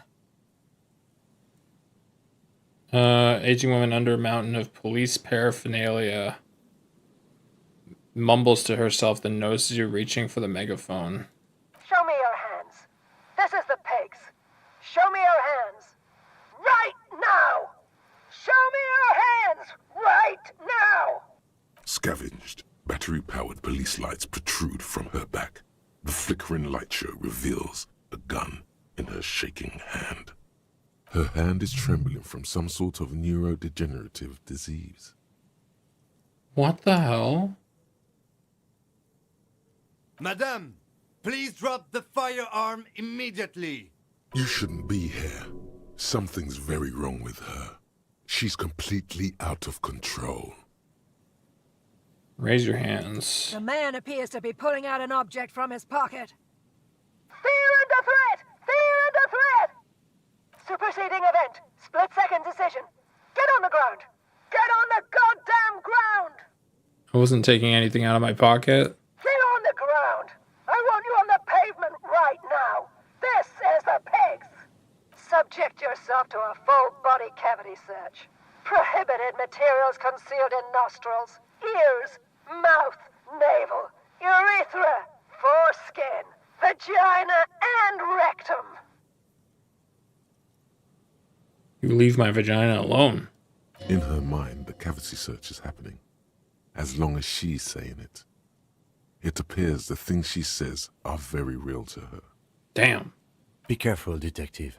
Don't do anything that might set her off. Time to get my gun. Just charge at her.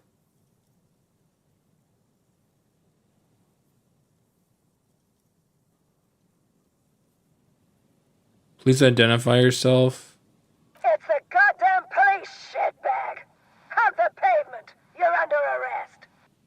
As she waves her hands, you notice familiar-looking ampoules and packets sticking out of the mountain of police gear on her back.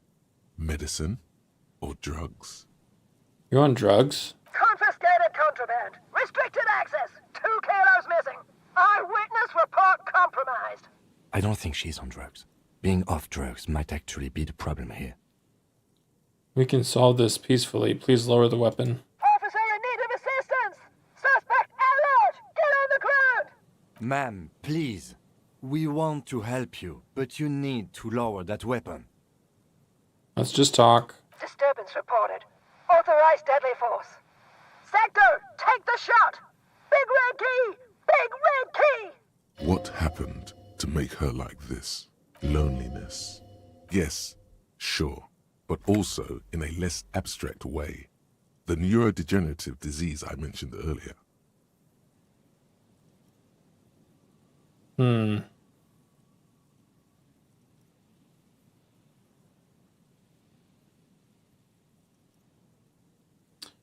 You're not the police. We're the police. Back up. Back up. Back up. Status unconfirmed. Yes, I'm the backup. Here to back you up. You are? Mr. Moran? No, Aggravated assault! Man down! Suspect on foot! What's the situation, officer?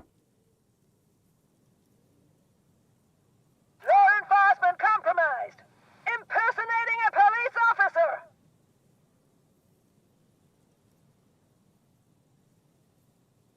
officer! Yee, I'm in full RCM lieutenant's uniform.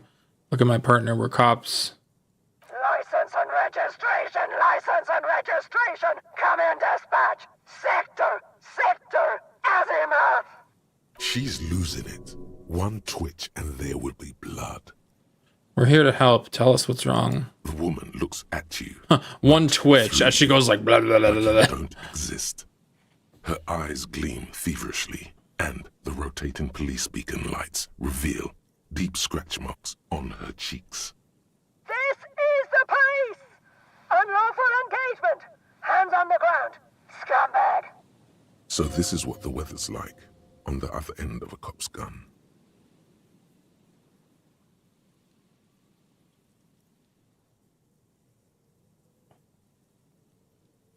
Hands going on the ground. Fascinating.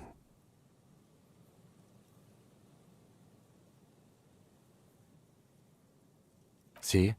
This is what happens when we are not around.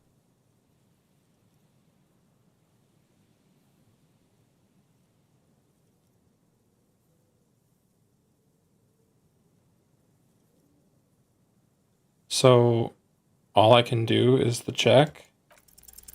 Here's the plan. Drop the multi-tool and immediately dart right. The noise will startle her, allowing you to close the distance. Left hand grabs the barrel, right one breaks the wrist. Holy, some Sherlock Holmes shit. Step 1, discombobulate. No, that won't be necessary. Look closer. The gun, all 3 barrels, red and blue light shining through. It's not loaded. I'm almost certain there are no bullets in that gun. I've been thinking that too, but it's impossible to tell for certain in these lighting conditions. The gun isn't loaded. What?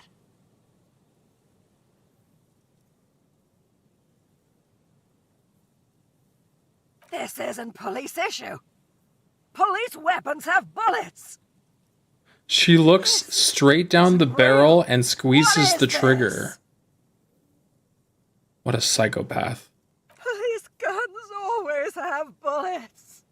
What is this? Why did you sell me this? She looks devastated. Grab the gun right now.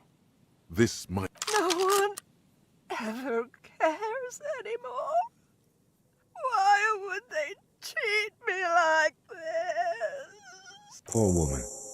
We need to figure out what to do with her now. What the fuck? Nobody's ever around. Nobody ever comes to visit me. We're all here. The woman stands in front of you, motionless, unresponsive, almost like an inanimate object now. A mountain of police paraphernalia. In there she is alone, trapped in a world of blue and red lights. What do you think is happening? She's in a stupor. I've seen this before. God knows for how long. Could be days when they get like this. Why was she like this in the first place? Honestly, I don't know. Dementia, probably. Dementia and Channel 8 and loneliness. Neurodegenerative disease. Could be. Her hands were trembling and she did seem uncoordinated. But what are we gonna do with her? Should we just arrest her? I don't think there's any need for that. In her current state, and without a gun, she isn't really a threat to anyone. We could let Titus know. This is a perfect problem for the local peacekeepers to handle. They might even know her family.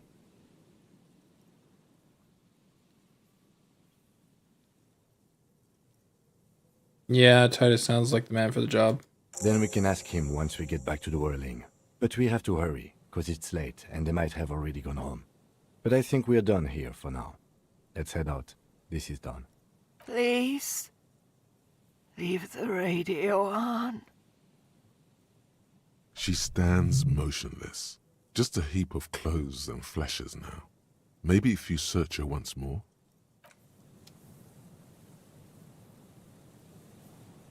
The woman stands slumped. She looked, is one of those things a police cap? There were narcotics in there too. You're thinking of taking them. Do. Pick up the RCM cap. She doesn't even flinch as you reach out and disentangle the familiar-looking lieutenant's cap from her mountain of RCM paraphernalia. Oh, is that yours? It's hard to say. It's been so long since you wore yours. I think so. The lieutenant nods. And confiscate the narcotics. You take the vial Yoink. of Corolidon and the bottle of speed as evidence. You might not want to take those. You seem to have a slight problem. No, it's fine. I'm confiscating these as evidence. Sure. I guess that's fine. Shake her The shoulder. old woman doesn't react to your touch. Alright. Well, that's that. We've got a gun.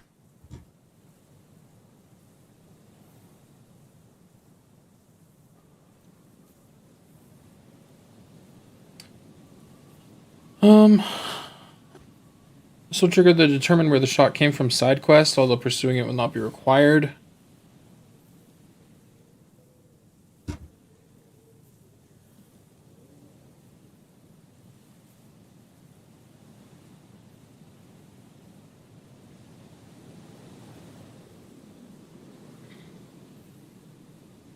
Your task is to look for bullet residue in 3 places. The first is at Land's End. The area is reachable by going north along the narrow path between the church and the abandoned Feld R&D building.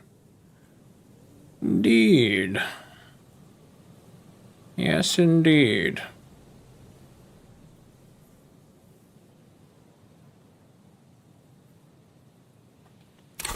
I guess... Oh, I already maxed my visual calculus. Fine.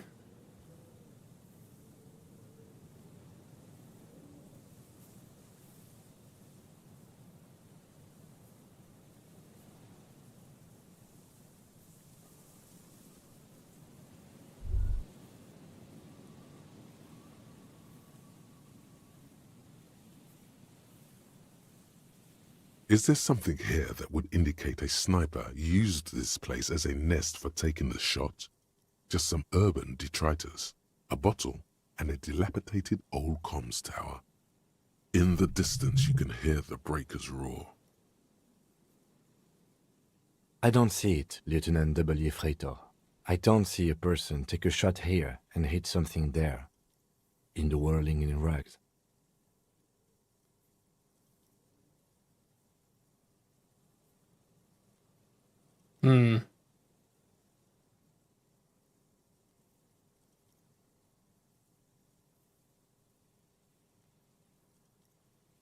Maybe the campfire was used by the perpetrator? To warm his hands before pulling the trigger? Perhaps, but anyone could have made this. The coast is specked with fires this time of year. Truthfully, this seems like a very poor choice to take a 1.2-kilometer rifle shot from. Visibility is awful. There's water vapor everywhere. I think we can rule out... Biddable Prime, was it? Maybe they climbed the comms tower, took the shot there? It's not possible to climb that ladder. And even if it were... Took the chute there. There's no platform up there to aim from. There's no, like, spell checking when writing all this out? Come on. The hell? Anyway, what about the cigarette butts? Those? A smoking assailant who favors Tumutiri to Astra or Johan? Cigarette butts are everywhere. This is a common brand for all men. Still, you felt it was important enough to make a mental note. There, 1.2 kilometers over the cold water of the bay, blue from the distance and the air, you see the smallest rectangle, barely visible. It's glowing in the dark night. The lights are on. Glazia must be in there. Looks like she kept her promise not to go out at night anymore. Alright. The second shot, the boardwalk shot, is in the basement of the failed R&D building. This cannot be accessed until you're ready to pursue the suspect. Once you're in the basement, equip your flashlight, then look at the far right area of the basement before the turn into the tunnels. A yellow orb should appear over your head. If you have a decent perception skill, check this to reveal a new small area to the right of the wall. Walk into it and examine everything in there. So, pursuing the suspect. After concluding Titus's fourth interview, it will be time to pursue the suspect. Up until the player actually finds the suspect, they can still complete most side quests. Right. I don't think there's any other side quests that I'm interested in, to be honest.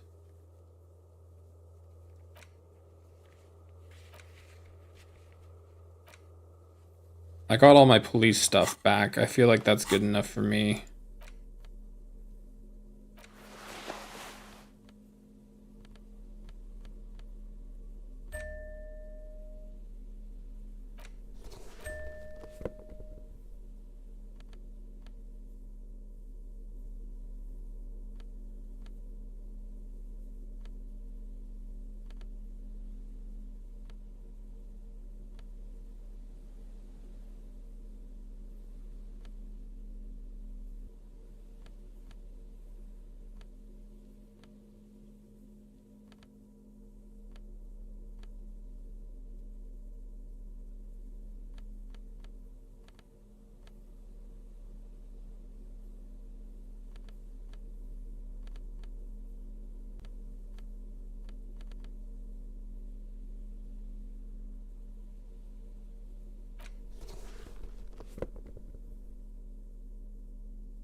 Oh, shit.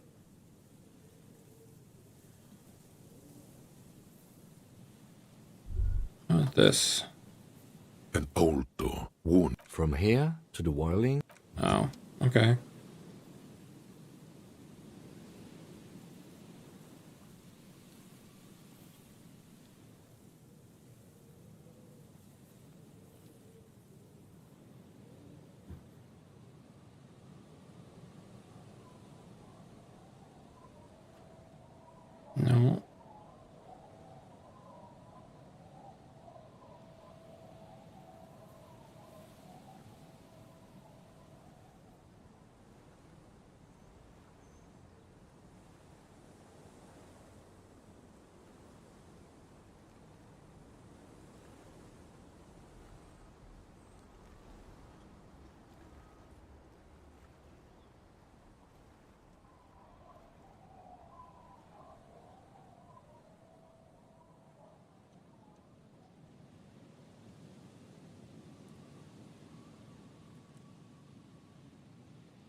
And they left for the night.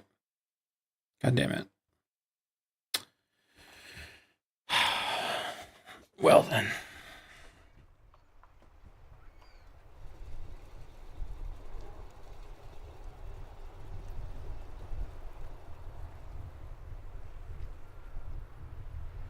Yeah.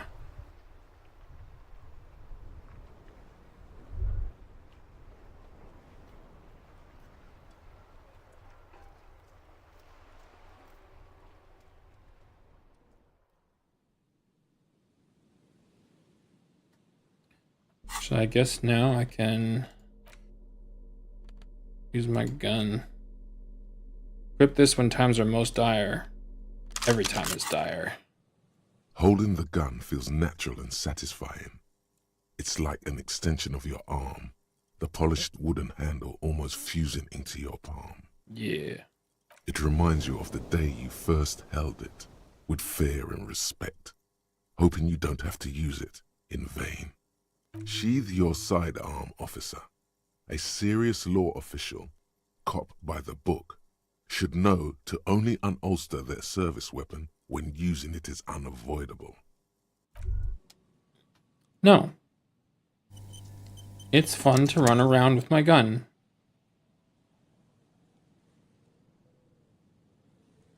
Besides, I thought I didn't have any bullets.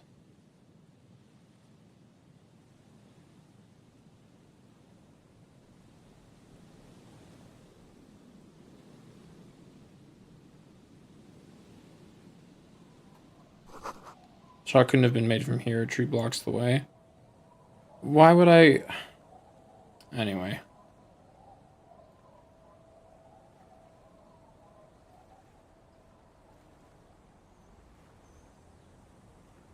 Oh yeah, this is where I sleep. It's getting cold. Good night, officer. Good night, officer. I'm gonna sleep with my gun. The bed is comforting.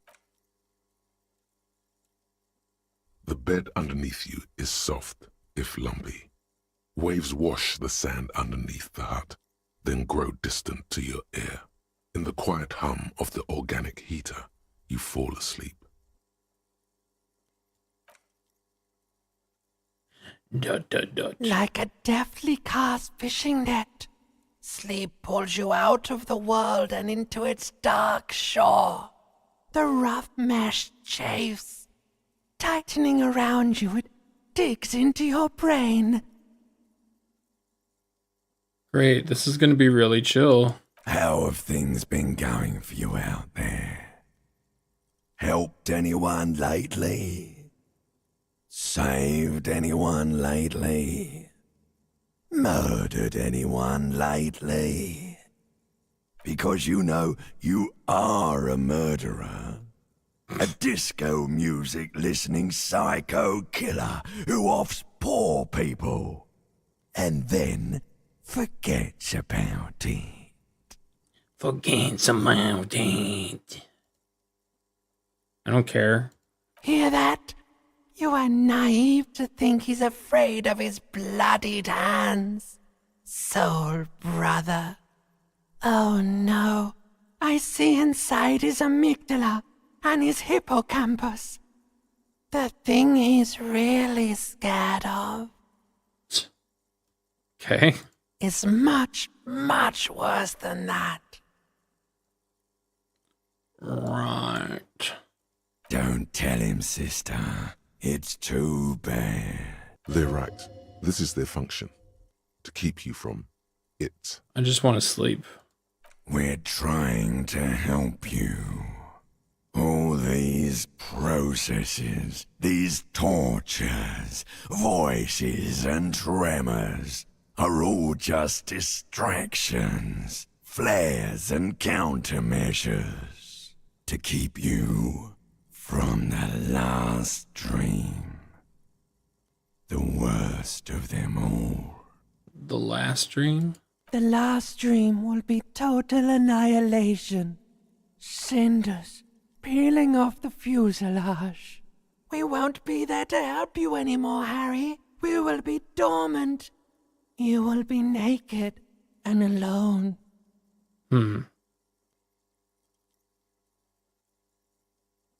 The air will smell of apricots. Of hell.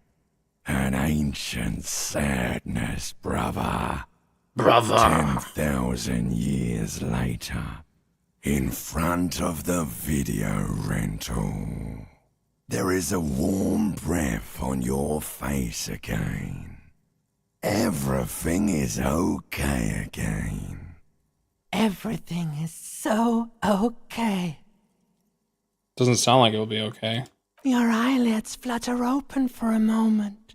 When you close them again, you sense the light of the room around you. You're back. In 2 seconds, the alarm will ring. The last thought in your head before waking is, maybe you shouldn't have seen that stained glass window in the church. What just happened?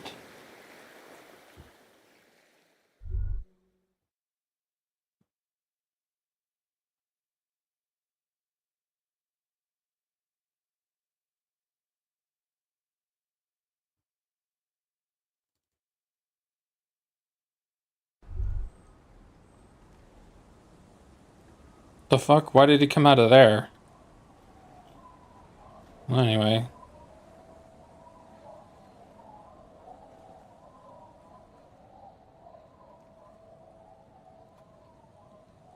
Doop, doop, doop, doop, doop, doop, doop, doop, doop, doop, doop.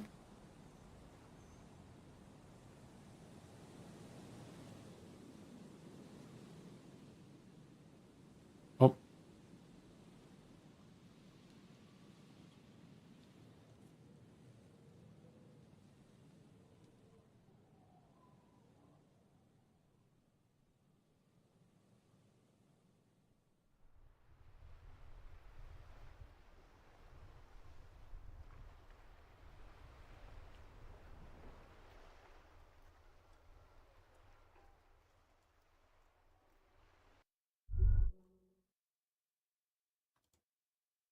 The Copper NATO is back.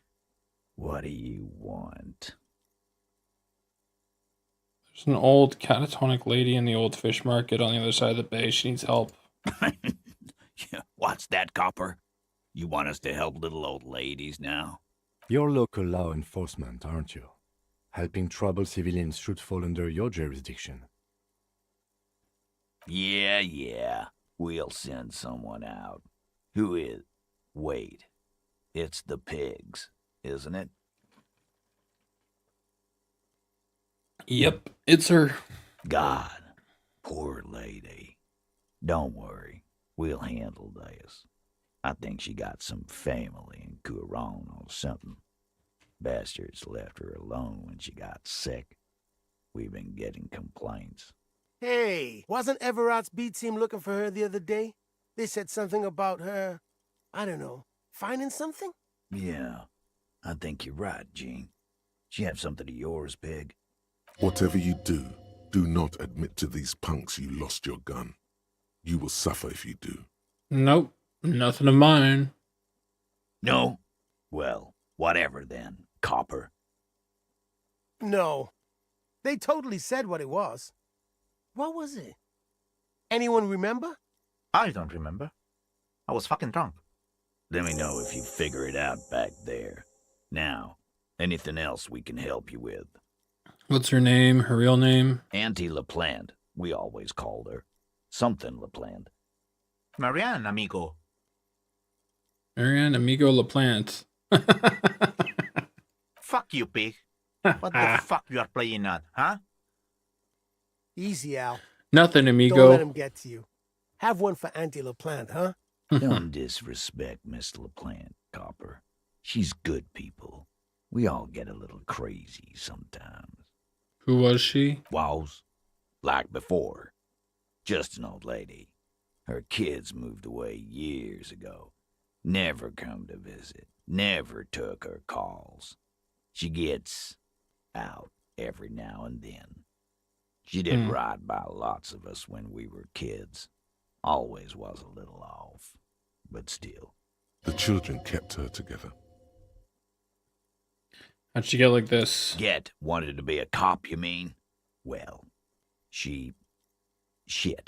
I don't actually know.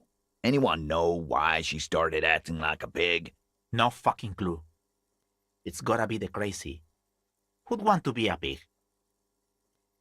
Someone who wanted to set the world right before it ends? Ever think of that? No, I didn't. Because I'm not fucking stupid, Polizonte.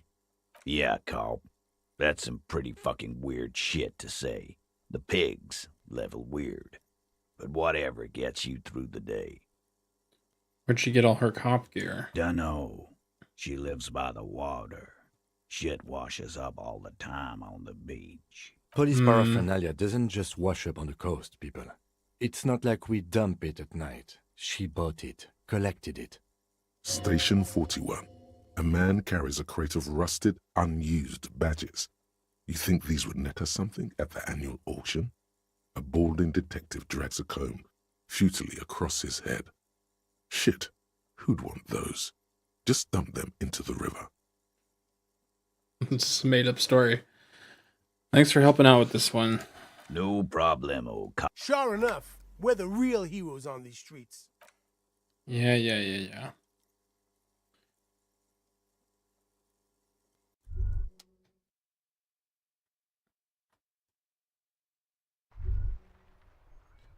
So...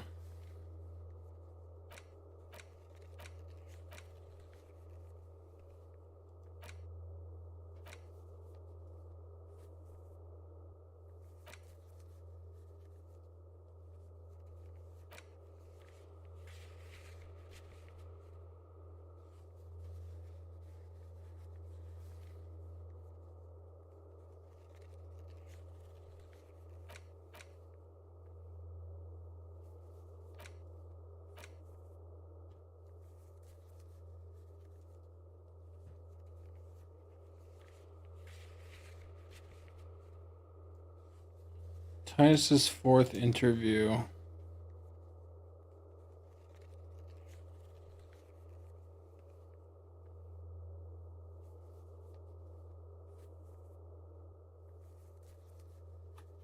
Okay, so I'm already at the part where I can pursue then.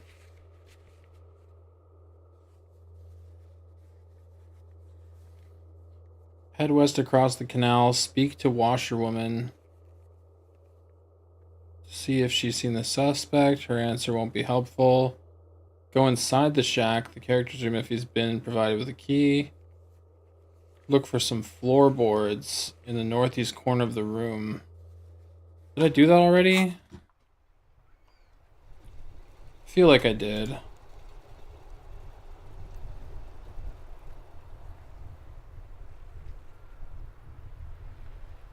Follow the trail farther to the northwest. A mural hangs on the wall. Examine it. You'll see a dialogue pop up. Perform a shivers check. The player is required to pass 2 shivers checks here. Without them, the game will not continue. Are you serious?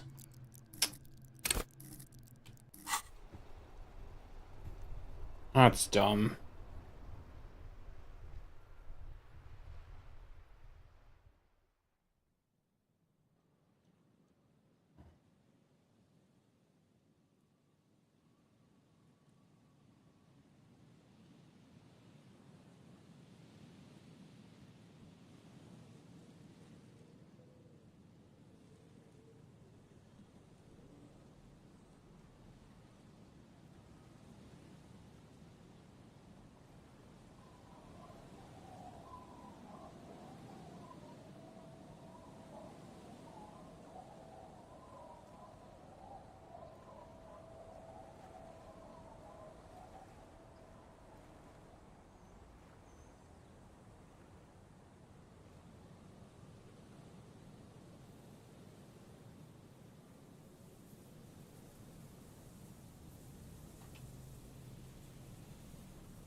You see, a slogan used to intertwine with the loop. Above the mural, a collapsed roof, broken windows set in walls that are cracking. and will soon also fall, and the coastal breeze rustling and sighing in the remains of the edifice.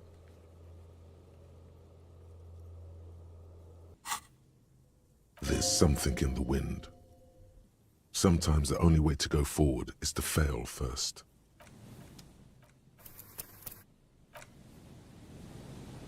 The once bright mural tower, indeed. Somehow you knew it was here. An urban ruin gutted by looters that once used to consume money and dispense warmth and light. You felt it before when it rained in Martinez, and you felt the cold of the rain. The feeling persists. It has been in you ever since. Could Ruby be in there? In there?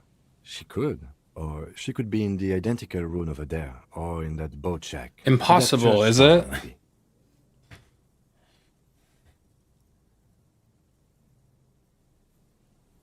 Heard Lena's true story, made that awful call, confronted the pigs, established the nightclub, found the jacket. Okay, so there's lots of things that give a boost. That's fun. Even though you're sure you succeeded, all is quiet. There is no cold hand brushing against your forehead, no rustle in the reeds. The wind has died down. The ruin in front of you is silent as a tomb.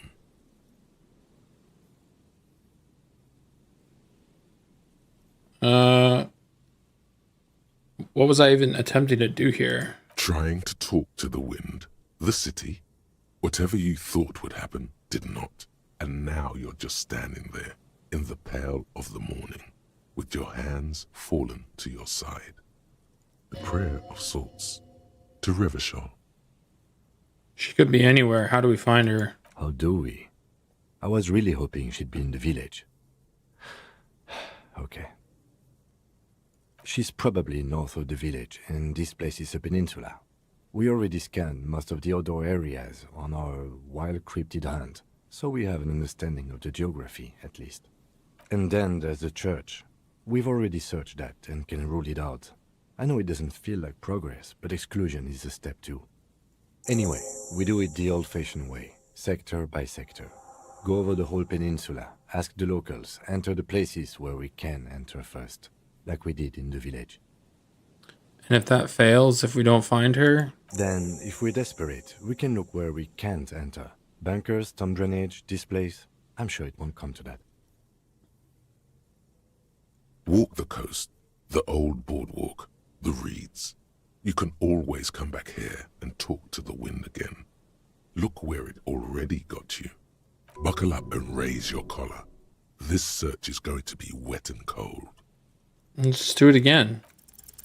Suddenly, there's a sigh, carried on the molecules around you, moving, flowing from high pressure to low pressure, like that of a woman emptying her lungs. She wraps the collapsing stone box in front of you in her breath, flowing through it. Where does it go? In through the collapsed roof, flowing down a concrete staircase to the basement, sweeping away footprints in the dust on the stairs, and then the beach below the boardwalk, its winding tunnels, a whisper away. She's down there.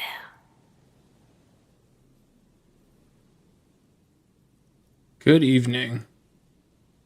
Thank you so much for the follow. I think she's down there, below this building. Okay. Why? The wind told me. So, how do we get in there? The doors were on the collapsed side of this building. They're gone, basically. Finally, my time to shine. There's literally a ladder right here.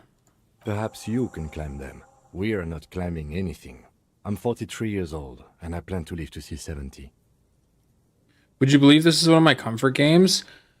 I feel like when people describe a game as cozy, this is one of the most shining examples of a cozy game. There has to be a way to use It's bizarre. force. Climbing sounds unsafe. And at times disturbing. Force is safe. But I Look can around see and why find it's something like to just break very if the chill ladder for fails. people.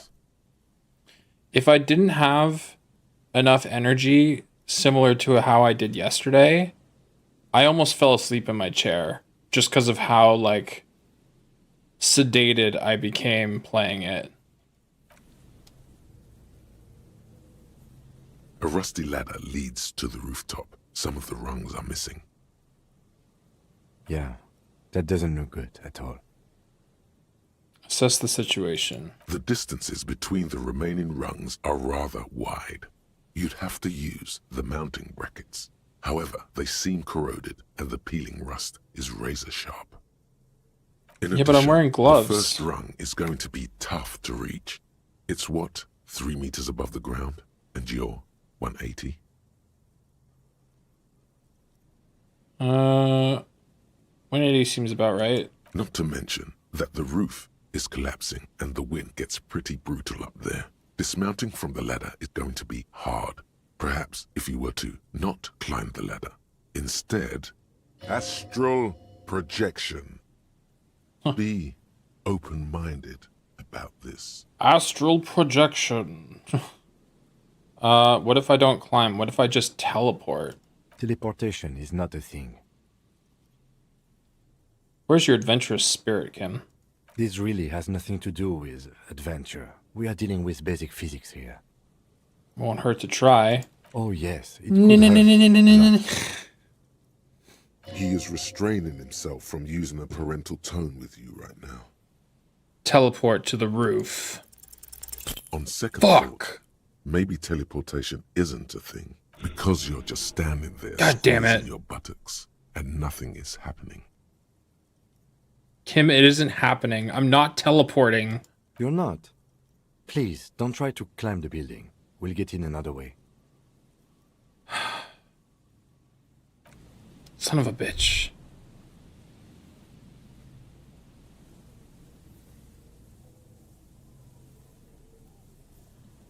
That's why you always hold right click. An old pipe peeks out from beneath the rotten boards of the boardwalk. Could this be an alternative path into the felled building? A building like this must have multiple doors serving various functions. Perhaps a basement access. Your eyes slowly begin to adjust to the darkness inside the drainage pipe. The lieutenant looks over your shoulder. Could we get into the felled building through this pipe?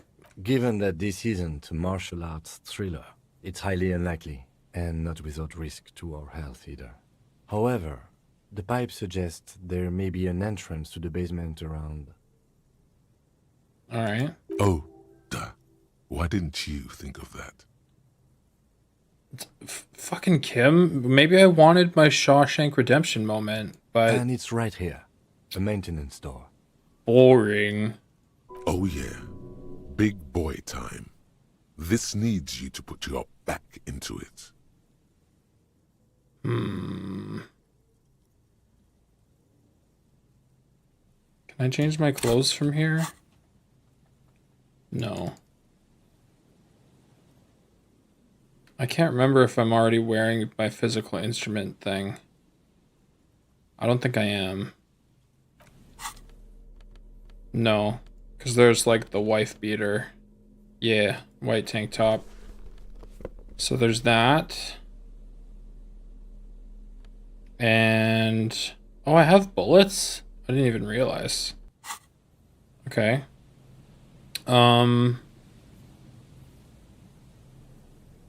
Yeah, back Behind here. the pipe, the maintenance door, rusted shut and half sunken in sand. So we're gonna go +1 physique, and I'll just minus the psyche. Just to give us as good a shot as we can. 72. Show me the money. You and motherfucker the lieutenant lean all your weight into pushing the doors apart, but you're not quite synchronizing your efforts. They slam shut again before you can enter. Let's take a breather and try this again later.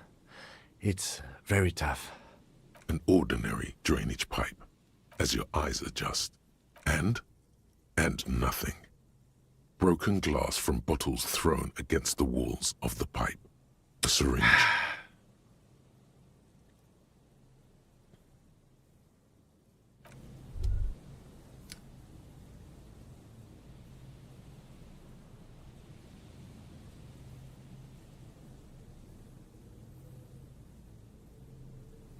Fully exploring the basement is a point of no return. Further, the act of exploring the basement will likely inflict several health and or morale points of damage. If the character has low endurance or volition numbers, consider backing out of the basement to go buy medicines at Freet before continuing.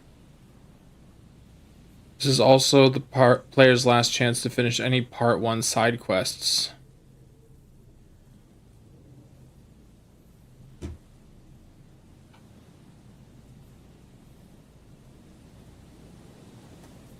So we'll go here.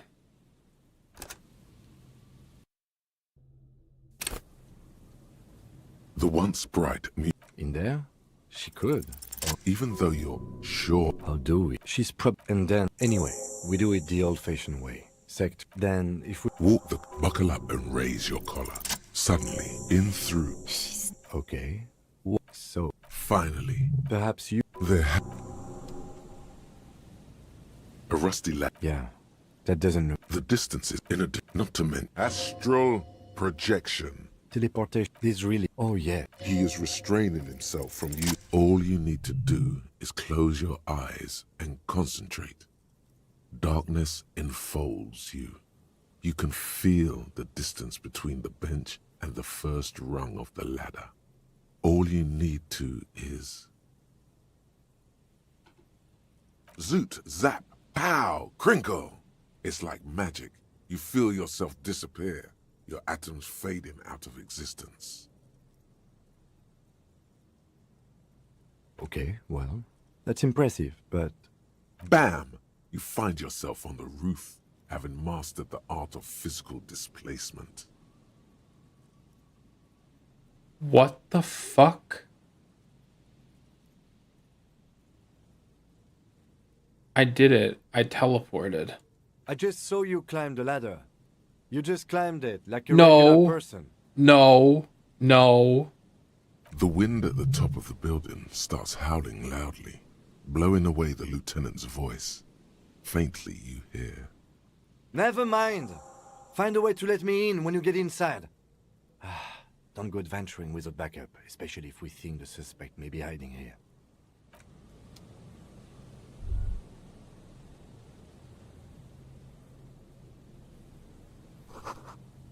It's been destroyed by artillery fire. Well, that was fucking awesome. I friggin' teleported, dude.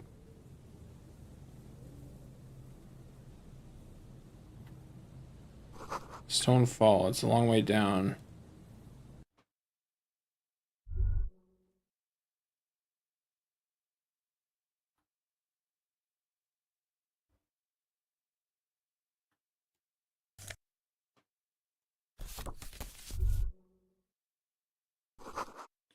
Glasses covered in crime and dust, you can barely see out. Uh-huh.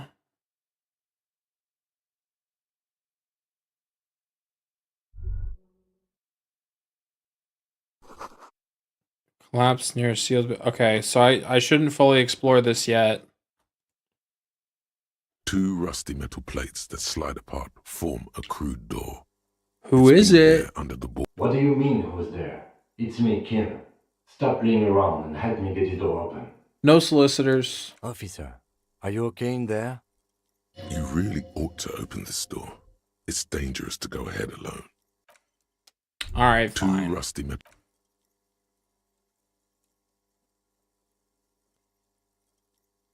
The doors seem to be on rails, but they've gotten jammed.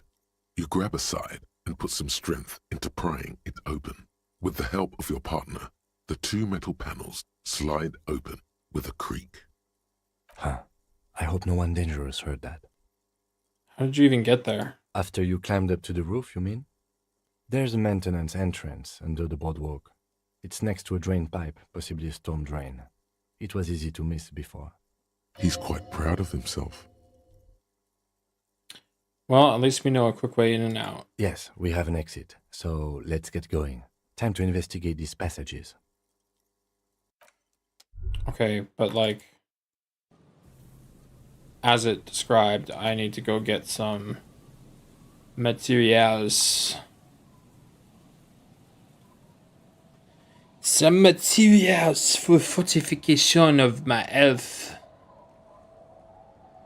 I need more health.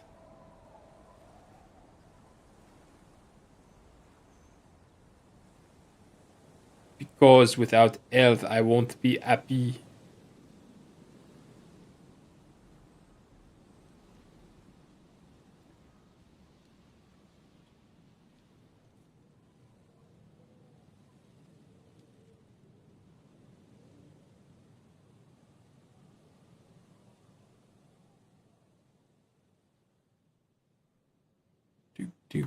Do.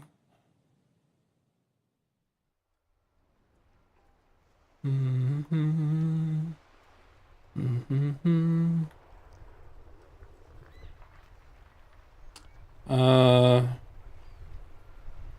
I guess I just want to go to Freet.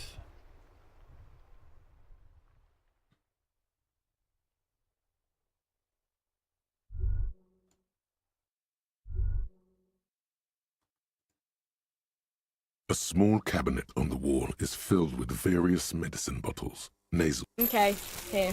I hope St. Batiste makes you feel better or something. Okay, here. I hope. Okay, here. I hope St. Batiste makes you feel better. Okay, here. I hope St. Batiste makes you feel better or something. Okay, here. I hope St. Batiste makes you feel better or something. Okay, here. I hope St. Batiste makes you feel better or something.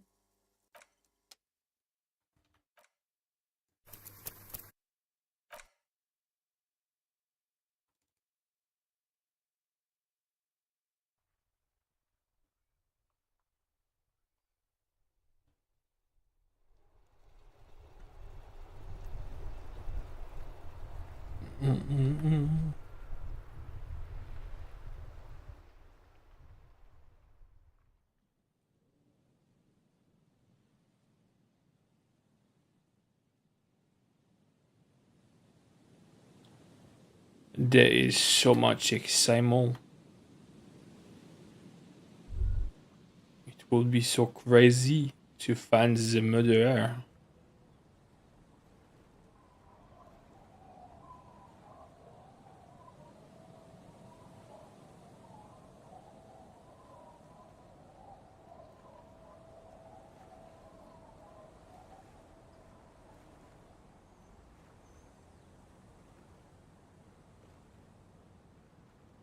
It will be so hardcore.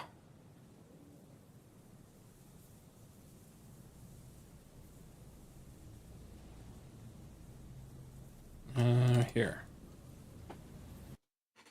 Okay. Save myself the walking. Let's go.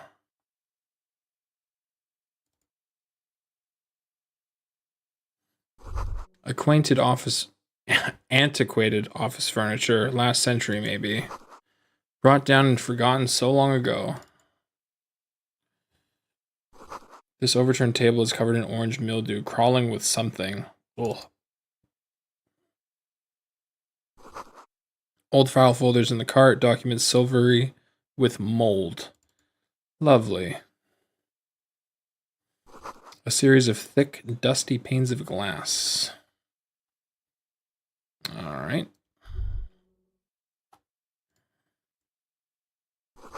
In the beam of the flashlight, a crevice in the wall.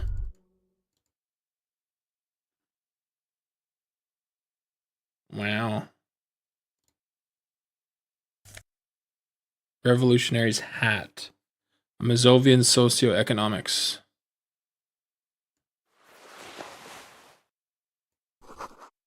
Stale fabric smell and dust. No one slept here in months. Revolutionary propaganda on the bunk bed. Ancient flyers and brochures. The same slit window you saw from the outside. Could this have been the killer's hideout? And this narrow window, the point of origin of the shot that killed the mercenary? Outside the window, the day is clear, and as mild as can be in early spring. Could the killer have used this as a hideout? It's a great place to hide, certainly. But there hasn't been anyone here in ages. Can't see the whirling in rags. The shot didn't come from here. Indeed. No one could get a clear view. Well, at least we've been thorough. I like thorough. The lieutenant's voice betrays a slight disappointment, which he glosses over by reasserting control. A mustachioed and mutton-chopped man, amateurishly depicted, gazes at you with sad eyes. The plaque reads, K. Mazov. There is a spider web in the lower left corner of the portrait. Okay.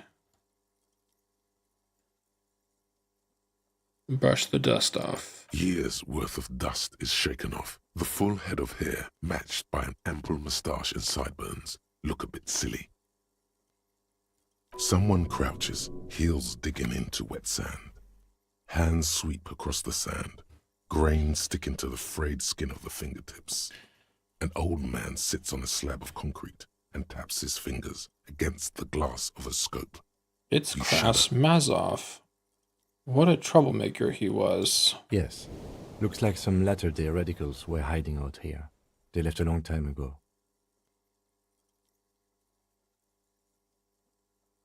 A long time ago, how? Half a century? This was probably part of the network of defense posts the communards built against the amphibious landing. I think the purpose of this bunker was to produce propaganda. It would have had radio equipment back then, but that's all been looted. What's with all these secret weapons caches and secret bunkers? We have found a lot of those lately. I guess what most people think of as history tends to linger in rundown neighborhoods. Martinez being what it is, no one has gone through the trouble of cleaning out the old bunkers. Maybe I should move in here. Seems cozy. I won't stand in your way, but only after we're through with this case. Could it be connected to the Mazov bust we found in the students' room? Millions of depictions of Mazov have been produced. They're not all connected. Besides, that looked like some student. The youths always go for this kind of stuff. Could someone have stopped through here recently? You mean like Ruby? No, I think we've stumbled on a piece of history. Alright. These pots and plates are full of dust and spider webs. Lovely.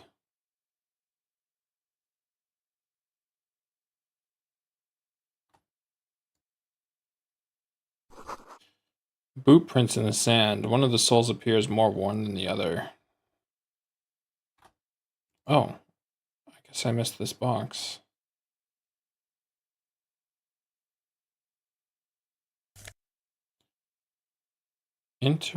Interisolary suit jacket. This isn't just glass. These are old computation components. These are computer components. Yes, filament memories. From the time when wires were cast in glass, slides with an inlaid nervous system. Hey Kim, look, old cybernetics. So it is. I think this is used to form a single system, slotted in the wall. So this is all that remains of failed R&D. The rest of the building seems to have been picked clean. How'd they do that and why? The how was a closely guarded secret. Something that was locked in safes in human heads across the river where they were manufactured. As to why, your fingers don't know. Could this be part of the failed playback experiment? These? No. These are old filament memories. I hope you're not expecting to find that device here. You will be disappointed. All you'll find here is pain. Alright. Duly noted. Is there something else? No, that's just the door.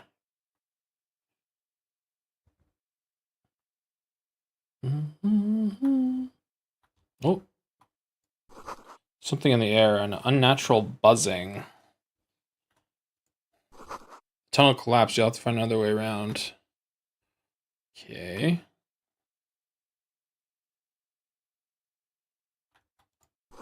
It's getting louder, the buzzing sound. There it is again, like a swarm of hornets buzzing under your scalp. A strange tingling you can almost smell. Lieutenant, do you feel something? No. What do you mean? A pain, a strange tingling. I don't feel it, but We should still be careful. There were footprints back there, and I'm pretty sure they were fresh. You really don't feel anything? No, but you are the sensitive one. Oh. He trusts your gut feeling on this. And the sand back there, do you think it's our suspect? Possibly. If she's in here, we need to plan our next step carefully. Once we detain a credible suspect, who knows what the Union and the Wild Pines will do? We'll set in motion events we have no control over. Keep calm. Go over the whole situation in detail. We found Everard's plan to take the harbor. Maybe we should tell Joyce about it. I leave that to your judgment. You already know what I think about cross-pollinating information like this. It's dangerous, but... He just can't be sure. Maybe it will yield something useful. How bad do you think things could get? Well, we are not responsible for what we can't predict, are we? I don't think the entire city will be razed to the ground. Let's try not to worry, he thinks. What do you think is waiting for us there? I think I see a cavern. Maybe more cellars? I think we've been careful enough. We still have the element of surprise. I wouldn't be so sure. You haven't exactly been sneaking. Or maybe not. Either way, once we go deeper, there will be no turning back. Yep.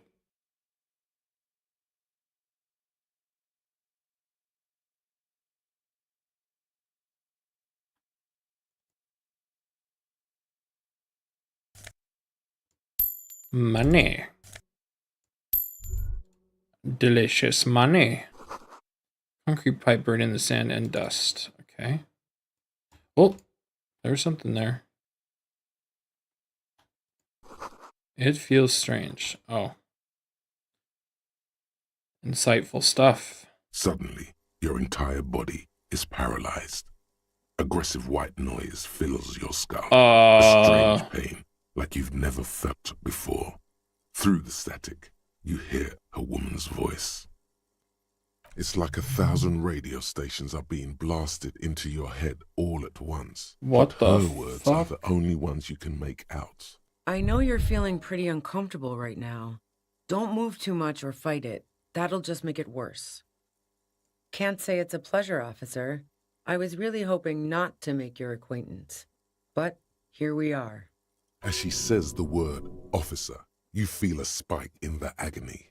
It sounds like the entire radio frequency range is screaming directly into your neural pathways. Don't cover them.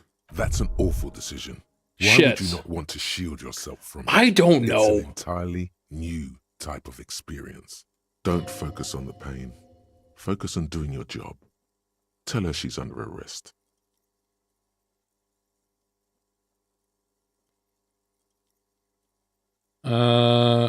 You're under arrest. Really now? Check this out. You're overwhelmed with a new surge of violent static. It feels like a blood vessel exploded in your brain. Are you gonna kill me? No, I'm not going to fucking kill you. But If you that had been are. my plan, you'd be dead already. All things considered, I'm being pretty reasonable here. I'm using a pale latitude compressor.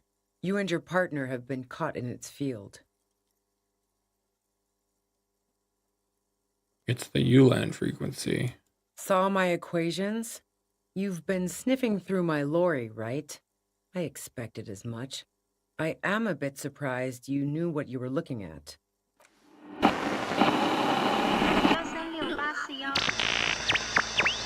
Why?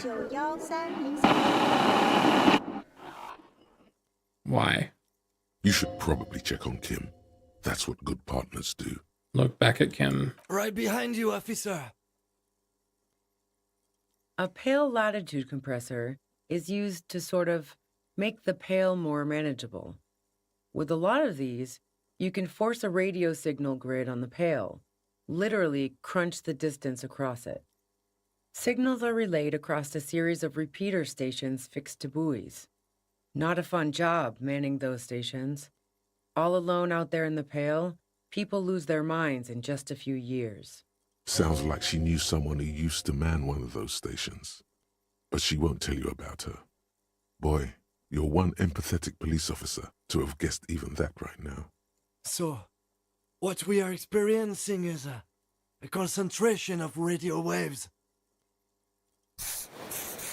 Precisely. This is an industrial strength paraboloid. It's meant for forcing dimensions on something that doesn't have them. Needless to say, the frequencies used are out of this world. At the upper limit is the large prime number generator station. It's used specifically for pale latitude compression. That's why you may be hearing some numbers. But you might also hear, or think you're hearing, local radio chatter. She's been holed up in here for a while with no one to talk to. Keep her talking, and you just might get an opportunity to break loose.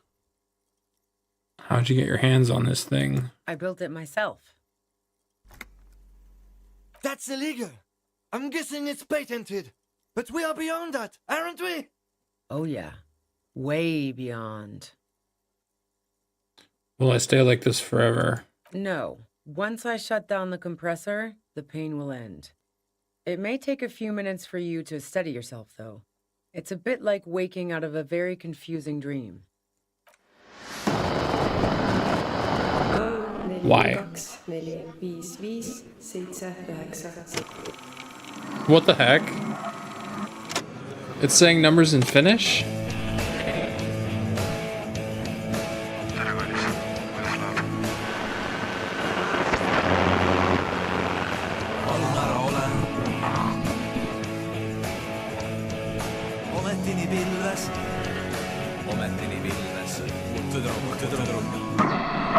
I don't think that's Finnish, though.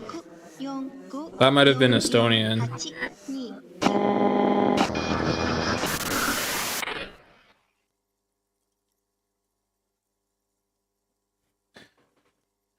They're like trying to create gibberish in this game, and it was going like, and then it started going, like, Kolme, Nelia, Kax, Vis, Seits, Uhtex, Seits. I was like, I comprehend this.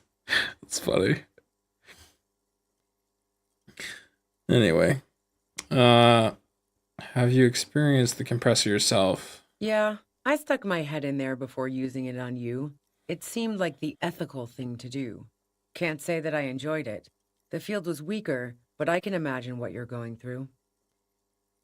This is all great, but let's talk about the man who was killed. Yeah, let's not talk about that shit. You were hunting me and fell into my trap instead. That's all there is to say about it. You just turn it down so I can ask you something? If you've got something really important to say, you can do it through the white noise.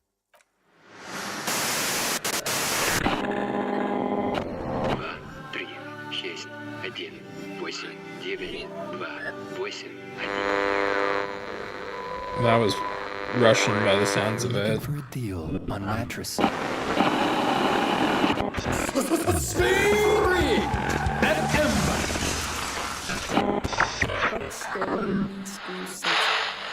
Okay, that's annoying.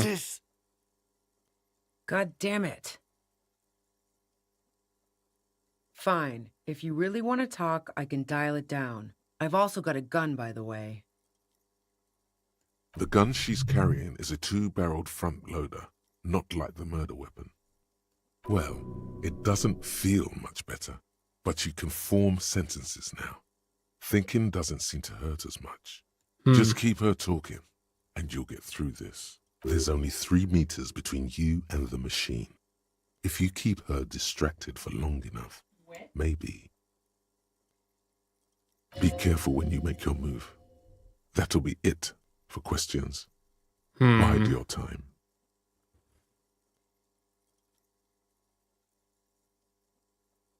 How did you know we were coming? I heard you in the passages, and I've been preparing for quite a while. By hiding bullets under floorboards? So you found my shack, huh? I'm not surprised. Her tone is bitter. She thinks she's been betrayed. She didn't rat you out, by the way, Isabel the washerwoman. So nice. That's one knife I didn't want to find in my back. Preparing for the worst? I was.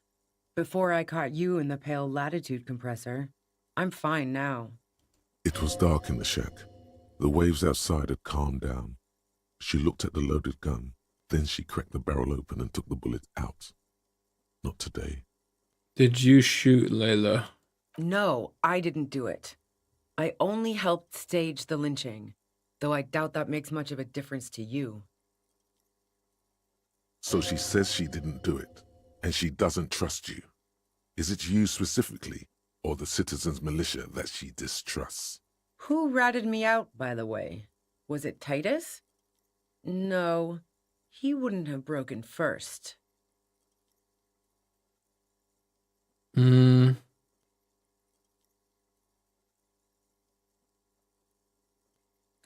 Class A was the first to share her suspicions. Oh, I knew the kitten had claws, but not like this. But she couldn't have known I was on the coast. How did you find me? Your own boys told us you're on the coast. My boys? The ones who you poached from Titus and Titus himself. What is this? I thought Titus and I had a decent collegial relationship. Oh, doesn't even matter. How can they be my boys when they're not even my friends? And those guys liked me, I know it. This is what happens to people whom people like. A dull despair is creeping into her voice. How the fuck do the rest of you get by? Wasn't you who called me the human can opener? It's not personal. I opened them up. I did, didn't I? And now you've come for me. Pfft, fuck them all the same. That did make her forgive them. A little.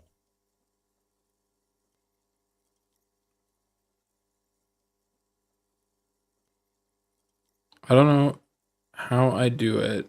I just stumbled in here. Can you please explain this shit to me? What shit? I told you I didn't do it. Sounds pretty simple to me. Would you say Layla was a likable person? I didn't like him. Hardened mercenaries aren't particularly likable types. You don't feel sympathy for the mercs? It's hard work. Plenty of broken people who don't come with that kind of body count. Besides, they're paid well for what they do. There's nothing more personal than what you had against him, perhaps his way with women. You think I was envious of his conquests? Look, pussy's not a problem for me, and definitely not a reason to off someone. Did you feel protective of the Union? Yeah, sure. And I didn't like Wild Pines sending in those foreign hirelings. Me and a fuck ton of other people around here. She didn't hate him, okay? Alright. I'm listening. Do you have an alibi for when Layla was shot? Man, I was with the boys the whole night. I hope they at least bothered to impress that upon you. There were 10 minutes they couldn't account for. You mean the length of a toilet break? That wouldn't even have been enough time. No one takes a 15-minute leak. Look, fuck you, man. I might also have stopped by the bar. Our investigation has shown that 15 minutes was just enough time to commit the murder. Wow. Now I'm curious. Please, explain. Play pinball much? No. Not since I was 14 and hanging out in the only diner in Dardun. Haven't been into low-risk, no-reward games since moving to the city. Why? Never mind the pinball then. There's a secret way from the whirling bar to the roof. Don't know it. But also, the shot couldn't have come from the roof. Or we would have all heard it downstairs. She has a point there. No one mentioned. That didn't go super well. You've got to lay something better on her. You have a gun. And? Where'd you get it? The gun store. What gun store? Trigger Happy Jacks. Really? Trigger? What did you think? That I'm going to squeal on my gun supplier? Sorry, I'm not that kind of gal. I see it's a front loader. Do you have another gun somewhere? Sure don't. A breech loader? No. This is such a wipeout. I can't quite tell what kind of gun is it. A Noctway 80 front loader. 2-barreled. Not really what you were looking for, I'm guessing. That isn't it. Do you collect guns? Maybe old rifles? No, they're not practical. Break too often. Is there other evidence I want to ask about? Yeah, evidence. You liked Classier a lot? I considered her a good friend, yeah. Are you a girl liker? What a stupid way of writing that. What the hell, man? Yeah, why not? I've gotten worse. Is peeping one of your hobbies? Wow. Pissing, pinball, and now peeping. I'm just not following your insinuations, detective. There's a hole in the wall you can see into Classie's room. I wouldn't blame you if you've... If I want to stare at a pretty girl, I can pick one up at a bar. Or, worst case scenario, look at a naughty photo. Who has time to go skulking about the whirling, drilling holes in walls?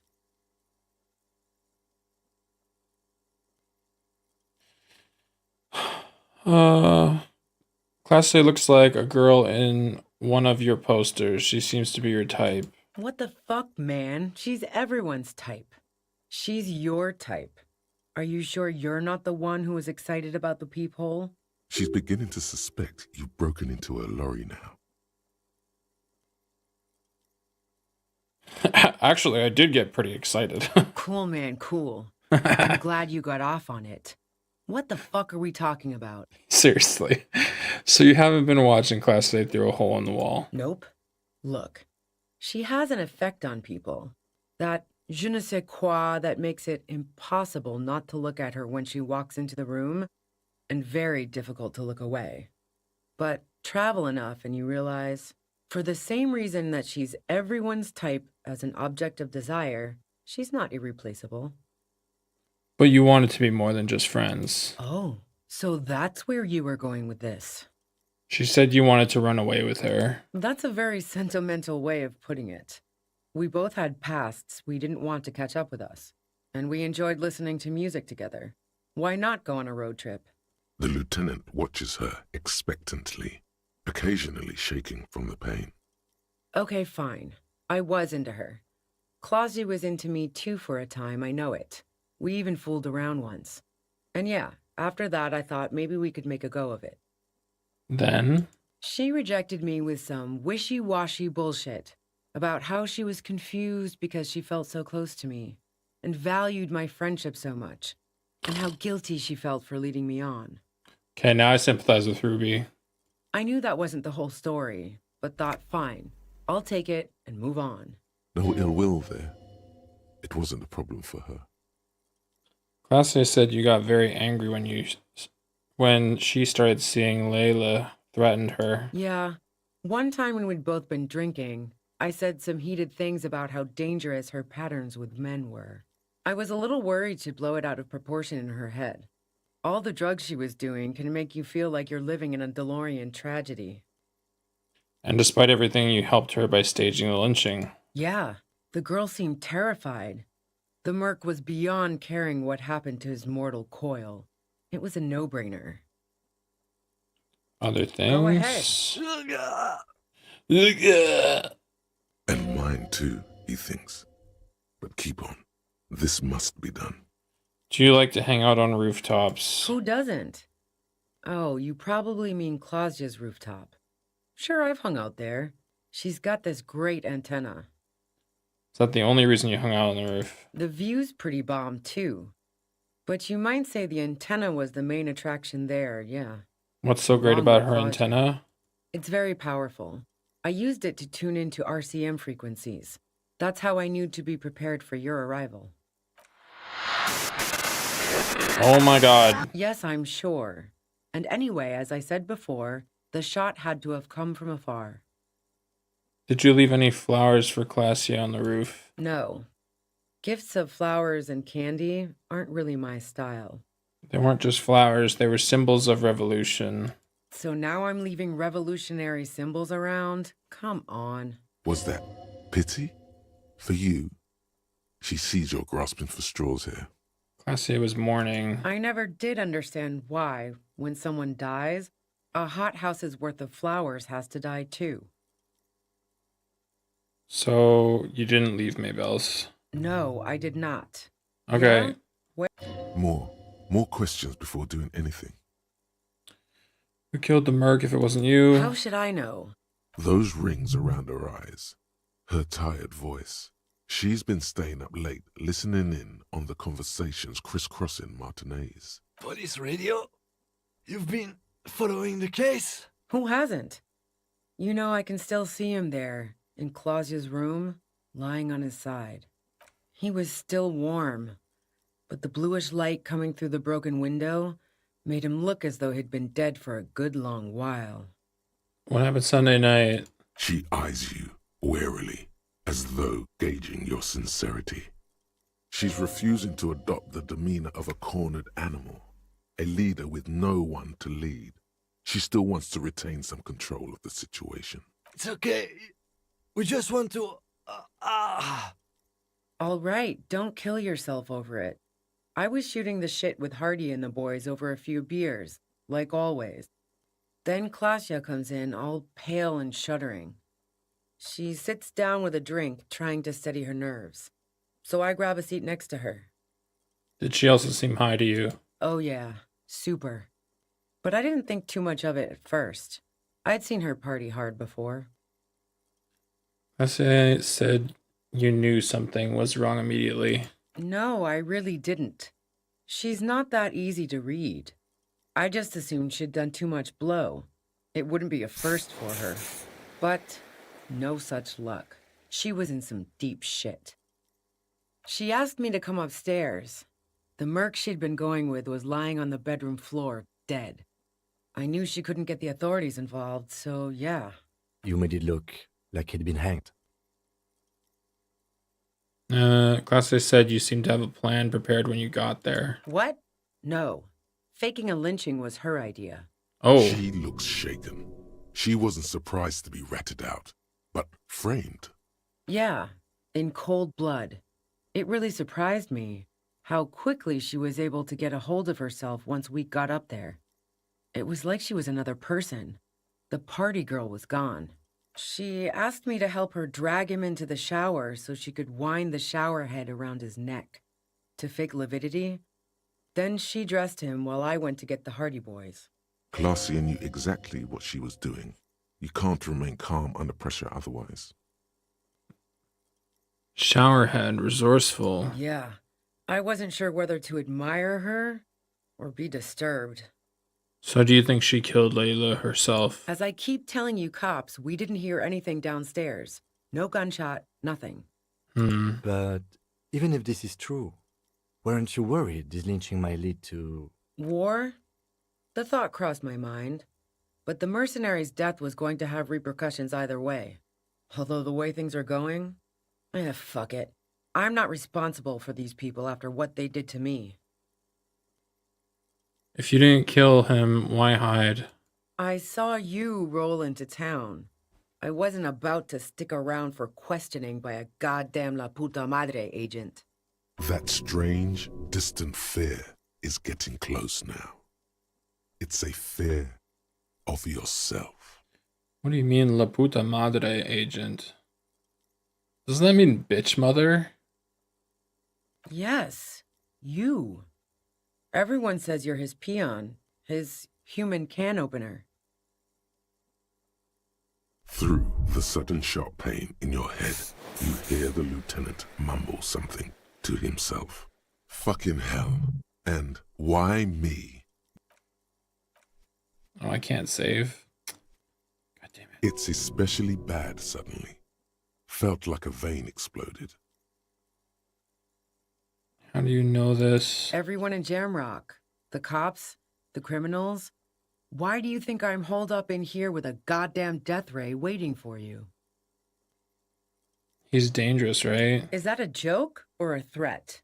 I'm guessing both. A real question? Yeah, sure. I'm sure La Puta Madre himself will explain it all to you soon enough. What did you do to this Madre anyway? You know what I did. I fucked him over. And now I have Harry Can Opener in my lair. Fucking Titus. I thought we had an agreement, she thinks. This was not supposed to happen. She's not going to change her mind that easily. She still perceives you as a threat. Alright, I'm just gonna try and see if I can get this roll So we're gonna bump physique.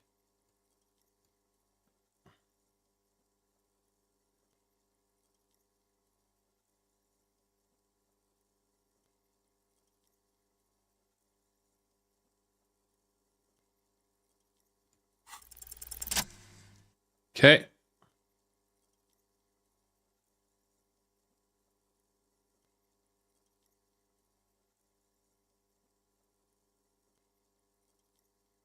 She said she had a gun. You did it. The compressor lies broken on its side. It's quiet in your head again. It still hurts like hell, but... You're under arrest. She looks at the machine, assessing the damage. Her hand trembles. Oh, fuck it. Whoa.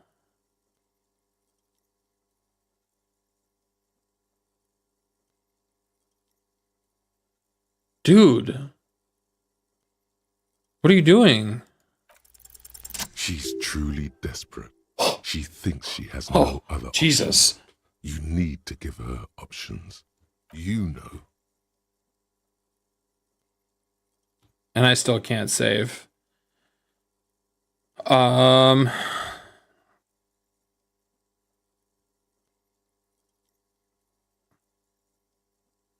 Maybe I can still talk her out of it. This is how you talk her out of it.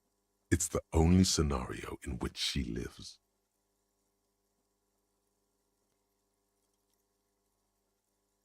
Please put your hands up.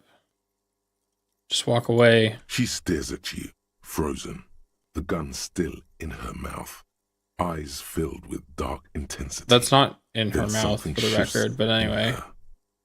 Gratitude, doubt. She's still ready to go. Just fucking go before I change my mind. She runs past you, then past the lieutenant, and disappears into the darkness of the... Good call. I did my best. I would have done the same, had I not been incapacitated. He couldn't take it like you. It irks him. Then he gets over it. What if we just let the murderer go?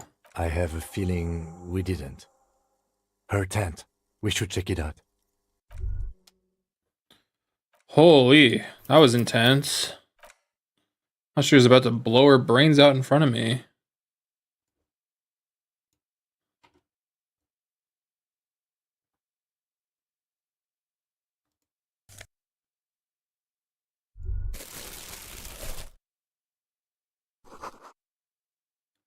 Cooking utensils, she prepared porridge with bananas. Mmm, tasty. 8 real. Dark water trails into the distance, there's no way out.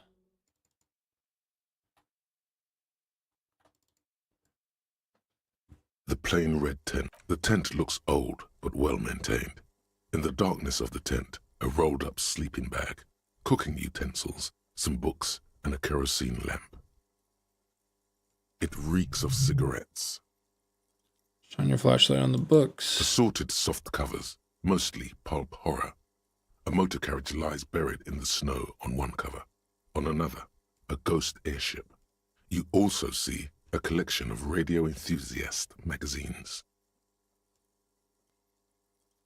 Okay. See anything?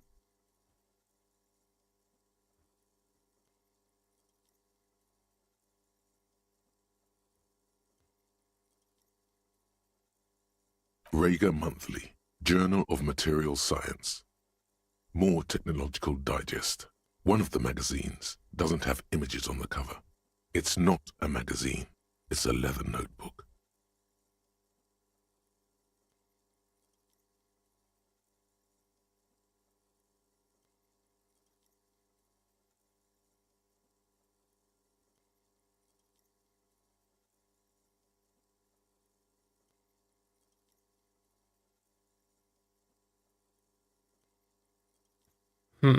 You pocket the worn brown leather journal.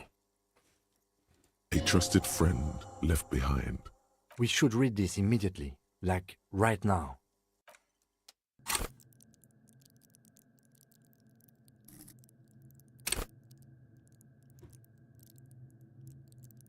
Physique base.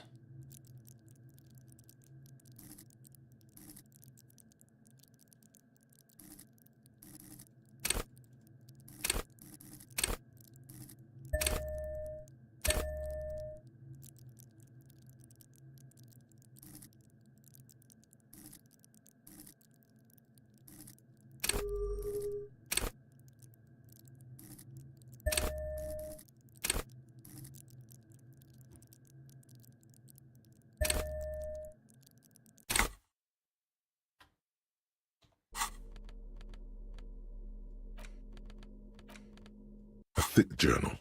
The cover is made of full-grain leather. This was important to her. When it was still hers, the journal falls open. About the large cursive of someone who writes quickly and confidently, perhaps too confidently. Many phrases and even paragraphs have been crossed out, with tiny corrections scrawled above and in the margins. It's a mix of logistical notes, diagrams, and personal reflections, all dated.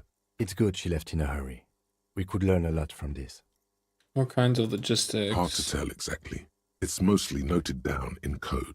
Looks like contact information, quantities, directions. There could be useful information about local operations in those notes. Esoteric radio Diagrams, short personal, staff issues. how The far first back, entry, when did she nothing write? on- You have no idea Anything what about the that Puta name- Madre? What about this M? Great. M's peon is coming to town, no doubt to investigate the lynching. But also, I feel it in my gut to finally put a bullet in my head while I'm napping in my lorry or on a smoke break. Well, I won't stick around just to twist my own neck by constantly looking over my shoulder. Then again, isn't that what I've been doing ever since I got the call? Were you supposed to find her, even apart from the investigation then? On M's request? No, you wouldn't do something like this. This must be a mistake. You didn't follow through. You should have shot her in the head. I would never kill people for a mob boss. The thought steadies your nerves. The journal stops shaking in your... Been holed up here for 3 days now. I'm used to being alone and all, but I don't know when I'll be able to leave, or if I'll be ratted out. They will rat me out, of course. I've made it a point to believe in the best in people, the boys, for example. But experience tells me, did M feel truly betrayed by me? I was feeling threatened. He'd have to know if he threatened people, they'd take measures to protect themselves. Even I know that. Economic measures first of all. Gotta make a living, right? I can still hear his voice in the receiver. Taste the plastic. The entry ends abruptly. That must have been one hell of a conversation. The most recent entry is from today. It reads, even when I leave here, if I leave here alive, what's my next move? Staging a lynching is a crime, even if I'm not accused of murder on top of that. Forever on the run. Not really my idea of the open road. Man, I was really looking forward to winning. It looks like she might have been framed. That would be a first, or a fourth. But who's counting, he thinks. Very rarely does anyone actually get framed. Maybe it's good we didn't catch her. I wouldn't go so far as to say that. We have other reasons to arrest her. Besides, I'm not sure her life as a fugitive is going to be much better than we does. Especially if she has problems with the Madre. Am I really La Puta Madre agent? No, I don't think you are. Ask someone in your precinct if you want to be sure. His trust is well placed. You aren't. You can feel it. Who do you think killed the merc? Clausia was the one who pointed the finger at Ruby. Perhaps she was trying to steer us away from herself, or... But no one heard the shot. Maybe she had an accomplice. Either way, we need to keep an eye on her. One thing is for certain. We have business back in the whirling and rags. Questions to ask. We should get to it.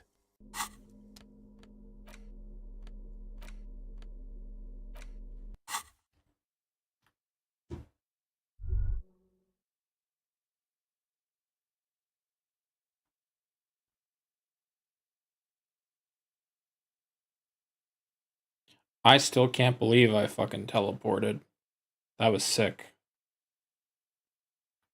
I was not prepared for that.